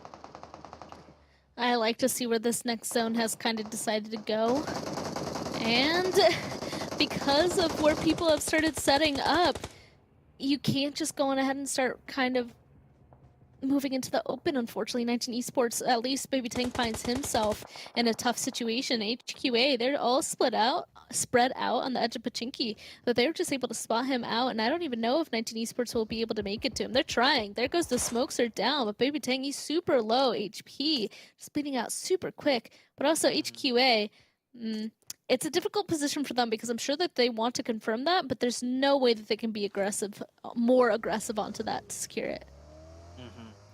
Yeah, HQA is just gonna instead control what they already have, not aggress any further. That church a really strong defendable position. Yeah, it's making them second guess it. And actually HQA was doing some preemptive scouting there and finding a stronger position, more center of the zone. So they'll win in that sense, not getting the elimination points, but we'll get better positioning as the circle is slowly closing. And we're gonna head into the 4th circle now. We got a lot of teams, a lot of players still left alive because this circle, right, a much more easier circle to figure out and play since the start, which is leaving a lot of teams up alive with full squads too. It still feels like 3 teams being out in this circle, though, still seems like too many teams out, to be honest. Like, there's so much space in here, look at it. But just because of where people were making rotations through, that's where those engagements just happen. And actually, there was a bit more aggression, I think, especially on the side of Star Gaming, than what we've seen in the last couple of games. So that's what happened there. This next zone will pop. It's going to continue to go up towards the northern side, ending in these little fields here. So Execute, they're going to be happy with their compound, and the hit list will be able to kind of play from that Watertown compound as well. Everybody else is going to have to start filling in these edges and eventually make it into that field. Oh, Coops with the beautiful knock right there. I like the way the Knights are playing, you know, these games. When the circle is there for them to do their rotations, they'll just decide to fight into the zone instead because they're able to. They're setting up on the edges of the map, picking up any scrap points they can, and then they'll just fight for a nice position as the circle condenses. So sticking true to their plan. APHELION Esports and back-to-back here. We saw Execute in this position just seconds ago, doing a great adjustment because this area of the map always gets filled up with numerous teams. So they're just going to let these teams come in and fight each other, and they're going to, you know, wait it out. Yeah, and this side of the road is the easiest to crash, so I'm not actually surprised to see two different teams having crashed here and Execute having decided to back up. But we'll see how this ends here.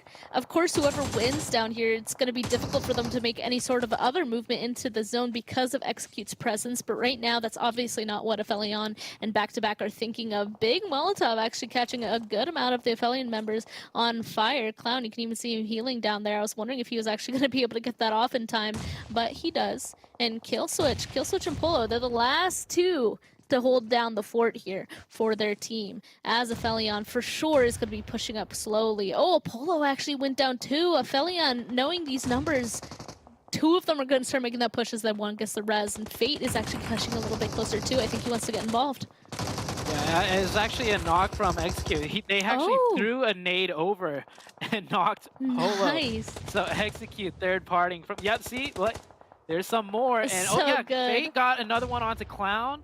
I don't think they're gonna push this though, because that requires them to cross the road, which is always dangerous. But they're definitely softening the APHELION team up, right? Making them use their first aids, but they gotta be careful as KPL is very close by. They're playing that ditch right in front of the Execute team, so they're gonna have to push into KPL eventually if they lose the circle. But if the circle shifts back down south, they could just be sitting here until the late game.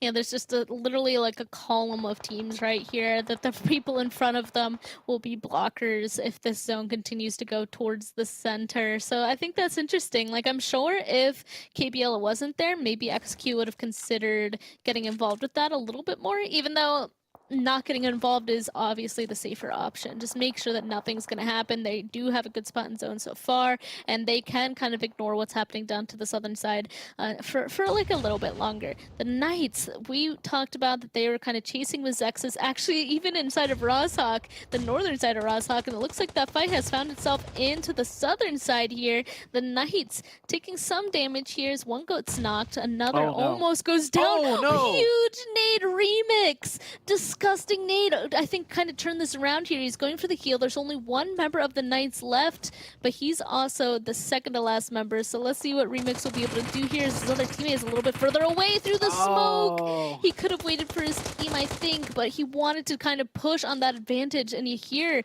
will also be down to half HP as Spec is trying to hold it down for the rest of his team. Nice go for those flushes too. Confirm those points.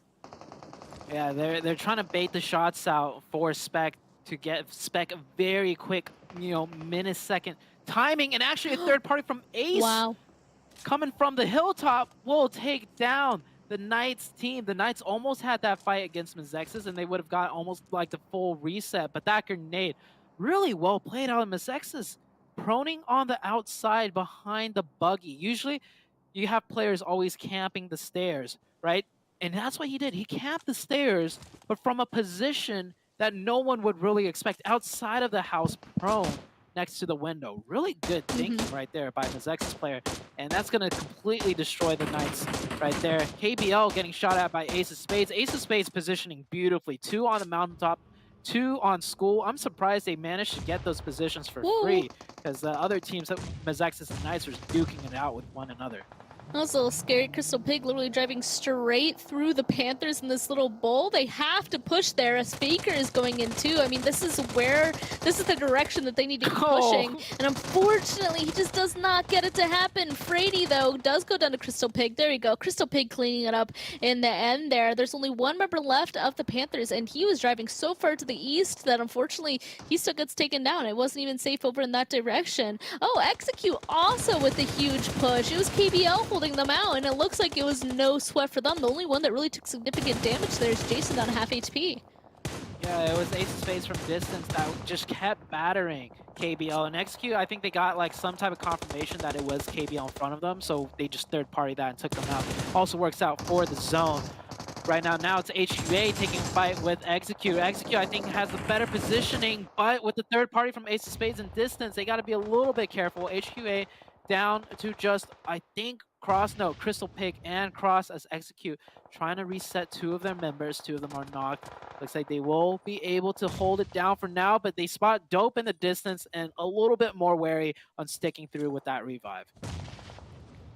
So much util coming into play from HQA. I mean, this is fully on them now, having to make this push.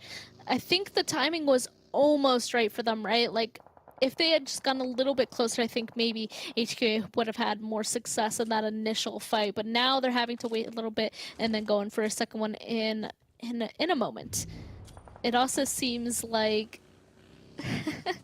WALLSTREETBETS up on top of the center hill. Like, I'm kind of like eyeing them up and seeing if they're going to be able to take this game away. But we'll see as Execute does take out HQA. And they should be able to heal on up. They're just below that mountain that WALLSTREETBETS has. I can't believe I just said that. And it, of course, shifts right on top of WALLSTREETBETS. WALLSTREETBETS has to protect this now with their lives because they have such a good spot compared to everybody else. WALLSTREETBETS in a great position. I think MEZEXIS is going to get a better position, though, because they're going to be on the high ground over the top of WALLSTREETBETS. That northern side uncontested. We might see Ace of Spades go for that northern side as well. Right now, we're looking at the south between a Dope and, oh, no, back up to Ace of Spades. Ace of Spades with 3. They did end up losing 1. Telly gets knocked in that elimination feed to Dope. So both Execute and Dope are going to fight for the southern side. And it looks like Ace of Spades and MEZEXIS is going to fight for the northern control. And WALLSTREETBETS, they just got to make sure they keep their heads down, tucked low enough, and nobody's going to just rain in nades on them. Yeah, kind of realizing that they're in that bowl makes it a little bit scarier. So I like to see that they actually sent one person out of that bowl to try and watch the northern side, that nobody can start overlooking them. So that's a big job for 24K. Like, he needs to be successful in his job there for his team's longevity, basically. MEZEXIS now are officially inside that little bowl. They're spotting out the last member of Execute. We'll have them eliminated. Oh, not even. It was actually Dope, I think. No, it was MEZEXIS that got that. And now 24K, it really is up to him to make sure that MEZEXIS is at least distracted so that his team doesn't get hurt here. Of course, his team, I was going to say maybe this is an opening for his team to start pushing on up, but there's just so many eyes down to the southern side that I feel like is blocking anything from WALLSTREETBETS on what they can do here. Yeah, 24K is doing a great job. He's using Ace of Spades as, like, you know, more pressure onto MEZEXIS. And he's got to keep laying down smokes, though, because he's a little bit exposed on that right-hand side to Dope. I'm surprised he's not knocked to Dope player in the distance. Oh, he is aware, yeah. I think his teammates called it out. Like, you got to get down from there now. So he's got to... I think he's looking for more smokes because, like I said, and like you mentioned, if MEZEXIS gets full control of this, they just rain down nades on top of WALLSTREETBETS. So 24K's juggling a lot right now, but it's very crucial he plays it well. And here we have Ace of Spades now pencering in onto MEZEXIS. We're down to 4 teams. Dope did win that fight down in the south against Execute, so Dope will manage to lay low for now. Yeah, but they have to come in shortly, and of course WALLSTREETBETS kind of has the obvious little bowl there right on the side of this big hill, but I don't even know how Dope is going to get there at this point. You can see some damage being rained on top of them, 2 of them taking a significant amount of damage, but shortly Ace of Spades is going to be pushing on too, and MEZEXIS is starting off with a knock onto them. Yeah, here we go. They know they need to start clearing their edges, especially since the zone decided to center on up. Like, MEZEXIS knows that people are going to be pushing towards them anyway, so they got to start being proactive and getting rid of these guys. They're kind of split, though, because they had to take the fight with 24K at the same time on the opposite direction. Yeah, Dope actually did get that knock and finish on 24K, so now MEZEXIS don't have to worry about anyone but the Ace of Spades team, and you see they're trying to take advantage of that beautiful knock by Pappy Sour. They're in a close-range fight now. One player goes down. Here is up. Remix from the distance, now coming over, gets another knock. Ace of Spades just down to 1. Nemesis shimmying back and forth. He gets another, but there's a trick. It's actually Dope from distance that will get it. Will Dope try and make a move now? I don't think they can because they still have MEZEXIS in between them or they still have WALLSTREETBETS in between them and MEZEXIS. They're in a car. MEZEXIS should go for this revive as quickly as possible, but Dope playing so proactive. They're going to sweep all the way around and take the high ground, but one of them gets knocked by the players of WALLSTREETBETS. This is absolutely quick thinking from everyone out of the last 4 teams, and it is like a moving chess battle, but with more than just 2 players playing. So good. Yeah, unfortunately, Flash just got a little bit too close to WALLSTREETBETS, but Casper made it flawlessly. And Illusion clearly doesn't have a vehicle. No way. Big nade coming through. Casper actually does it. I thought he needed his teammate actually to be able to make that happen, but no. Dope was able to successfully get rid of them, and now it really is just down to them and Wall Street Bets. Casper has such a good spot up here. There we go, immediately spawning out Wall Street Bets. So good. I can't believe that rotation on the southern side. That was the sickest play I've seen all tournament. Like the heads up for them to push, right? To take that other side, wrapping around to the high ground, to backstab MEZEXIS. Good. But I was not expecting Dope to still leave a player behind to trap the Wall Street Bets player in.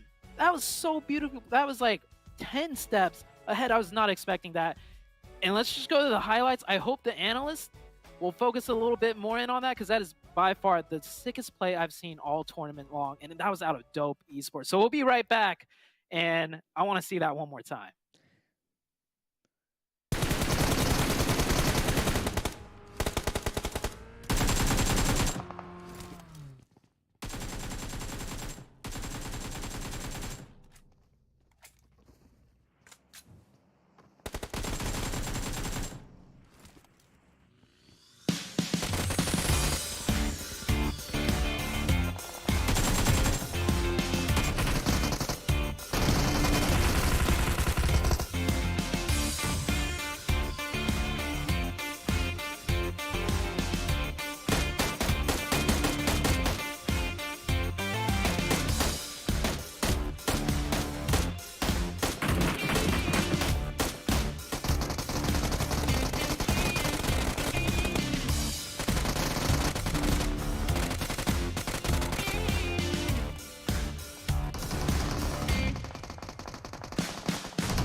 Oh my goodness. Dope Esports. And look, we're all wearing blue.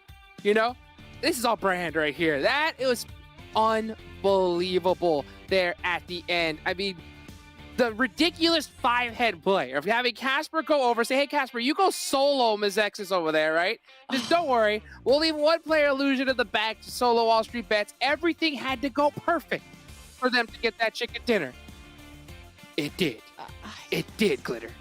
That was pure chaos at the end of that match, and I am so here for it. That was a fantastic day to close out the day. And as we take a look at the match ranking, that nade onto MEZEXIS that dashed all of their hopes and dreams of being able to close out that chicken dinner. I mean, Dope with the 15 elim 30-point chicken dinner to close out the day. Talk about closing point gaps. That is exactly what Dope needed to do. They had already put themselves only a few points behind Korean barbecue lovers. This will surely catapult them up that leaderboard. But Wall Street Bets also closing out the day with a very strong performance. MEZEXIS bouncing back after they kind of fell into a little bit of a rut in the middle of the day. And Ace of Spades, one of those teams that had fallen below Dope in the overall, trying to close out the day with a little bit better performance as well. And then, of course, 7.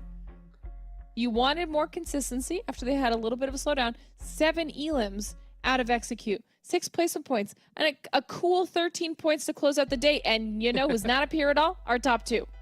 I'm so glad you said that. And what's crazier, too, before this match, none of our top 5, besides just Execute, are in this first page. So that's just wild to me. I can't wait to see that second page. I can't wait to see what some of the other teams score. Star Gaming, 3 points. Knights, 2. Back-to-back, 2. Nova Esports, 0. Nova right now, the only points they are getting is pretty much when we go to Sandhawk. So far, going back to the beginning of the day, Glitter and Hajix, I talked about I wanted some surprises. I think we have gotten plenty of surprises here. All day. Especially the way some of these teams perform. I mean, Dope Esports, to finish it off like this, couldn't ask for anything better, like you guys were saying. Absolutely. Oh my. Hey, hold on real quick, guys. Ready? Last place. Last place. Last place. Last No place. more. Last place, no Exactly right. You know, Dope Esports from last place. Okay. 30 points. We all have to know. They're not in last place anymore, okay? So, I want a prediction. Before we go to the overall leaderboards, where do you think Dope has launched themselves? From 16th to what? 9th. Oh, 9th? Halfway? 7th? I'm with it. You know what, Glitter? I'm with 9. 9th? All Close. right. Yeah. Well, It'll be let's see if you guys are going to be right. Let's take a look here at the overall leaderboard. 8th place, baby! First page. First page, 7. Wow. Wow. What a jump up. My goodness. Okay, let's just get it out of the way. Knights, congratulations. You guys had a great day, 146 points. Execute 133. Nova, to be fair, even though Nova didn't perform that well, having those bonus points has bailed them out in a big way for today. 119 points to finish off the day. Star Gaming 112. Now let's bring it down a little bit more. A team that we needed to see bounce back in a certain way. Guess what? Back to back, 7th place. Dope Esports with the biggest surprise, jumping, by the way, the last game, jumping from 14th place all the way to 8th with 93 points. On top of that, getting the chicken dinner. On top of that, getting the most eliminations. What is this team? Out of everybody, out of the whole day. Wow. What? What is this team, Glitter? Okay, I don't. And you know what else? That means they also bumped the hit list out of who was on that first page. They're now down in 10th, and you can see how close these points are too. We're probably going to see lots of this shifting of the standings over the next couple days because these points, once you get past the gap that Knights has really kind of solidified, they get very, very close. I mean, Panthers struggling a little bit. They're down here. Korean barbecue lovers falling way lower, way far down this overall ranking than I would have ever initially guessed. They're now in 15th place, only 5 points above HQA in last. So there's definitely some squads on here that had incredibly strong performances in week 3, even the Chosen did, that are going to be looking to be bouncing back big time tomorrow.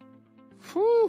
I mean, Ace of Spades, nice and all, but I mean, Korea barbecue lovers. I mean, that is probably one of the biggest surprises for me. I mean, let's be real. Joey? They have one of the most veteran all-star rosters, and for them to be second to last place, that's definitely gotta hurt. You know, for everybody out there that's a fan of these players and this team, show some love to them. Use that hashtag PMPLNA because they are gonna need it for tomorrow. Because a lot of these squads, they came to play big time. Yeah, right here. Do it all. Join the Discord. Get it all going. Glitter, now is the time to see who is going to be the MVP of the day.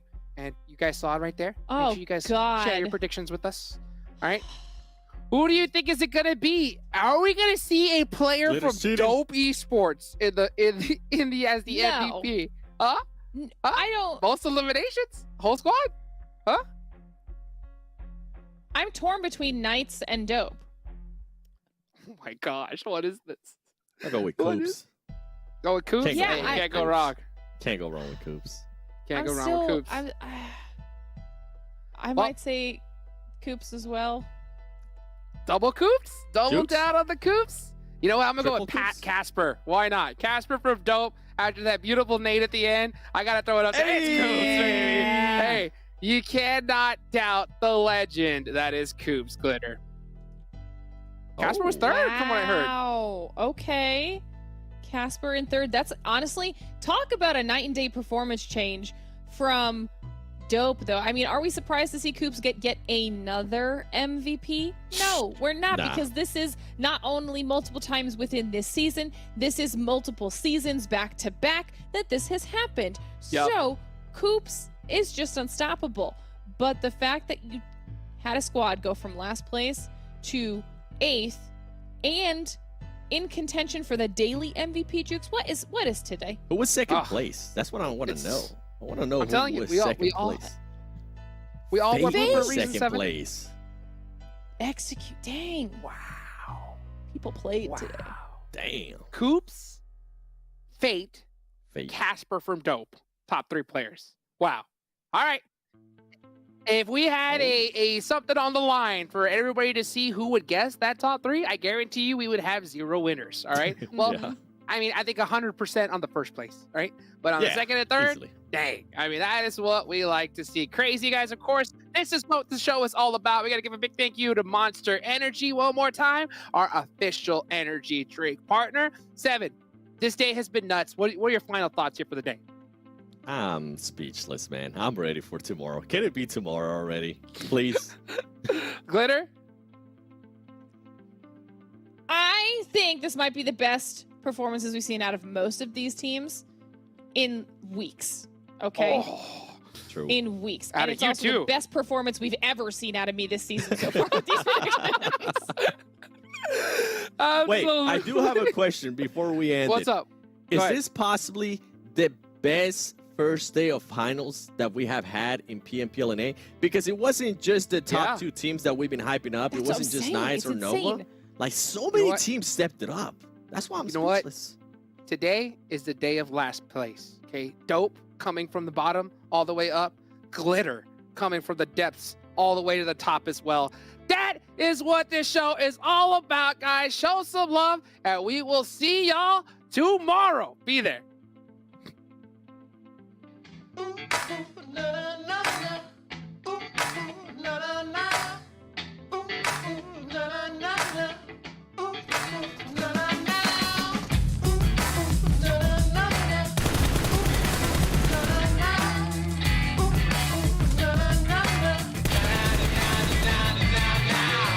Don't you know you gotta be one? Gotta find a good thing, have a little fun. And you know you gotta lock it down. Gotta save a little something for the next round.